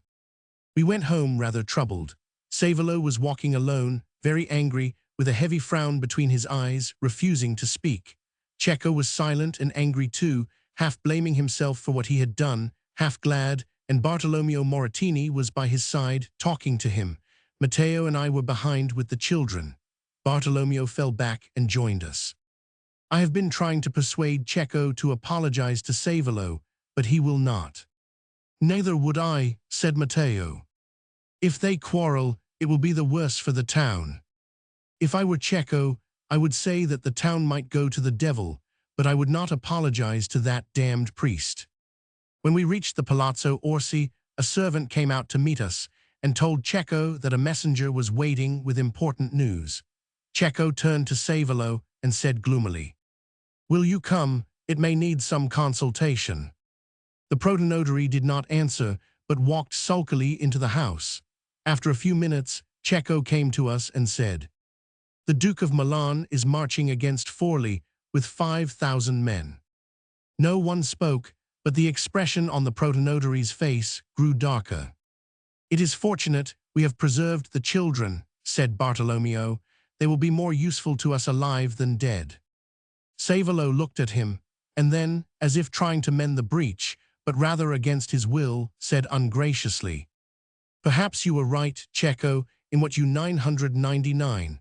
I did not see at the moment the political wisdom of your act." He could not help the sneer. Cecco flushed a little, but on a look from Bartolomeo answered, "I am sorry if I was too quick of tongue. The excitement of the moment and my temper made me scarcely responsible." Cecco looked as if it were a very bitter pill he had been forced to swallow, but the words had a reasonable effect, and the clouds began to clear away. An earnest discussion was commenced on the future movements. The first thing was to send for help against the Duke Lodovico. Savolo said he would apply to Rome. Cecco counted on Lorenzo de' Medici, and messengers were forthwith dispatched to both. Then it was decided to gather as much victuals as possible into the town and fortify the walls so that they might be prepared for a siege. As to the citadel, we knew it was impossible to take it by storm, but it would not be difficult to starve it into surrender, for on the news of the Count's death, the gates had been shut with such precipitation that the garrison could not have food for more than 2 or 3 days. Then Cecco sent away his wife and children. He tried to persuade his father to go too, but the Orso said he was too old and would rather die in his own town and palace than rush about the country in search of safety. In the troubled days of his youth, he had been exiled many times, and now his only desire was to remain at home in his beloved Forli. The news of Lodovico's advanced through consternation into the town, and when cartloads of provisions were brought in, and the fortifications worked at day and night, the brave citizens began to quake and tremble. They were going to have a siege and would have to fight, and it was possible that if they did not sufficiently hide themselves behind the walls, they might be killed. As I walked through the streets, I noticed that the whole populace was distinctly paler. It was as if a cold wind had blown between their shoulders and bleached and pinched their faces. I smiled and said to them, in myself, "You have had the plunder of the palace and the custom houses, my friends, and you liked that very well. Now you will have to pay for your pleasure." I admired Cecco's wisdom in giving them good reasons for being faithful to him. I imagined that, if the beneficent rule of the Countess returned, it would fare ill with those who had taken part in the looting. Cecco had caused his family to leave the town as secretly as possible. The preparations had been made with the greatest care, and the departure effected under cover of night.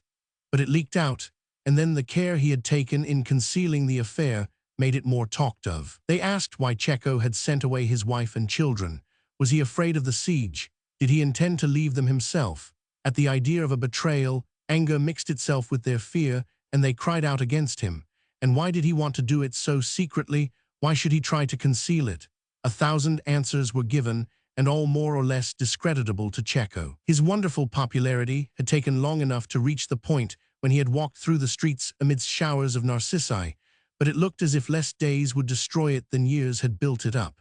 Already, he could walk out without being surrounded by the mob and carried about in triumph. The shouts of joy had ceased to be a burden to him, and no one cried, "Pater Patri," as he passed. Cecco pretended to notice no change, but in his heart it tormented him terribly. The change had begun on the day of the fiasco at the fortress. People blamed the leaders for letting the countess out of their hands, and it was a perpetual terror to them to have the enemy in their very midst. It would have been bearable to stand an ordinary siege, but when they had their own citadel against them, what could they do? The townspeople knew that help was coming from Rome and Florence, and the general hope was that the friendly armies would arrive before the terrible Duke. Strange stories were circulated about Lodovico. People who had seen him at Milan described his sallow face with the large, hooked nose and the broad, heavy chin. Others told of his cruelty. It was notorious that he had murdered his nephew after keeping him a prisoner for years. They remembered how he had crushed the revolt of a subject town, hanging in the marketplace the whole council, young and old, and afterwards hunting up everyone suspected of complicity and ruthlessly putting them to death, so that 1/3 of the population had perished. The Forlivesi shuddered and looked anxiously along the roads by which the friendly armies were expected. Lorenzo de' Medici refused to help. There was almost a tumult in the town when the news was told. He said that the position of Florence made it impossible for him to send troops at the present moment, but later he would be able to do whatever we wished. It meant that he intended to wait and see how things turned out without coming to open war with the Duke unless it was certain that victory would be on our side. Cecco was furious, and the people were furious with Cecco. He had depended entirely on the help from Florence, and when it failed, the citizens murmured openly against him, saying that he had entered into this thing without preparation, without thought of the future. We begged Cecco not to show himself in the town that day, but he insisted. The people looked at him as he passed, keeping perfect silence. As yet they neither praised nor blamed, but how long would it be before they refrained from cursing him they had blessed? Cecco walked through with set face, very pale. We asked him to turn back, but he refused, slackening his pace to prolong the walk, as if it gave him a certain painful pleasure to drain the cup of bitterness to the dregs. In the piazza, we saw 2 councillors talking together. They crossed over to the other side, pretending not to see us. Now our only hope was in Rome. The Pope had sent a messenger to say that he was preparing an army and bidding us keep steadfast and firm. Savolo posted the notice up in the marketplace, and the crowd that read broke out into praises of the Pope and Savolo. And as Cecco's influence diminished, Savolo's increased. The protonotary began to take greater authority in the councils, and often he seemed to contradict Cecco for the mere pleasure of overbearing and humiliating him. Cecco became more taciturn and gloomy every day. But the high spirits of the townsmen sank when it was announced that Lodovico's army was within a day's march, and nothing had been heard from Rome. Messengers were sent urging the Pope to hasten his army, or at least to send a few troops to divert the enemy and encourage the people. The citizens mounted the ramparts and watched the 2 roads, the road that led from Milan and the road that led to Rome. The Duke was coming nearer and nearer. The peasants began to flock into the town, with their families, their cattle, and such property as they had been able to carry with them. They said the Duke was approaching with a mighty army, and that he had vowed to put all the inhabitants to the sword to revenge the death of his brother. The fear of the fugitives spread to the citizens, and there was a general panic. The gates were closed, and all grown men summoned to arms. Then they began to lament, asking what inexperienced townsmen could do against the trained army of the Duke, and the women wept and implored their husbands not to risk their precious lives, and above all rose the murmur against Cecco. When would the army come from Rome?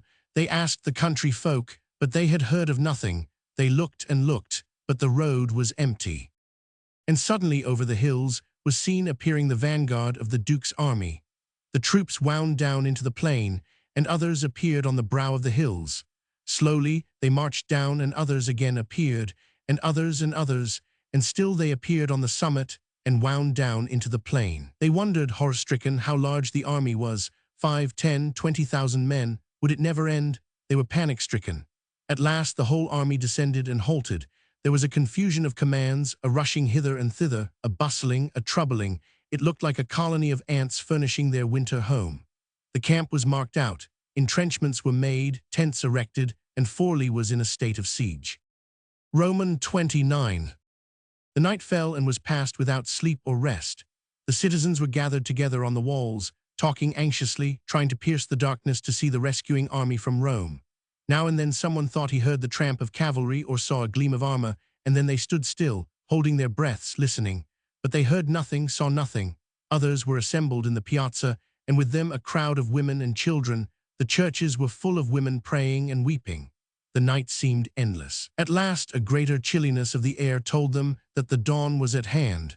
Gradually, the darkness seemed to thin away into a cold pallor, and above a bank of cloud in the east appeared a sickly light. More anxiously than ever our eyes turned towards Rome.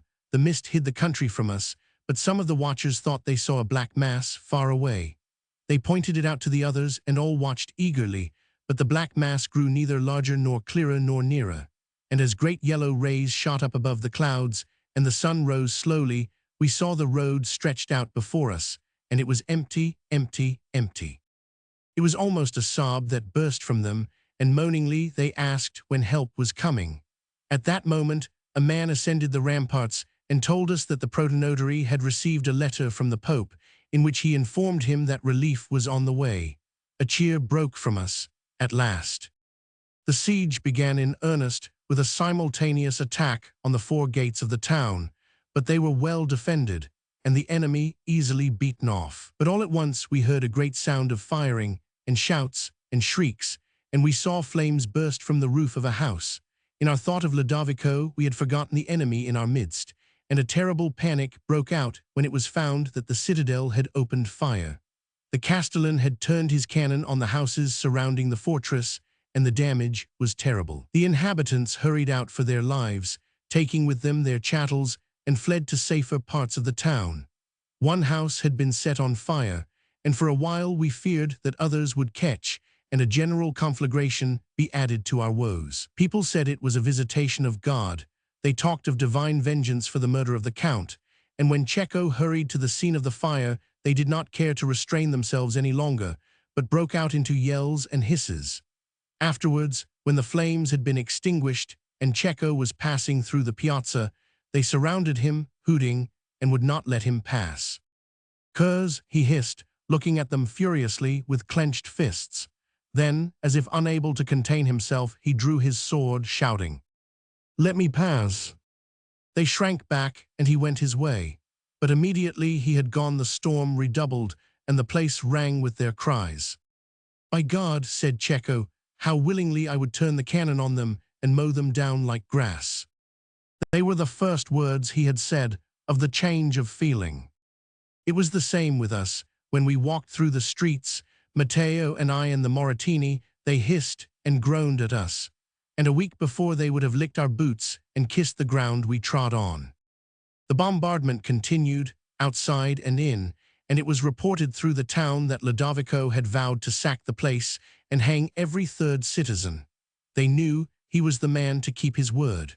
The murmurs began to grow even louder, and voices were heard suggesting a surrender. It had occurred to all of them, and when the most timid, driven to boldness by their fear, spoke the word, they looked at one another guiltily.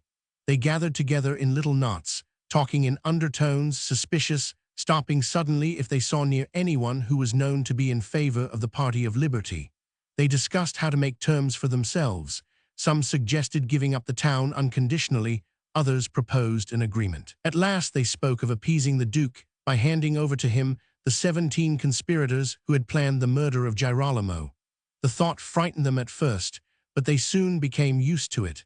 They said the Orsi had really had no thought of the common good, but it was for their private ends that they had killed the Count and brought this evil on the town. They railed against Cecco for making them suffer for his own ambition.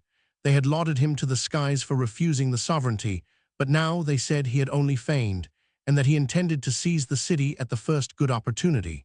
And as to the others, they had helped for greed and petty malice. As they talked, they grew more excited, and soon they said it would only be justice to hand over to the Duke the authors of their troubles. The day passed, and the second night, but there were no signs of the help from Rome. Another night passed by and still nothing came. The dawn, and the road was as empty as before. And the fourth night came and went, and still there was nothing. Then a great discouragement fell upon the people. The army was on the way, but why did it not arrive? Suddenly here and there people were heard asking about the letter from the Pope. No one had seen the messenger. How had it come? And a horrible suspicion seized the people, so that they rushed to the Palazzo Orsi, asking for Savolo. As soon as he appeared, they broke out clamorously. "Show us the letter." Savolo refused. They insisted. They asked for the messenger who had brought it. Savolo said he had been sent back. None of us had seen letter or messenger.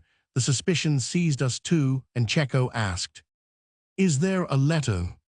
Savolo looked at him for a moment and answered, "No." "Oh God, why did you say there was?" "I felt sure the army was on the way. I wanted to give them confidence." "You fool, now they will believe nothing. You fool, you have muddled everything. It is you. You told me that the city was firm for the Pope. So it was till you came with your lies and your treacheries." Savolo closed his fist, and I thought he was going to strike Cecco. A yell burst from the people. "The letter, the messenger!" Cecco sprang to the window. "There is no letter. The protonotary has lied to you. No help is coming from Rome nor from Florence." The people yelled again, and another cry arose. "Surrender, surrender."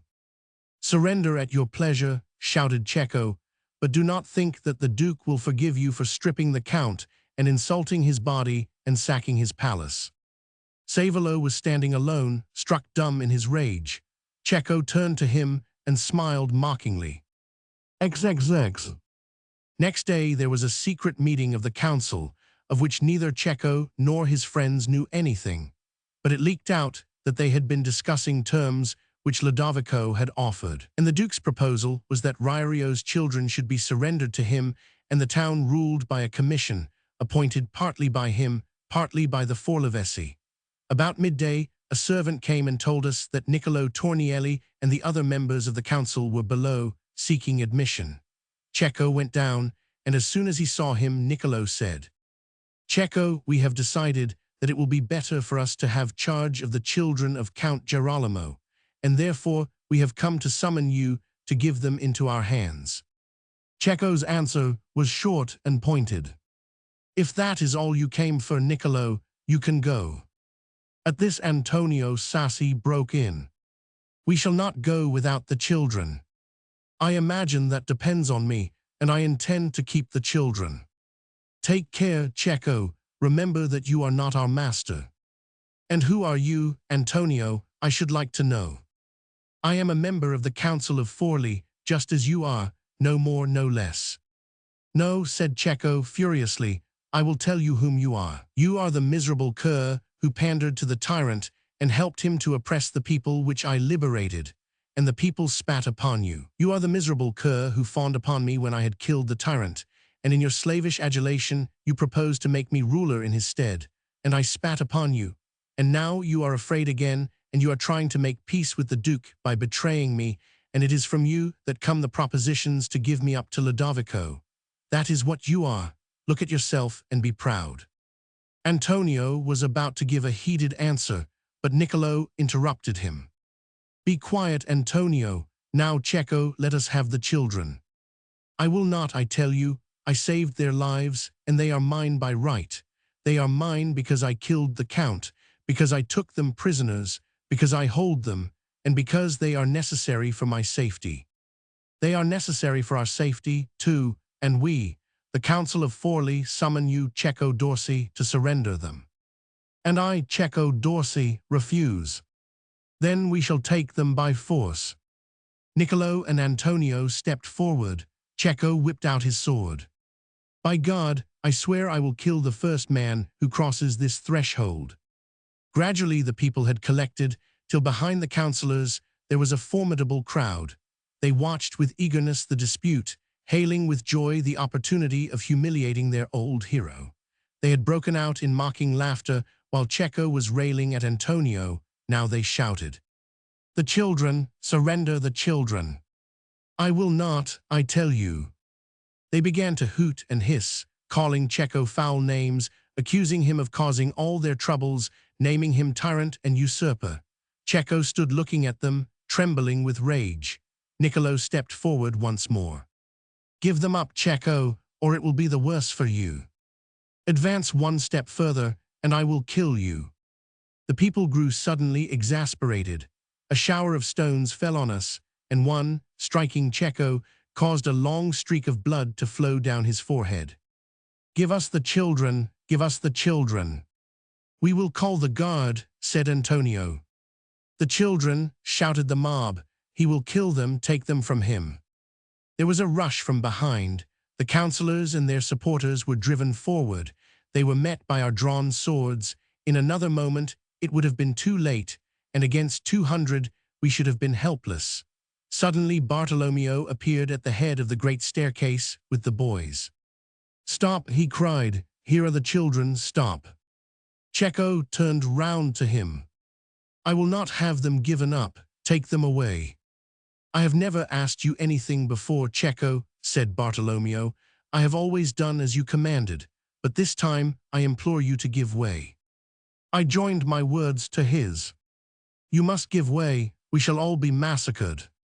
Cecco stood for a moment undecided. Then, without speaking, he turned into a room looking on the court. We took it for consent, and Bartolomeo handed the frightened children to the councillors.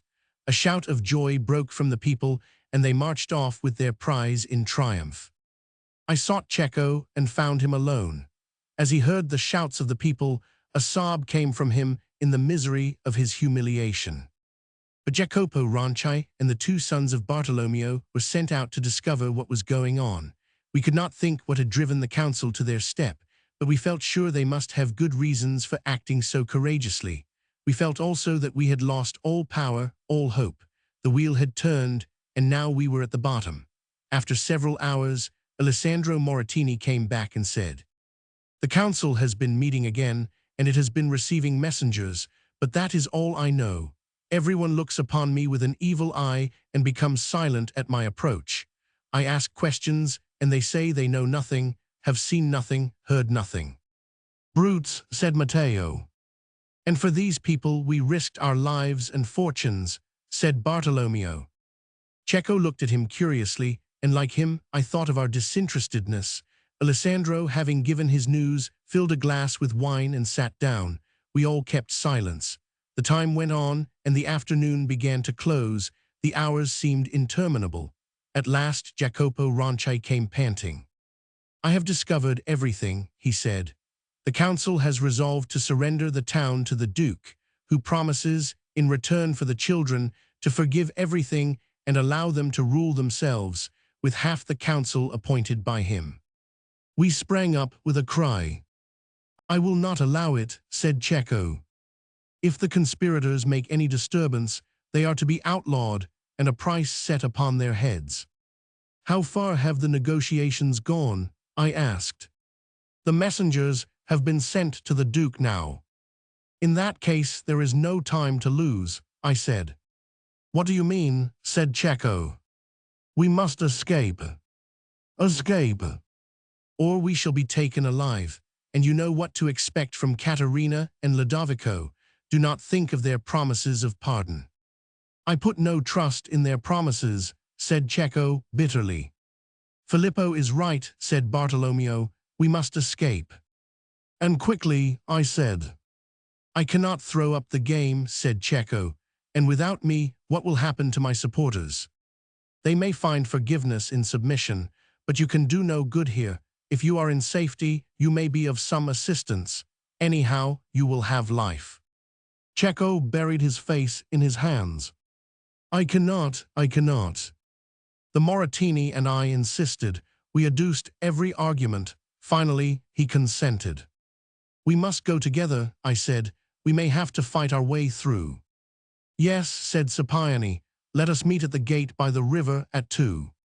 But go there separately. If the people find we are attempting to escape, they will set upon us."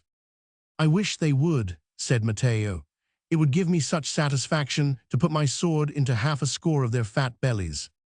"There is no moon." "Very well, at 2. The night was cloudy, and if there had been a moon, it would have been covered. A thin, cold rain was falling, and it was pitch dark. When I got to the river gate, 4 or 5 of them were already there. We felt too cold and miserable to speak. We sat on our horses, waiting. As new arrivals came, we peered into their faces, and then, on recognizing them, bent back and sat on silently. We were all there but Cecco. We waited for a time. At last Bartolomeo Moratini whispered to Matteo, "Where did you leave Cecco?" "In the house. He told me to go on, saying he would follow shortly. 2 horses were saddled besides mine." "Whom was the second for?" "I don't know." We waited on. The rain fell thin and cold. It struck 2:30. Immediately afterwards, we heard the sound of hoofs, and through the mist saw a black form coming towards us. "Is it you, Cecco?" we whispered, for the guard of the gate might have heard us. We were standing in a little plot of waste ground, 10 yards from the walls. "I cannot go with you," said Cecco. "Why?" we cried. "SSH," said Cecco. "I intended to bring my father, but he will not come." None of us had thought of old Orso Orsi. "He says he is too old and will not leave his native town. I did all I could to persuade him, but he bade me go and said they would not dare to touch him. I cannot leave him, therefore go, all of you, and I will remain." "You must come, Cecco. Without you we are helpless." "And what of your wife and children?" "Your presence will exasperate the tyrants. You can do no good, only harm." "I cannot leave my father unprotected." "I will stay, Cecco," I said. "I am not well known as you are. I will take care of your father, and you can watch over your family and your interests in safety." "No, you must go. It is too dangerous for you." "Not half so dangerous as for you. I will do my best to preserve him. Let me stay." "Yes," said the others, "let Filippo stay. He may escape detection, but you would have no chance." The clock struck 3. Come, it is getting late. We must be 30 miles away before daybreak." We had already arranged to go to Città di Castello, which was my native place, and in case of accident I had given them letters, so that they might be housed and protected for the present. "We must have you, Cecco, or we will all stay." "You will take care of him," said Cecco to me at last. "I swear it." "Very well, goodbye, Filippo, and God bless you." They advanced to the gate, and Cecco summoned the captain. "Open the gate," he said shortly. The captain looked at them undecisively. I stood behind in the shade so that I could not be seen. "If you make a sound, we will kill you," said Cecco. They drew their swords. He hesitated, and Cecco repeated, "Open the gate." Then he brought out the heavy keys. The locks were turned, the gate growled on its hinges, and one by one they filed out. Then the gate swung back behind them. I heard a short word of command and the clatter of horses' hoofs. I put the spurs to my own and galloped back into the town. In half an hour, the bells were ringing furiously, and it was announced from house to house that the conspirators had fled and the town was free. Roman 31. In the morning, the council met again and resolved that the town should return to its old obedience, and by surrendering without conditions, hoped to receive pardon for its offenses. Lodovico Moro entered in triumph, and going to the fortress, was received by Caterina, who came forth from the citadel, and with him proceeded to the cathedral to hear Mass. The good Forlivesi were getting used to ovations. As the Countess passed through the streets, they received her with acclamation, thronging the road on each side, blessing her and her mother and all her ancestors. She went her way as indifferent as when she had crossed the same streets a few days back amid the execrations of her faithful subjects. The keen observers noticed the firm closing of her mouth, which boded no particular good to the Forlivesi, and consequently redoubled their shouts of joy. The protonotary Savolo had mysteriously disappeared when the news of Cecco's flight had been brought him, but Caterina was soon informed that he had taken refuge in a Dominican monastery. A light smile broke over her lips as she remarked, "One would rather have expected him to take refuge in a convent." Then she sent people to him to assure him of her goodwill and beg him to join her. The good man turned pale at the invitation, but he dared not refuse it. So, comforting himself with the thought that she dared not harm the legate of the Pope, he clothed himself in all his courage and his most gorgeous robes and proceeded to the cathedral. When she saw him, she lifted up 2 fingers and said solemnly, "The peace of God be upon you." Then, before he could recover himself, she went on, "Sir, it has always been my hope that I should some day meet the gentleman whose fame has reached me as the most talented, most beautiful, and most virtuous of his day." "Madam," he interrupted, "Sir, I beseech you bravely to bear your evil fortunes. Do you not know that fortune is uncertain? If the city has been taken from you, it is the will of God, and as a Christian, you must with resignation submit yourself to his decrees." It was the beginning of her revenge, and one could see how sweet it was. The courtiers were sniggering at Caterina's speech, and Savolo was the picture of discomfort. "Messer Savolo," she proceeded, "on a previous meeting you made me some very excellent admonitions on the will of God. Now, notwithstanding your order, I am going to be so bold as to give you some equally excellent lessons on the same subject. If you will take your place by my side, you will have every opportunity of examining the ways of the Almighty, which, as you may remember you remarked, are inscrutable." Savolo bowed and advanced to the place pointed out to him. Roman 32. The first thing I had done on returning to the Palazzo Orsi was to strip myself of my purple and fine linen, shave my beard and mustache, cut my hair short, put on the clothes of a serving man, and look at myself in a mirror. If I had met in the street the image I saw, I should have passed on without recognizing it. Still, I was not dissatisfied with myself, and I smiled as I thought that it would not be too extraordinary if a lady's wench lost her heart to such a serving man. I went to the old Orso's apartments and found everything quiet. I lay down on a couch outside the doors and tried to sleep, but my thoughts troubled me. My mind was with the sad horsemen galloping through the night, and I wondered what the morrow had in store for them and me. I knew a price would be set upon my head, and I had to remain here in the midst of my enemies as the only protection of an old man of 85.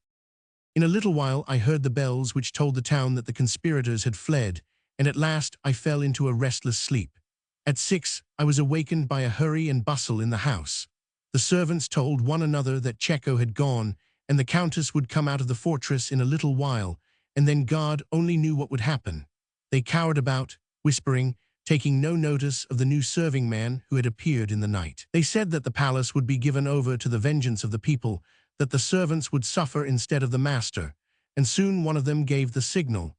He said he would not stay, and since his wages had not been paid, he would take them with him. He filled his pockets with such valuables as he could find, and going down a back staircase slid out of a little side door and was lost in the labyrinth of streets. The others were quick to follow his example, and the palace was subjected to a looting in miniature. The old steward stood by, wringing his hands, but they paid no attention to him, thinking only of their safety and their pockets. Before the sun had had time to clear away the early mists, they had all fled, and besides the old man, the house contained only the white-haired steward, a boy of 20, his nephew, and myself, and Cecco had been such a sweet and gentle master. We went in to the old Orso. He was seated in a large armchair by the fireside, huddled up in a heavy dressing gown. He had sunk his head down in his collar to keep warm, so that one could only see the dead eyes, the nose, and the sunken, wrinkled cheeks. A velvet cap covered his hair and forehead. He was holding his long, shriveled hands to the fire, and the flames almost shone through them. They trembled incessantly. He looked up at the sound of our entrance. "Ah, Pietro," he said to the steward. Then, after a pause, "Where is Fabrizio?" Fabrizio was the servant in whose particular charge the orso had been put, and the old man had become so fond of him that he would take food only from his hand, and insisted on having him near at every moment of the day. He had been among the first to fill his pockets and decamp. "Why does not Fabrizio come?" he asked querulously. "Tell him I want him. I will not be neglected in this way." Pietro did not know what to answer. He looked about him in embarrassment. "Why does not Fabrizio come? Now that Cecco is master here, they neglect me. It is scandalous. I shall talk to Cecco about it. Where is Fabrizio? Tell him to come immediately on pain of my displeasure." His voice was so thin and weak, and trembling it was like that of a little child ill with some fever. I saw that Pietro had nothing to say, and Orso was beginning to moan feebly. "Fabrizio has been sent away," I said, "and I have been put in his place." Pietro and his nephew looked at me. They noticed for the first time that my face was new, and they glanced at one another with upraised brows. "Fabrizio sent away? Who sent him away? I won't have him sent away." "Cecco sent him away." "Cecco had no right to send him away. I am master here. They treat me as if I were a child. It is shameful. Where is Fabrizio? I will not have it, I tell you. It is shameful. I shall speak to Cecco about it. Where is Cecco?" None of us answered. "Why don't you answer when I speak to you? Where is Cecco?" He raised himself in his chair and bent forward to look at us. Then he fell back. "Ah, I remember now," he murmured. "Cecco has gone. He wanted me to go too, but I am too old, too old, too old. I told Cecco what it would be. I know the Forlivesi. I have known them for 80 years. They are more fickle and cowardly than any other people in this cesspool which they call God's earth. I have been in exile 14 times. 14 times I have fled from the city, and 14 times I have returned. Ah yes, I have lived the life in my time, but I am tired now. I don't want to go out again, and besides, I am so old. I might die before I returned, and I want to die in my own house." He looked at the fire, murmuring his confidences to the smoldering ashes. Then he seemed to repeat his talk with Cecco. "No, Cecco, I will not come. Go alone. They will not touch me. I am Orso Orsi. They will not touch me. They dare not. Go alone and give my love to Clarice." Clarice was Cecco's wife. He kept silence for a while, then he broke out again. "I want Fabrizio." "Will I not do instead?" I asked. "Who are you?" I repeated patiently. "I am the servant placed here to serve you instead of Fabrizio. My name is Fabio." "Your name is Fabio?" he asked, looking at me. "Yes." "No, it is not. Why do you tell me your name is Fabio? I know your face. You are not a serving man." "You are mistaken," I said. "No, no, you are not Fabio. I know your face. Who are you?" "I am Fabio." "Who are you?" he asked again querulously. "I cannot remember whom you are. Why don't you tell me? Can't you see that I am an old man? Why don't you tell me?" His voice broke into the moan, and I thought he would cry. He had only seen me twice, but among his few visitors, the faces of those he saw remained with him, and he recognized me partly. "I am Filippo Brandolini," I said. "I have remained here to look after you and see that no harm happens. Cecco wished to stay himself, but we insisted on his going." "Oh, you are a gentleman," he answered. "I am glad of that." Then, as if the talk had tired him, he sank deeper down in his chair and fell into a doze. I sent Andrea, the steward's nephew, to see what was happening in the town, and Pietro and I sat in the large window talking in undertones. Suddenly Pietro stopped and said, "What is that?" We both listened. A confused roar in the distance. It resembled the raging of the sea very far away. I opened the window and looked out.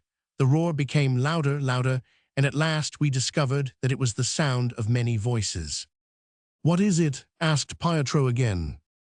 There was a scrambling up the stairs, the noise of running feet. The door was burst violently open, and Andrea rushed in. "Save yourselves," he cried, "save yourselves." "What is it?" "They are coming to sack the palace. The Countess has given them leave, and the whole populace is up." The roar increased, and we could distinctly hear the shouting.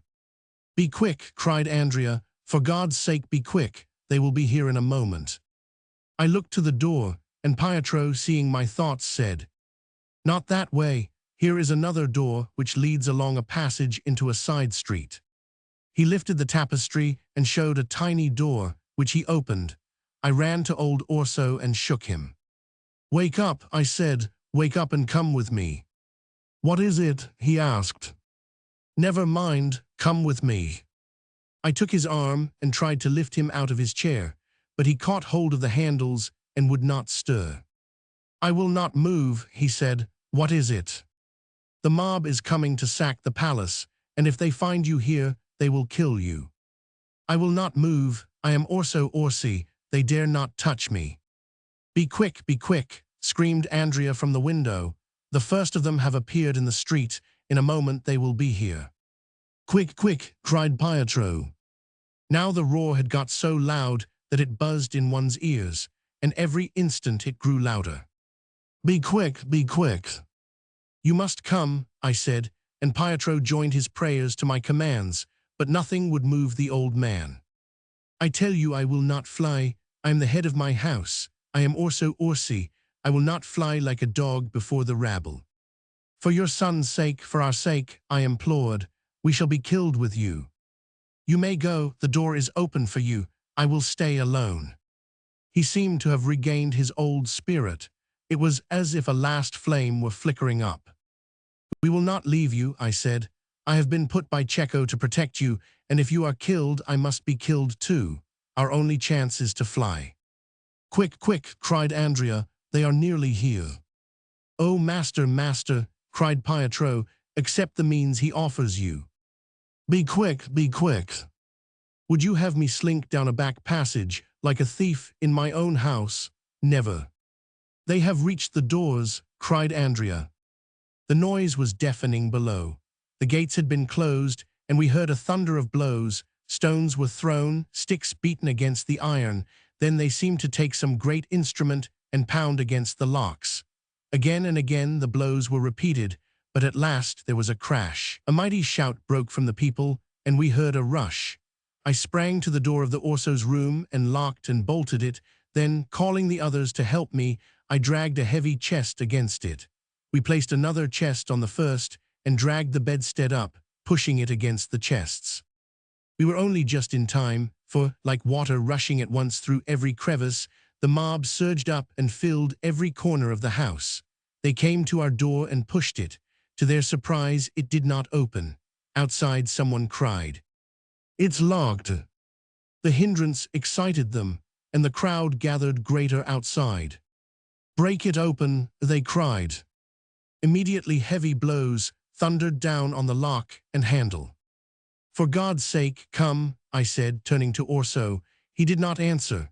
There was no time to lose, and I could not conquer his obstinacy. "Then I shall force you," I cried, catching hold of both his arms and dragging him from the chair. He held on as tight as he could, but his strength was nothing against mine. I caught hold of him and was lifting him in my arms when the door was burst open. The rush of people threw down the barricade, and the crowd surged into the room. It was too late. I made a rush for the little door with Orso, but I could not get to it. They crowded round me with a shout. "Take him," I cried to Pietro, "while I defend you."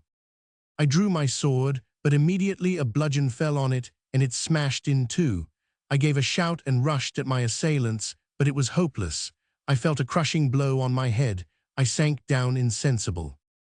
Romans 33. When I opened my eyes, I found myself on a bed in a darkened room. By my side was sitting a woman.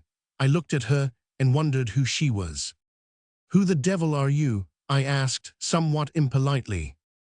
At the words, someone else stepped forward and bent over me. I recognized Andrea, then I recollected what had occurred. "Where is the Orso?" I asked. "Is he safe?" "Do you feel better?" he said. "I am all right. Where is the Orso?" I tried to sit up, but my head swam. I felt horribly sick and sank back. "What is the matter?" I moaned. "Only a broken head," said Andrea with a little smile. "If you had been a real serving man, instead of a fine gentleman masquerading, you wouldn't think twice about it. Have pity on my infirmities, dear boy. I murmured faintly. "I don't pretend that my head is as wooden as yours." Then he explained. "When you were beaten down, they made a rush for the old master and bore him off."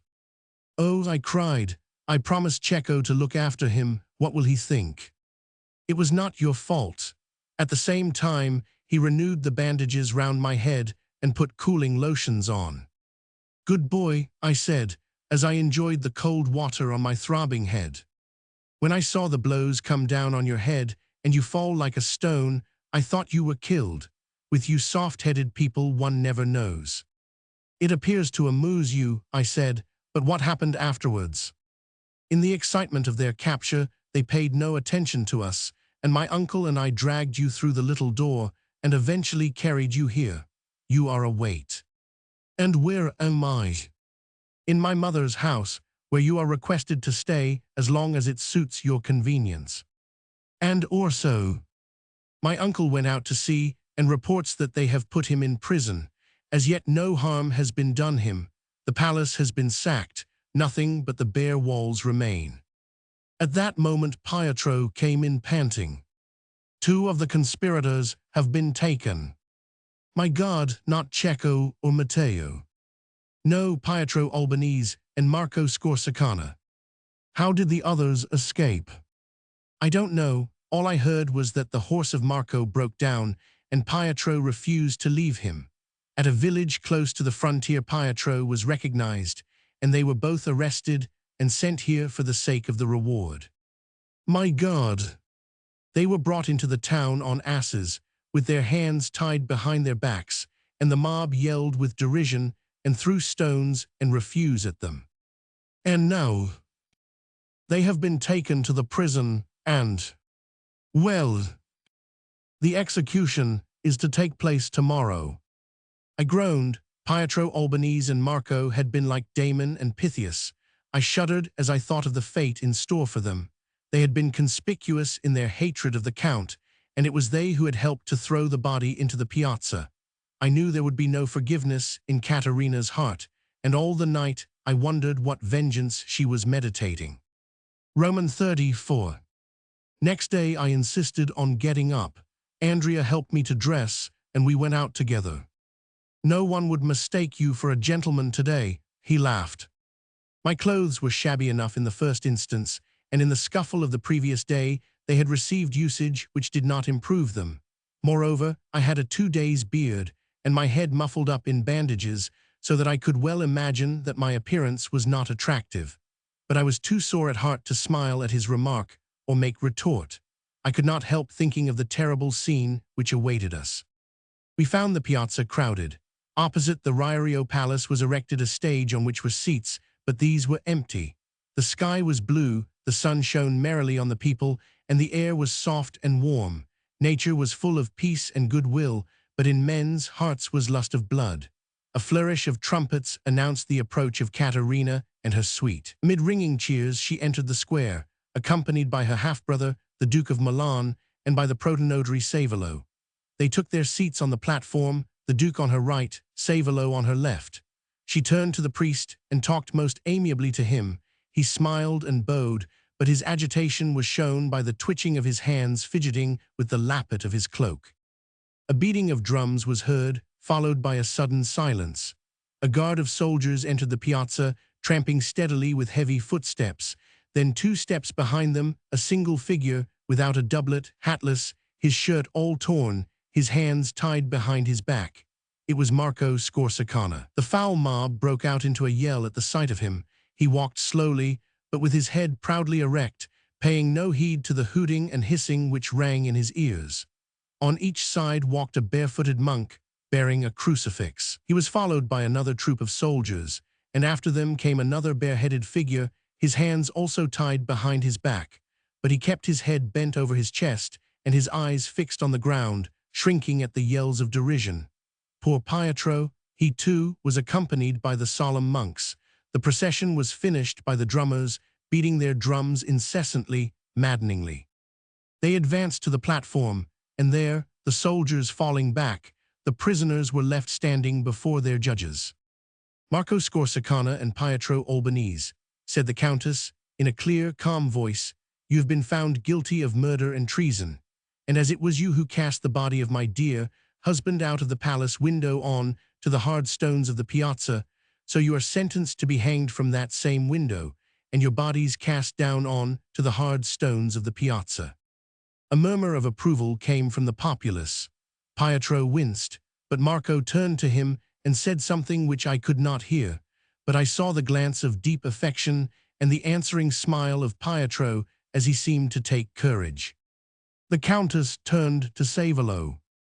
"Do you not agree that the judgment is just?" "Most just," he whispered. "The protonotary says most just," she called aloud so that all should hear. The man winced. Marco looked at him scornfully and said, "I would 10 times rather be in my place than in yours." The Countess smiled at the priest and said, "You see, I carry out the will of God in doing unto others as they themselves have done." She made a sign, and the 2 men were led to the palace and up the stairs. The window of the Hall of Nymphs was thrown open, and a beam thrust out, to which was attached a rope. Pietro appeared at the window, with one end of the rope round his neck. "Goodbye, sweet friend," he said to Marco. "Goodbye, Pietrino," and Marco kissed him. Then 2 men hurled him from the sill, and he swung in midair. A horrible movement passed through his body, and it swayed from side to side. There was a pause. A man stretched out with a sword and cut the rope. From the people came a huge shout, and they caught the body as it fell and tore it to pieces. In a few minutes Marco appeared at the window, but he boldly sprang out into space, needing no help. In a little while he was a hanging corpse, and in a little while more the mob had fallen on him like wolves. I hid my face in my hands. It was awful. Oh God, oh God. Then another beating of drums broke through the tumult. I looked up, wondering what was coming. A troop of soldiers entered the square, and after them an ass led by a fool with bells and bauble. On the ass was a miserable old man, orso orsi. "Oh," I groaned, "what are they going to do to him?" A shout of laughter burst from the mob, and the clown flourished his bauble and bowed acknowledgments from side to side. A halt was made before the stage, and Caterina spoke again. "Orso orsi, you have been sentenced to see your palace destroyed before your eyes, stone by stone." The people shouted, and a rush was made for the Orsi palace. The old man said nothing and showed no sign of hearing or feeling.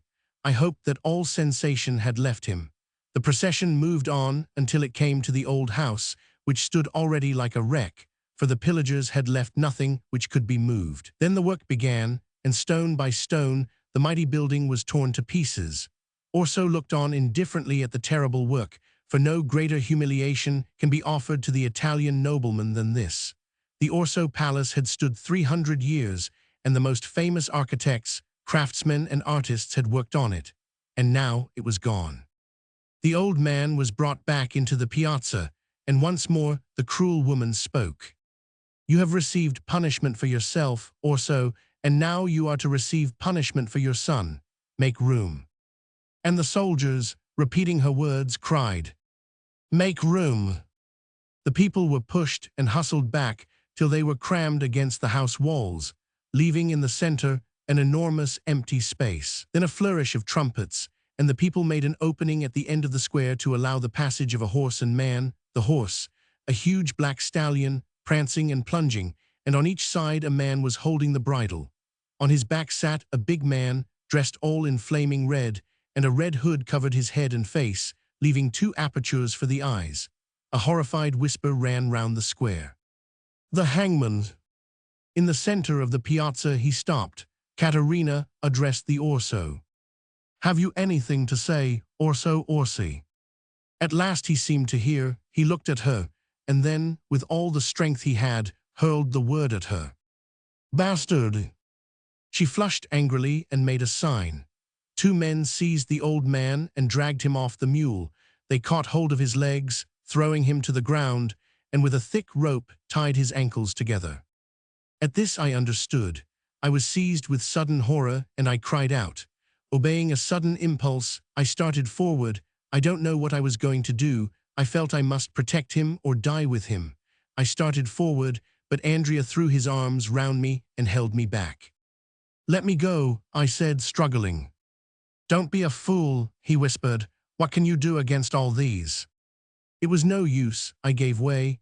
Oh God, that I should stand by and see this awful thing and be utterly powerless.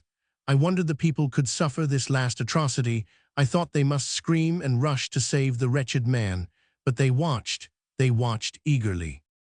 By his feet they dragged him to the horse, and the end of the rope round his ankles they tied to the horse's tail and about the rider's waist. "Ready," cried the hangman. "Yes," answered the soldiers. They all sprang back. The hangman dug the spurs into his horse. The people gave a huge shout, and the fiery beast went careering round the square at full tilt. The awful burden dragging behind terrified him, and with head strained forward and starting eyes, he galloped madly. The mob urged him on with cries, and his rider dug the spurs in deeply. The pavement was scattered with blood. God knows how long the wretched man lived. I hope he died at once. At last the brute's furious career was stopped, the ropes were cut, the corpse fell back, and the people again making passage, horse and rider disappeared. In the middle of the piazza, in a pool of blood, lay a shapeless mass. It was ordered that it should be left there till nightfall as an example to evildoers. Andrea wanted to come away, but I insisted on staying to see what happened more. But it was the end, for Caterina turned to Savolo and said, "I do not forget that all power comes from God, Monsignor, and I wish solemnly to render thanks to the Divine Majesty, who has saved me, my children, and the state. Therefore, I shall order a grand procession, which shall march round the town, and afterwards hear Mass at the cathedral." "It shows, madam," replied Savolo, "that you are a pious and truly Christian woman." Roman 35. When it was night and the piazza deserted, Andrea and I and the old steward went out and made our way to the place where the horrible corpse was lying. We wrapped it in a long black cloth and took it up silently, bearing it to the church where for generations the Orsi had been buried. A dark-robed monk met us in the nave and led the way to a door, which he opened. Then, as if frightened, left us.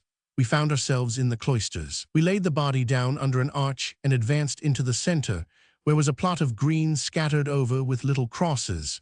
We took spades and began to dig. A thin rain drizzled down, and the ground was stiff and clayey. It was hard work, and I sweated. I took off my coat and allowed the rain to fall on me unprotected. I was soon wet to the skin. Silently, Andrea and I turned up the soil, while Pietro, beneath the cloisters, watched by the body and prayed. We were knee-deep now, and still we threw up heavy spadefuls of clay. At last I said, "It is enough." We climbed out and went to the body. We took it up and bore it to the grave, and reverently we laid it in. Pietro placed a crucifix on the old master's breast, and then we began to pile in the earth. And so, without priests, without mourning, in the dead of night, and by the drizzling rain, was buried Orso Orsi, the great head of the family. In his time he had been excellent in war and in all the arts of peace. He had been noted for his skill in commerce. In politics he had been the first of his city, and besides, he had been a great and generous patron of the arts. But he lived too long and died thus miserably. Next day I set about thinking what I should do. I could be of no more use to anyone in Forli. Indeed, I had never been of use, for I had only stood by and watched while those I loved and honored were being put to cruel deaths. And now I must see that my presence did not harm my kind hosts. Caterina had thrown into prison some 50 of those who had taken part in the rebellion, notwithstanding her solemn promise of amnesty, and I knew well enough that if I were discovered, Pietro and Andrea would suffer as severe a punishment as myself. They gave no sign that my presence was a menace to them, but in the woman's eyes, Andrea's mother, I saw an anxious look, and at any unexpected sound, she would start and look fearfully at me. I made up my mind to go immediately. When I told Andrea, he insisted on coming with me, and although I painted the danger in lively colors, he would not be dissuaded. The next day was market day, and we resolved to slip out in a cart as soon as the gates were opened. We would be taken for tradesmen, and no one would pay attention to us. I was anxious to see what was happening in the town and what people were talking of, but I thought it prudent not to venture out, for my disguise might be seen through, and if I were discovered, I knew well what to expect. So I sat at home, twiddling my thumbs and chattering with Andrea. At last, getting tired of doing nothing and seeing the good woman about to scrub out her courtyard, I volunteered to do it for her. I got a broom and a pail of water and began sweeping away vigorously, while Andrea stood in the doorway scoffing. For a little while, I forgot the terrible scene in the piazza. There was a knock at the door. We stopped and listened. The knock was repeated, and as no answer was given, the latch was raised and the door opened. A servant maid walked in and carefully closed it behind her. I recognized her at once. It was Giulia's maid. I shrank back, and Andrea stood in front of me. His mother went forward. "And pray, madam, what can I do for you?" The maid did not answer, but stepped past her. "There is a serving man here for whom I have a message." She came straight towards me and handed me a piece of paper, then, without another word, slid back to the door and slipped out. The note contained 4 words, "Come to me tonight," and the handwriting was Giulia's. A strange feeling came over me as I looked at it, and my hand trembled a little. Then I began pondering. Why did she want me? I could not think, and it occurred to me that perhaps she wished to give me up to the Countess. I knew she hated me, but I could not think her as vile as that. After all, she was her father's daughter, and Bartolomeo was a gentleman. Andrea looked at me questioningly. "It is an invitation from my greatest enemy to put myself in her hands." "But you will not." "Yes," I said, "I will." "Why?" "Because it is a woman." "But do you think she would betray you?" "She might." "And you are going to take the risk?" "I think I should be glad to prove her so utterly worthless." Andrea looked at me open-mouthed. He could not understand. An idea struck him. "Are you in love with her?" "No, I was." "And now?" "Now I do not even hate her." Roman 36. The night came, and when everyone had gone to bed and the town was quiet, I said to Andrea, "Wait for me here, and if I do not come back in 2 hours you will know." He interrupted me. "I am coming with you." "Nonsense," I said. "I don't know what danger there may be, and there is no object in your exposing yourself to it. Where you go, I will go too." I argued with him, but he was an obstinate youth. We walked along the dark streets, running like thieves round corners when we heard the heavy footsteps of the watch. The Palazzo Este was all dark. We waited outside a little while, but no one came, and I dared not knock. Then I remembered the side door. I still had the key, and I took it from my pocket. "Wait outside," I said to Andrea. "No, I am coming with you. Perhaps there is an ambush. 2 are more likely to escape than 1. I put the key in the lock, and as I did so my heart beat and my hand trembled, but not with fear. The key turned, and I pushed the door open. We entered and walked up the stairs. Sensations which I had forgotten crowded upon me, and my heart turned sick. We came to an anteroom dimly lit. I signed Andrea to wait, and myself passed into the room I knew too well. It was that in which I had last seen Giulia, the Giulia I had loved, and nothing was altered in it. The same couch stood in the center, and on it lay Giulia, sleeping. She started up. "Filippo." "At your service, madam." "Lucia recognized you in the street yesterday, and she followed you to the house in which you are staying." "Yes." "My father sent me a message that you were still here, and if I wanted help, would give it me. I will do whatever I can for you." What a fool I was to come. My head was in a whirl, my heart was bursting. My God, she was beautiful. I looked at her, and suddenly I knew that all the dreary indifference I had built up had melted away at the first look into her eyes, and I was terrified.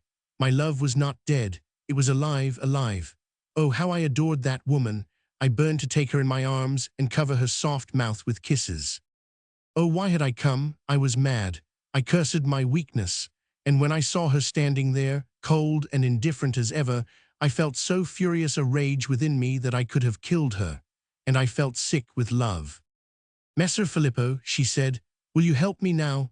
I have been warned by one of the Countess's women that the guard have orders to arrest me tomorrow, and I know what the daughter of Bartolomeo Moratini may expect. I must fly tonight, at once." "I will help you," I answered. "What shall I do?" I can disguise you as a common woman.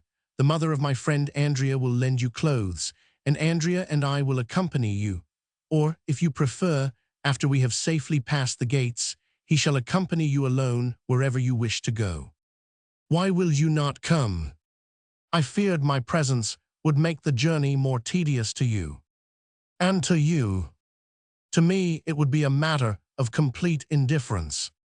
She looked at me a moment, then she cried, "No, I will not come." Why not? Because you hate me. I shrugged my shoulders. I should have thought my sentiments were of no consequence. I will not be helped by you. You hate me too much. I will stay in Forley. You are your own mistress. Why do you mind? Why do I mind, shall I tell you? She came close up to me, because I love you. My head swam, and I felt myself stagger. I did not know what was happening. Filippo. Giulia. I opened my arms, and she fell into them, and I held her close to my heart, and I covered her with kisses. I covered her mouth and eyes and neck with kisses. Giulia, Giulia. But I wrenched myself away, and taking hold of her shoulders, said almost savagely, "But this time I must have you altogether. Swear that you will." She lifted her sweet face and smiled, and nestling close up to me, whispered, "Will you marry me?" I kissed her. "I loved you always," I said. "I tried to hate you, but I could not. Do you remember that night at the palace? You said you had never cared for me." "Ah, yes, but you did not believe me." I felt it was not true, but I did not know, and it pained me. And then Claudia. I was so angry with you, I would have done anything to revenge myself, but still, I loved you. But Claudia, you loved her too. No, I protested. I hated her and despised her, but I tried to forget you, and I wanted you to feel certain that I no longer cared for you. I hate her. Forgive me, I said. I forgive you everything, she answered. I kissed her passionately, and I did not remember that I too had something to forgive. The time flew on, and when a ray of light pierced through the windows, I started up in surprise. "We must make haste," I said. I went into the anteroom and found Andrea fast asleep. I shook him. "At what time do the gates open?" I asked. He rubbed his eyes, and on a repetition of the question, answered, 5. It was 4:30. We had no time to lose. I thought for a minute. Andrea would have to go to his mother's and find the needful clothes, then come back. It would all take time, and time meant life and death.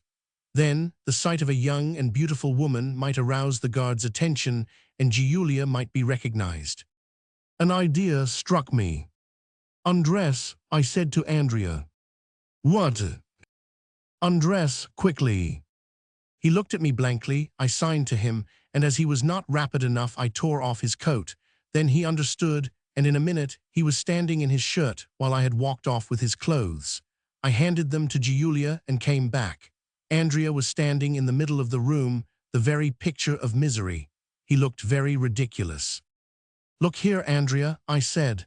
"I have given your clothes to a lady who is going to accompany me instead of you. Do you see?" "Yes, and what am I to do?"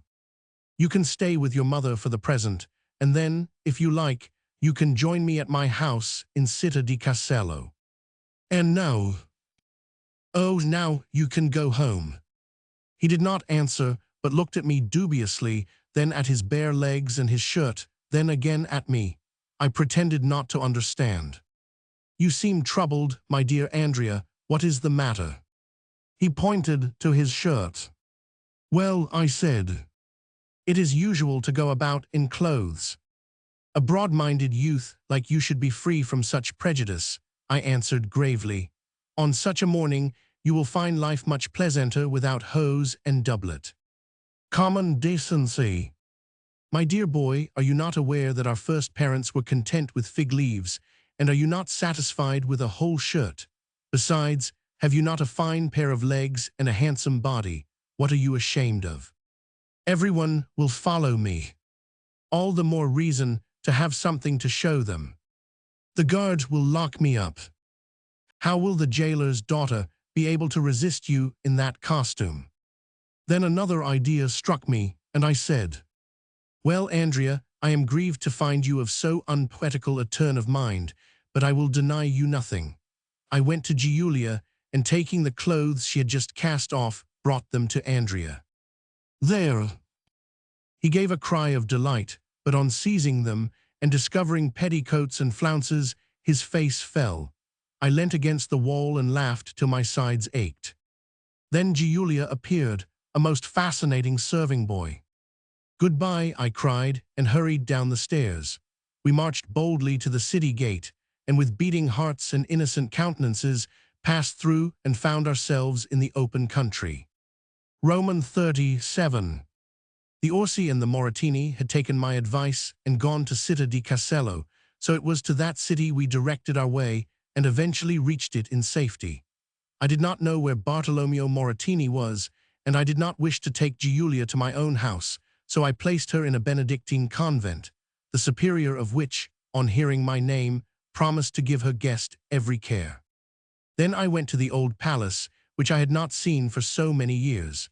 I had been too excited to get really home to notice anything of the streets as I passed through them, but as I came in view of the well-remembered walls, I stopped, overcome with strange emotions. I remembered the day when news had been brought me that the old Vitelli, who was then ruler of Castello, had murmured certain things about me which caused my neck to itch uncomfortably, and upon this I had entrusted my little brother to a relative, who was one of the canons of the cathedral, and the palace to my steward, and mounting my horse, ridden off with all possible haste. I had supposed that a few months would calm the angry Vitelli, but the months had lengthened out into years, and his death had come before his forgiveness. But now I really was back, and I did not mean to go away. My travels had taught me caution, and my intrigues had forely given me enough excitement for some time. Besides, I was going to marry and rear a family, for, as if fortune could not give scantily, I had gained a love as well as a home, and everything I wished was granted. My meditations were interrupted. Corpo di Bacco. It was Matteo, and in a moment I was in his arms. I was just asking myself what that fool was staring at this house for, and thinking of telling him it was impolite to stare, when I recognized the house's owner. I laughed and shook his hand again. Well, Filippo, I am sure we shall be very pleased to offer you hospitality. You are most kind. We have annexed the whole place, but I dare say you will be able to find room somewhere. But come in. Thanks, I said, if you do not mind. I found Cecco, Bartolomeo, and his two sons sitting together. They jumped up when they saw me. What news, they asked. Then suddenly I remembered the terrible story I had to tell, for in my own happiness I had forgotten everything that went before. I suddenly became grave. Bad news, I said, bad news. Oh God, I have been foreboding it. Every night I have dreamed awful things. Cecco, I answered, I have done all I could, but alas, it has been of no avail. You left me as a protector, and I have been able to protect no one. Go on. Then I began my story. I told them how the council had opened the gates, surrendering unconditionally, and how the countess had sallied forth in triumph. That was nothing, if there had been no worse news for them than that, but Cecco clenched his hands as I related the sacking of his palace, and I told him how old Orso had refused to fly and had been seized, while I had lain senseless on the floor. You did your best, Filippo, said Cecco. You could do nothing more, but afterwards. I told them how Marco Scorsicana and Pietro had been taken prisoners and led into the town like thieves caught in the act, how the crowd had gathered together, and how they had been brought to the square and hanged from the palace window, and their bodies torn to pieces by the people. Oh God, uttered Cecco, and all this is my fault. I told them that the old Orso was brought forward and taken to his palace, and before his eyes it was torn down, stone after stone, till only a heap of ruins marked the site. Cecco gave a sob. My palace, my home. And then, as if the blow was too great, he bent his head and burst into tears. Do not weep yet, Cecco, I said. You will have cause for tears presently. He looked up. What more? Your father, Filippo. He started up and, stepping back, stood against the wall, his arms against it, outstretched, with white and haggard face and staring eyes, like a hunted beast at bay. I told him how they had taken his father and bound him and thrown him down and tied him to the savage beast, and how he had been dragged along till his blood spattered on the pavement and his soul left him. Cecco uttered a most awful groan, and looking up to heaven, as if to call it in witness, cried, "O God!" Then sinking into a chair, he buried his face in his hands, and in his agony swayed from side to side. Matteo went up to him and put his hand on his shoulder, trying to comfort him, but he motioned him aside. "Let me be." He rose from his seat, and we saw that his eyes were tearless, for his grief was too great for weeping. Then, with his hands before him like a blind man, he staggered to the door and left us. Scipione, the weak man, was crying. Roman 38. One does not really feel much grief at other people's sorrows. One tries and puts on a melancholy face, thinking oneself brutal for not caring more, but one cannot. And it is better, for if one grieved too deeply at other people's tears, life would be unendurable, and every man has sufficient sorrows of his own without taking to heart his neighbor's. The explanation of all this is that 3 days after my return to Città di Castello, I was married to Giulia. Now I remember nothing more. I have a confused idea of great happiness.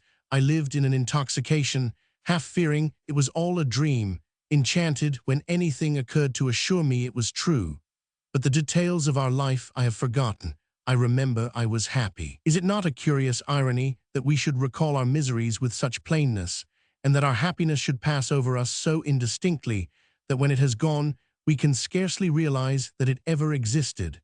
It is as though fortune were jealous of the little happiness she has given us, and to revenge herself blots it out of the memory, filling the mind with miseries past. But some things I recollect about others. I came across Ercole Piacentini and his wife Claudia. Castello being his native place, he had gone there on the death of the Count, and now, although the Reirii were restored to power, he remained, presumably to watch our movements and report them at Forli. I inquired whom he was, and after some difficulty discovered that he was the bastard of a Castello nobleman and the daughter of a tradesman. I saw that he did not lie when he said he had in his veins as good blood as one. Still, I did not think him a very desirable acquisition to the town, and as I was in some favor with the new lord, I determined to procure his expulsion. Matteo proposed picking a quarrel with him and killing him, but that was difficult, because the bold man had become singularly retiring, and it was almost impossible to meet him. The change was so noticeable that we could not help thinking he had received special instructions from Forli, and we determined to take care. I invited the Moratini to live with me, but they preferred to take a house of their own. The old man, when I asked him for his daughter's hand, told me he wished no better son-in-law, and was very contented to see his daughter again settled under a man's protection. Scipione and Alessandro were both most pleased, and they redoubled the affection they had felt for me before. It all made me extremely happy, for after my long years of wandering, I yearned very much for the love of others, and the various affections that surrounded me soothed and comforted me. From Giulia I could ask for nothing more, and I thought she really loved me, of course, not as I loved her, for that would have been impossible, but I was happy. Sometimes I wondered perplexedly at the incident which had separated us, for I could understand nothing of it, but I put it away from me. I did not want to understand, I wanted only to forget. Then there were Cecco and Matteo. The Orsi family had bought a palace in Castello, and there they could have settled themselves happily enough had they not been driven on by an unextinguishable desire to regain what they had lost. Cecco was rich even now, able to live as luxuriously as before, and in a little while he might have gained in Castello as much power as he had lost in Forli, for the young Vitelli had been singularly attracted by him and was already inclined to give trust to his counsels. But the wretched man was filled with sadness. All day his thoughts were in the town he loved so well, and now his love was increased tenfold.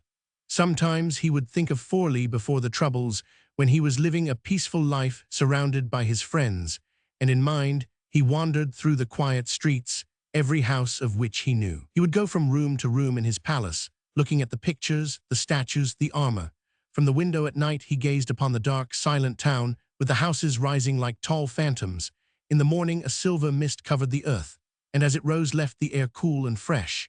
But when his house appeared before him, a bare heap of ruins, with the rain beating down on the roofless stones, he would bury his face in his hands, and so remain during long hours of misery. Sometimes he would review the stirring events, which began with the attempted assassination of himself and ended with the ride out of the gate by the river in the cold, open country beyond. And as they passed before him, he would wonder what he had done wrong, what he might have done differently, but he could alter nothing. He saw no mistake other than of trusting the populace who vowed to follow him to death, and of trusting the friends who promised to send him help. He had done his part, and what had followed was impossible to foresee. Fortune was against him, and that was all. But he did not entirely give himself over to vain regrets. He had opened up communication with Forley, and through his spies had learnt that the Countess had imprisoned and put to death all those who had been in any way connected with the rebellion, and that the town lay cowed, submissive as a whipped dog. And there was no hope for Cecco from within, for his open partisans had suffered terrible punishments, and the others were few and timid. Then Cecco turned his attention to the rival states, but everywhere he received rebuffs, for the power of Milan overshadowed them all, and they dared nothing while the Duke Ludovico was almighty. They said, till he has roused the jealousy of the greater states of Florence and Venice, then will be your opportunity, and then will we willingly give you our help. But Cecco could not wait. Every lost day seemed to him a year. He grew thin and haggard. Matteo tried to comfort him, but gradually Cecco's troubles weighed on him too. He lost his mirth and became as moody and silent as his cousin. So passed a year, full of anxiety and heartburning for them, full of the sweetest happiness for me. One day Cecco came to me and said, "Filippo, you have been very good to me. Now I want you to do me one more favor, and that shall be the last I will ask you." "What is it?" Then he expounded to me a scheme for interesting the Pope in his affairs. He knew how angry His Holiness had been, not only at the loss of the town, but also at the humiliation he had received through his lieutenant. There was a difficulty at the time between the Duke of Milan and Rome respecting certain rights of the former, and he did not think it unlikely that the Pope would be willing to break off negotiations and recover his advantage by making a sudden attack on Forley.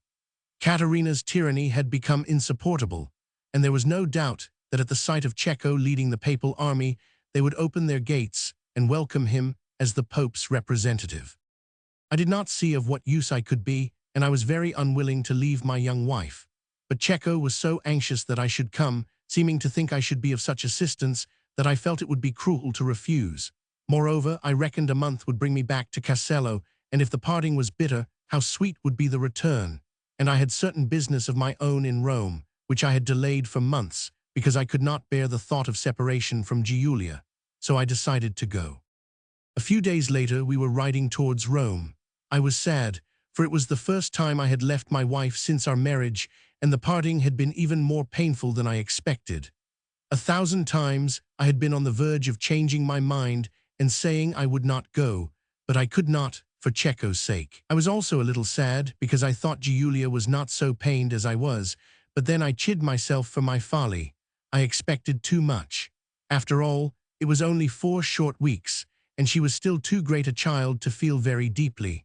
It is only when one is old or has greatly suffered that one's emotions are really powerful. We reached Rome and set about soliciting an audience from the Pope. I cannot remember the countless interviews we had with minor officials, how we were driven from cardinal to cardinal, the hours we spent in anterooms waiting for a few words from some great man. I used to get so tired that I could have dropped off to sleep standing, but Cecco was so full of eagerness that I had to accompany him from place to place. The month passed, and we had done nothing. I suggested going home, but Cecco implored me to stay, assuring me that the business would be finished in a fortnight. I remained, and the negotiations dragged their weary length through weeks and weeks. Now a ray of hope lightened our struggles, and Cecco would become excited and cheerful. Now the hope would be dashed to the ground, and Cecco begin to despair. The month had drawn itself out into 3, and I saw clearly enough that nothing would come of our endeavors. The conferences with the Duke were still going on, each party watching the other, trying by means of untruth and deceit and bribery to gain the advantage. The King of Naples was brought in.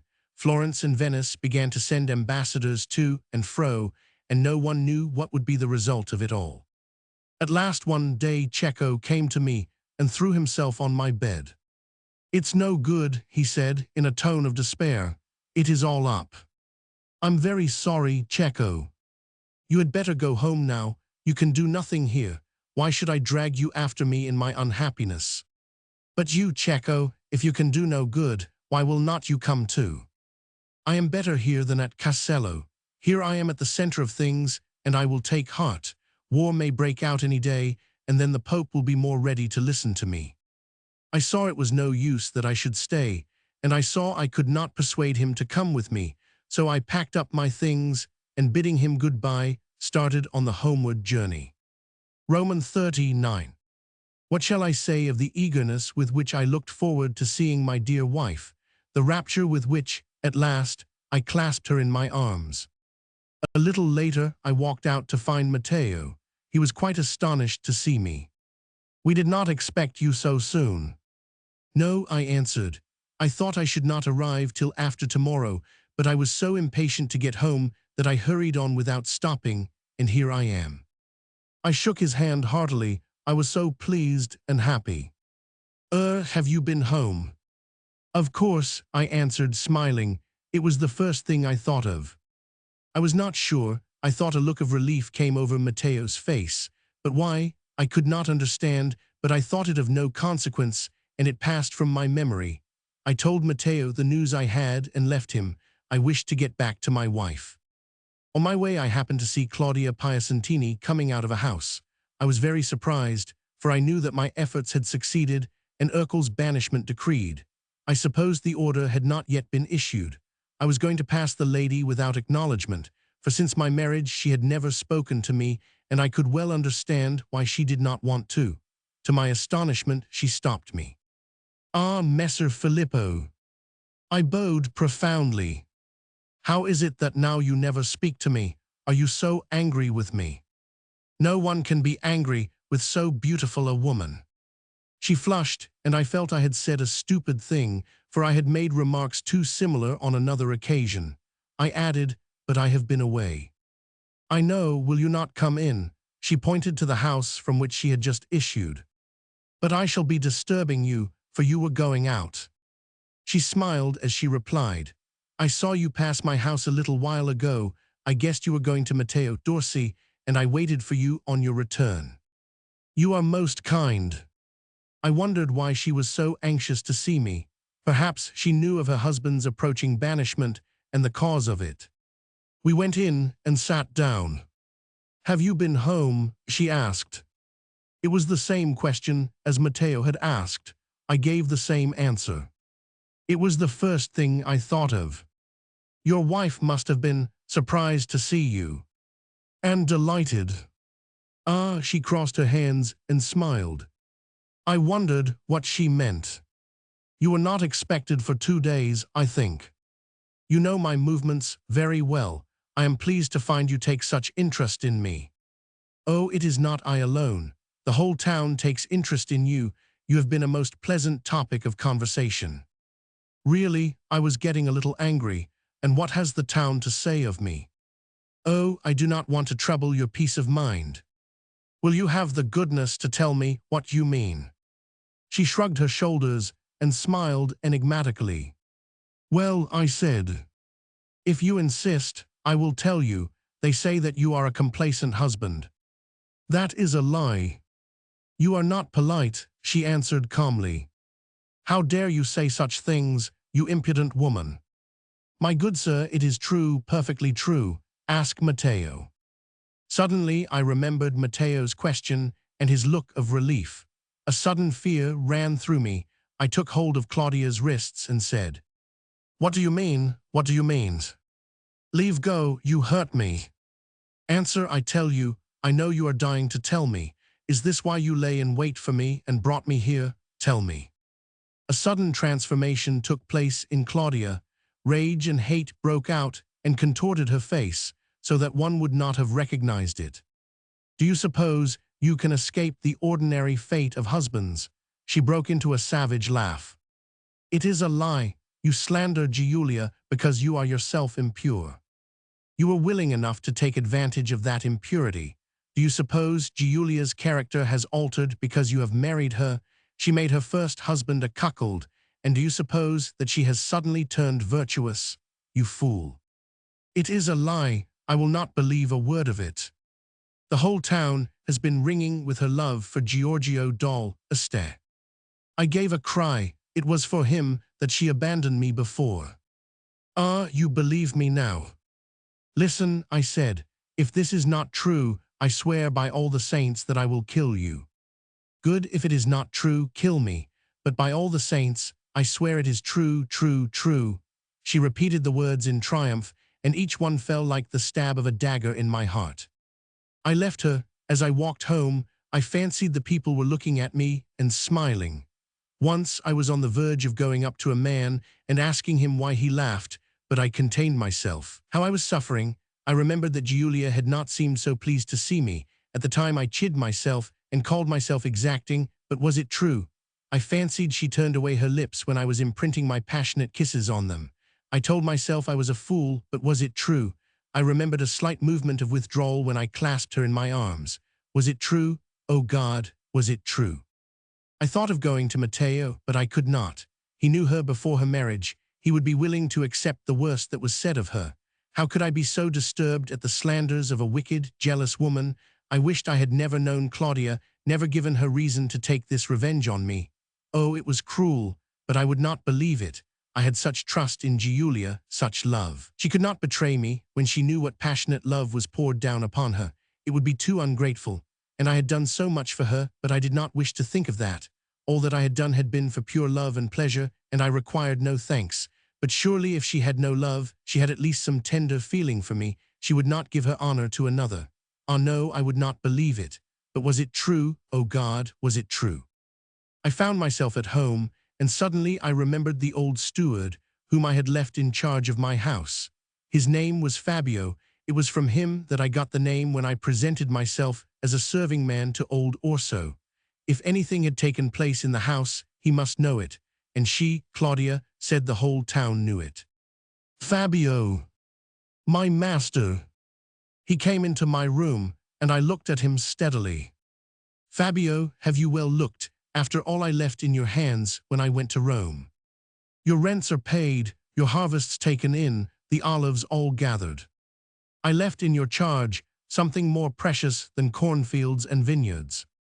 My lord, I made you guardian of my honor. What of that? He hesitated, and his voice, as he answered, trembled. Your honor is intact. I took him by the shoulders. Fabio, what is it? I beseech you by your master, my father, to tell me. I knew he loved my father's memory with more than human love. He looked up to heaven and clasped his hands. He could hardly speak.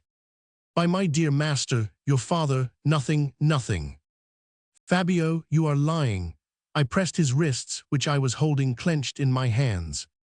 He sank down on his knees.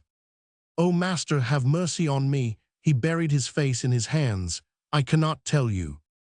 Speak, man, speak. At last, with laments and groans, he uttered the words. She has, O God, she has betrayed you. Oh, I staggered back. Forgive me. Why did you not tell me before? Ah, how could I? You loved her as I have never seen man love woman. Did you not think of my honor? I thought of your happiness. It is better to have happiness without honor than honor without happiness. For you, I groaned, but not for me. You are of the same flesh and blood, and you suffer as we do. I could not destroy your happiness. Oh, Giulia, Giulia. Then, after a while, I asked again, but are you sure? Alas, there is no doubt. I cannot believe it. Oh God, help me. You don't know how I loved her. She could not. Let me see it with my own eyes, Fabio. We both stood silent. Then a horrible thought struck me. Do you know when they meet? I whispered. He groaned. I asked again. God help me. You know, I command you to tell me. They did not know you were coming back till after tomorrow. He is coming. Today. Oh, I seized him by the hand. Take me and let me see them. What will you do? He asked, horror-stricken. Never mind, take me. Trembling, he led me through anterooms and passages till he brought me to a staircase. We mounted the steps and came to a little door. He opened it very quietly, and we found ourselves behind the heiress of Giulia's chamber. I had forgotten the existence of door and steps, and she knew nothing of them. There was an opening in the tapestry to give exit. No one was in the room. We waited, holding our breath. At last Giulia entered. She walked to the window and looked out and went back to the door. She sat down, but sprang up restlessly and again looked out of window. Whom was she expecting? She walked up and down the room, and her face was full of anxiety. I watched intently. At last a light knock was heard. She opened the door and a man came in. A small, slight, thin man, with a quantity of corn-colored hair falling over his shoulders and a pale, fair skin. He had blue eyes and a little golden mustache. He looked hardly 20, but I knew he was older. He sprang forward, seizing her in his arms, and he pressed her to his heart, but she pushed him back. "Oh, Giorgio, you must go," she cried. "He has come back." "Your husband. I hoped you would not come. Go quickly. If he found you, he would kill us both. Tell me you love me, Giulia." "Oh yes, I love you with all my heart and soul." For a moment they stood still in one another's arms, then she tore herself away. "But go, for God's sake." "I go, my love, goodbye." "Goodbye, beloved." He took her in his arms again, and she placed hers around his neck. They kissed one another passionately on the lips. She kissed him as she had never kissed me. Oh, I gave a cry of rage and leaped out of my concealment. In a bound I had reached him. They hardly knew I was there, and I had plunged my dagger in his neck. Giulia gave a piercing shriek as he fell with a groan. The blood spattered over my hand. Then I looked at her. She ran from me with terror-stricken face, her eyes starting from her head. I rushed to her and she shrieked again, but Fabio caught hold of my arm. Not her too. I wrenched my hand away from him, and then as I saw her pallid face and the look of deathly terror, I stopped. I could not kill her. "Lock that door," I said to Fabio, pointing to the one from which we had come. Then, looking at her, I screamed, "Harlot!" I called to Fabio, and we left the room. I locked the door, and she remained shut in with her lover. I called my servants and bade them follow me, and went out. I walked proudly, surrounded by my retainers, and I came to the house of Bartolomeo Moratini. He had just finished dinner and was sitting with his sons. They rose as they saw me. "Ah, Filippo, you have returned." Then, seeing my pale face, they cried, "But what is it? What has happened?" And Bartolomeo broke in. "What is that on your hand, Filippo?" I stretched it out so that he might see. That is the blood of your daughter's lover." "Oh." "I found them together, and I killed the adulterer." Bartolomeo kept silence a moment, then he said, "You have done well, Filippo." He turned to his sons. "Scipione, give me my sword." He girded it on, and then he spoke to me. "Sir," he said, "I beg you to wait here till I come." I bowed. "Sir, I am your servant." "Scipione, Alessandro, follow me." And accompanied by his sons, he left the room, and I remained alone. The servants peeped in at the door, looking at me as if I were some strange beast, and fled when I turned round. I walked up and down, I looked out of window. In the street the people were going to and fro, singing and talking as if nothing had happened. They did not know that death was flying through the air. They did not know that the happiness of living men had gone forever. At last I heard the steps again, and Bartolomeo Moratini entered the room, followed by his sons, and all three were very grave. "Sir," he said, "the stain on your honor and mine has been effaced." I bowed more deeply than before. "Sir, I am your very humble servant. I thank you that you allowed me to do my duty as a father, and I regret that a member of my family should have shown herself unworthy of my name and yours. I will detain you no longer." I bowed again and left them. Excel. I walked back to my house. It was very silent, and as I passed up the stairs, the servants shrunk back with averted faces, as if they were afraid to look at me. "Where is Fabio?" I asked. A page whispered timidly. "In the chapel." I turned on my heel and passed through the rooms, one after another, till I came to the chapel door. I pushed it open and entered. A dim light came through the painted windows, and I could hardly see. In the center were two bodies covered with a cloth, and their heads were lighted by the yellow gleam of candles. At their feet knelt an old man, praying. It was Fabio. I advanced and drew back the cloth, and I fell on my knees. Giulia looked as if she were sleeping. I had so often leant over her, watching the regular heaving of the breast, and sometimes I had thought her features as calm and relaxed as if she were dead. But now the breast would no more rise and fall, and its wonderful soft whiteness was disfigured by a gaping wound. Her eyes were closed and her lips half-parted, and the only difference from life was the fallen jaw. Her face was very pale. The rich waving hair encircled it as with an aureole. I looked at him, and he too was pale, and his fair hair contrasted wonderfully with hers. He looked so young. Then, as I knelt there, and the hours passed slowly, I thought of all that had happened, and I tried to understand. The dim light from the window gradually failed, and the candles in the darkness burnt out more brightly. Each was surrounded by a halo of light, and lit up the dead faces, throwing into deeper night the rest of the chapel. Little by little I seemed to see into the love of these two which had been so strong that no ties of honor, faith, or truth had been able to influence it. And this is what I imagined, trying to console myself.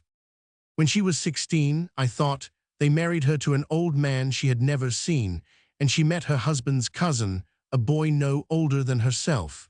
And the love started and worked its way. But the boy lived on his rich cousin's charity. From him he had received a home and protection and 1,000 kindnesses. He loved against his will, but he loved all the same. And she, I thought, had loved like a woman, passionately, thoughtless of honor and truth. In the sensual violence of her love she had carried him away, and he had yielded.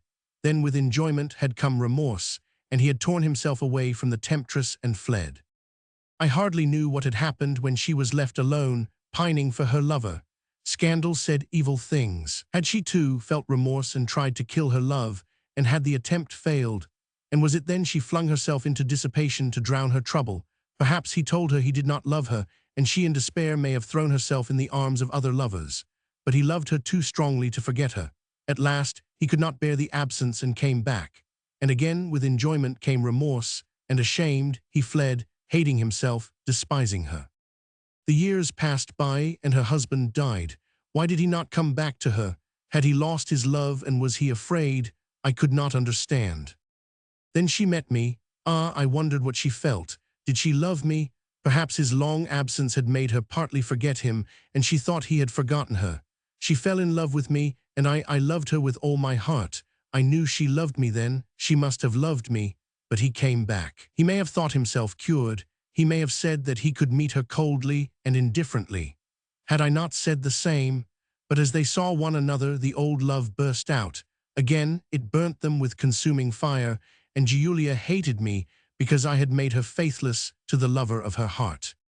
The candles were burning low, throwing strange lights and shadows on the faces of the dead.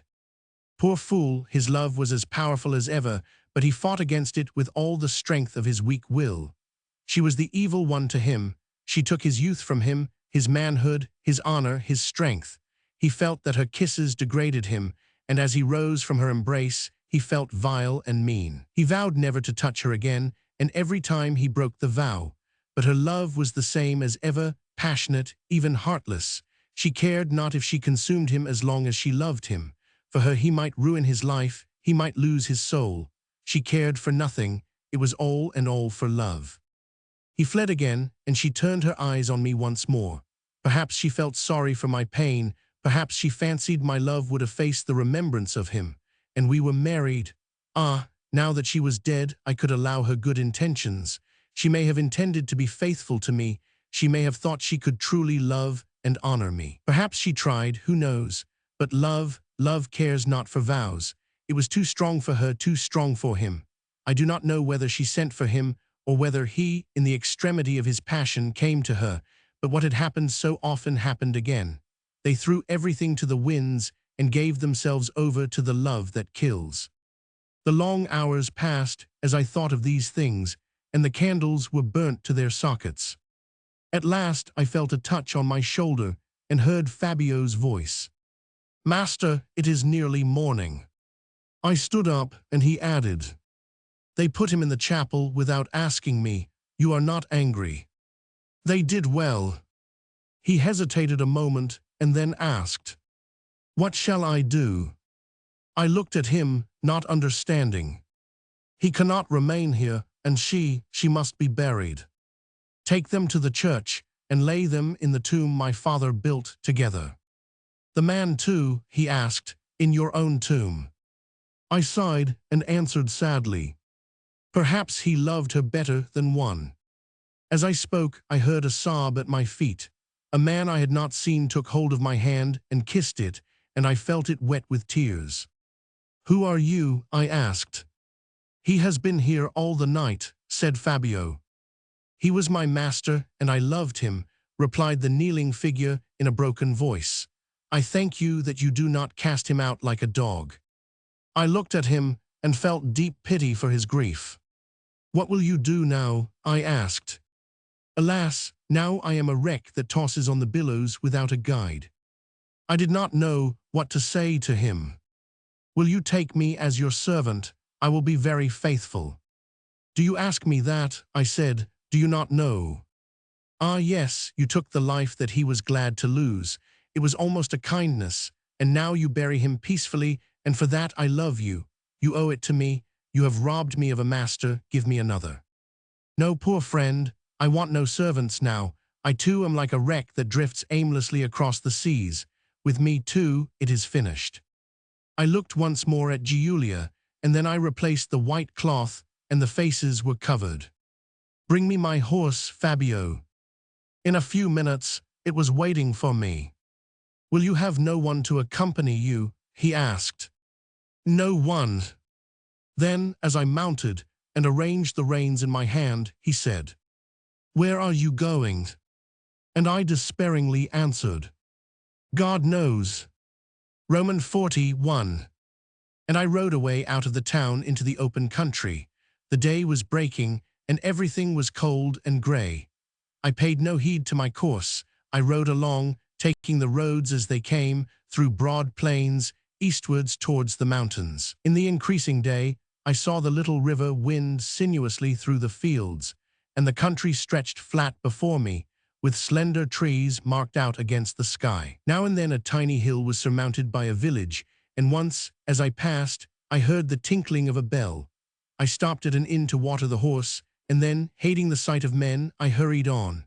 The hours of coolness had passed, and as we tramped along the shapeless roads, the horse began to sweat, and the thick white dust rose in clouds behind us.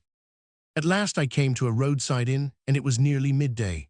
I dismounted, and giving the horse to the ostler's care, I went inside and sat at a table. The landlord came to me and offered food. I could not eat. I felt it would make me sick. I ordered wine. It was brought. I poured some out and tasted it. Then I put my elbows on the table and held my head with both hands, for it was aching so as almost to drive me mad. "So." I looked up and saw a Franciscan friar standing by my side. On his back he bore a sack. I supposed he was collecting food. "Sir, I pray you for alms for the sick and needy." I drew out a piece of gold and threw it to him.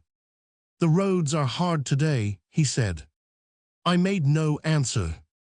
"You are going far, sir." "When one gives alms to a beggar, it is so that he may not importune one," I said.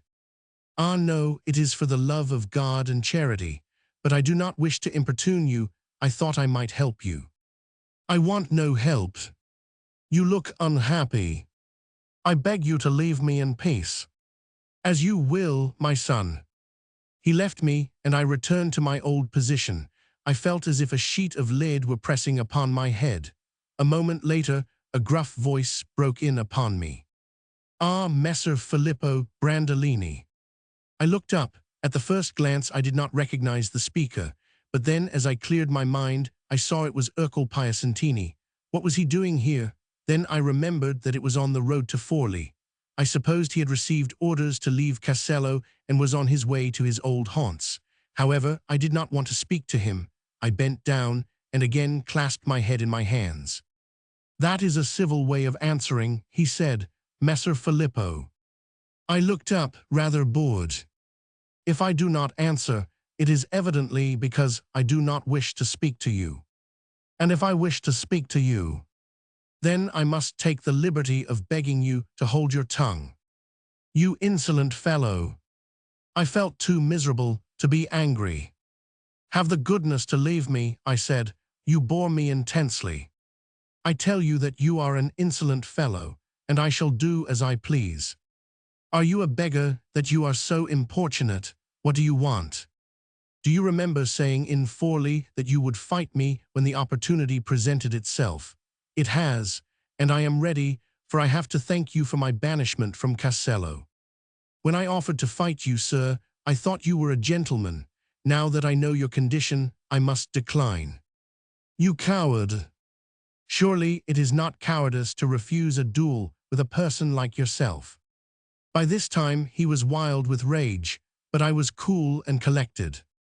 "Have you so much to boast?" he asked furiously. "Happily I am not a bastard." "Cuckold! Oh!" I sprang up and looked at him with a look of horror. He laughed scornfully and repeated, "Cuckold!" Now it was my turn. The blood rushed to my head and a terrible rage seized me. I picked up the tankard of wine which was on the table and flung it at him with all my might. The wine splashed over his face, and the cup hit him on the forehead and cut him so that the blood trickled down. In a moment he had drawn his sword, and at the same time I wrenched mine from its sheath. He could fight well. He could fight well, but against me he was lost. All the rage and agony of the last day gathered themselves together. I was lifted up and cried aloud in the joy of having someone on whom to wreak my vengeance. I felt as if I had against me the whole world and were pouring out my hate at the end of my sword. My fury lent me the strength of a devil. I drove him back, and I fought as I had never fought before. In a minute I had beaten the sword from his hand, and it fell to the floor as if his wrist were broken, clattering down among the cups. He staggered back against the wall and stood there with his head thrown back and his arms helplessly outspread. "Ah, God, I thank thee," I cried exultingly. "Now I am happy." I lifted my sword above my head to cleave his skull. My arm was in the swing when I stopped. I saw the staring eyes, the white face blanched with terror. He was standing against the wall as he had fallen, shrinking away in his mortal anxiety. I stopped. I could not kill him. I sheathed my sword and said, "Go, I will not kill you. I despise you too much." He did not move, but stood as if he were turned to stone, still terror-stricken and afraid. Then, in my contempt, I took a horn of water and flung it over him. "You look pale, my friend," I said. "Here is water to mix with your wine." Then I leant back and burst into a shout of laughter, and I laughed till my sides ached, and I laughed again. I threw down money to pay for my entertainment and went out. But as I bestrode my horse and we recommenced our journey along the silent roads, I felt my head ache worse than ever. All enjoyment was gone. I could take no pleasure in life. How long would it last? How long? I rode along under the midday sun, and it fell scorching on my head. The wretched beast trotted with hanging head, his tongue lolling out of his mouth, parched and dry. The sun beat down with all the power of August, and everything seemed livid with the awful heat. Man and beast had shrunk away from the fiery rays. The country folk were taking the noonday rest. The cattle and the horses sheltered by barns and sheds. The birds were silent, and even the lizards had crept into their holes. Only the horse and I tramped along, miserably, only the horse and one. There was no shade. The walls on either side were too low to give shelter, the road glaring and white and dusty. I might have been riding through a furnace. Everything was against me, everything. Even the sun seemed to beat down his hottest rays to increase my misery. What had I done that all this should come to me? I clenched my fist, and in impotent rage cursed God. At last I saw close to me a little hill covered with dark fir trees. I came nearer, and the sight of the somber green was like a draught of cool water. I could no longer bear the horror of the heat. From the main road, another smaller one led winding up the hill. I turned my horse, and soon we were among the trees, and I took a long breath of delight in the coolness. I dismounted and led him by the bridle. It was enchanting to walk along the path, soft with the fallen needles, and a delicious green smell hovered in the air. We came to a clearing where was a little pond. I watered the poor beast, and throwing myself down, drank deeply. Then I tied him to a tree and advanced a few steps alone. I came to a sort of terrace, and going forward found myself at the edge of the hill, looking over the plain. Behind the tall fir trees gave me shade and coolness. I sat down, looking at the country before me. In the cloudless sky it seemed now singularly beautiful. Far away on one side I could see the walls and towers of some city, and to it in broad curves wound a river. The maize and corn, vines and olive trees covered the land, and in the distance I saw the soft blue mountains. Why should the world be so beautiful, and I so miserable? It is, indeed, a wonderful scene. I looked up and saw the monk whom I had spoken with at the inn. He put down his sack and sat by my side. "You do not think me importunate?" he asked. "I beg your pardon," I replied. "I was not civil to you. You must forgive me. I was not myself." "Do not talk of it. I saw you here, and I came down to you to offer you our hospitality." I looked at him questioningly. He pointed over his shoulder, and looking, I saw, perched on the top of the hill, piercing through the trees, a little monastery. "How peaceful it looks," I said. "It is, indeed. St. Francis himself used sometimes to come to enjoy the quiet." I sighed. Oh, why could not I have done with the life I hated and also enjoy the quiet? I felt the monk was watching me, and looking up, I met his glance.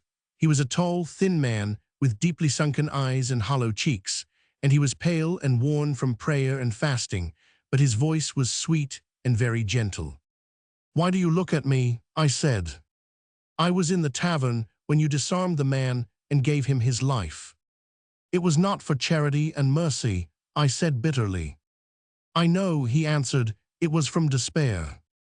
"How do you know?" "I watched you, and at the end I said, 'God pity his unhappiness.'" I looked with astonishment at the strange man, and then, with a groan, I said, "Oh, you are right, I am so unhappy."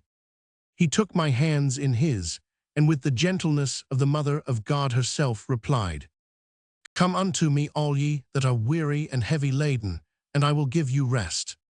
Then I could suffer my woe no longer. I buried my face in his bosom and burst into tears. Epilogue. And now many years have passed, and the noble gentleman, Filippo Brandolini, is the poor monk Giuliano. The gorgeous clothes, velvets and satins have given way to the brown sackcloth of the seraphic father, and instead of golden belts, my waist is girt with a hempen cord. And in me what changes have taken place? The brown hair which women kissed is a little circlet in sign of the Redeemer's crown, and it is as white as snow. My eyes are dim and sunken, my cheeks are hollow, and the skin of my youth is ashy and wrinkled.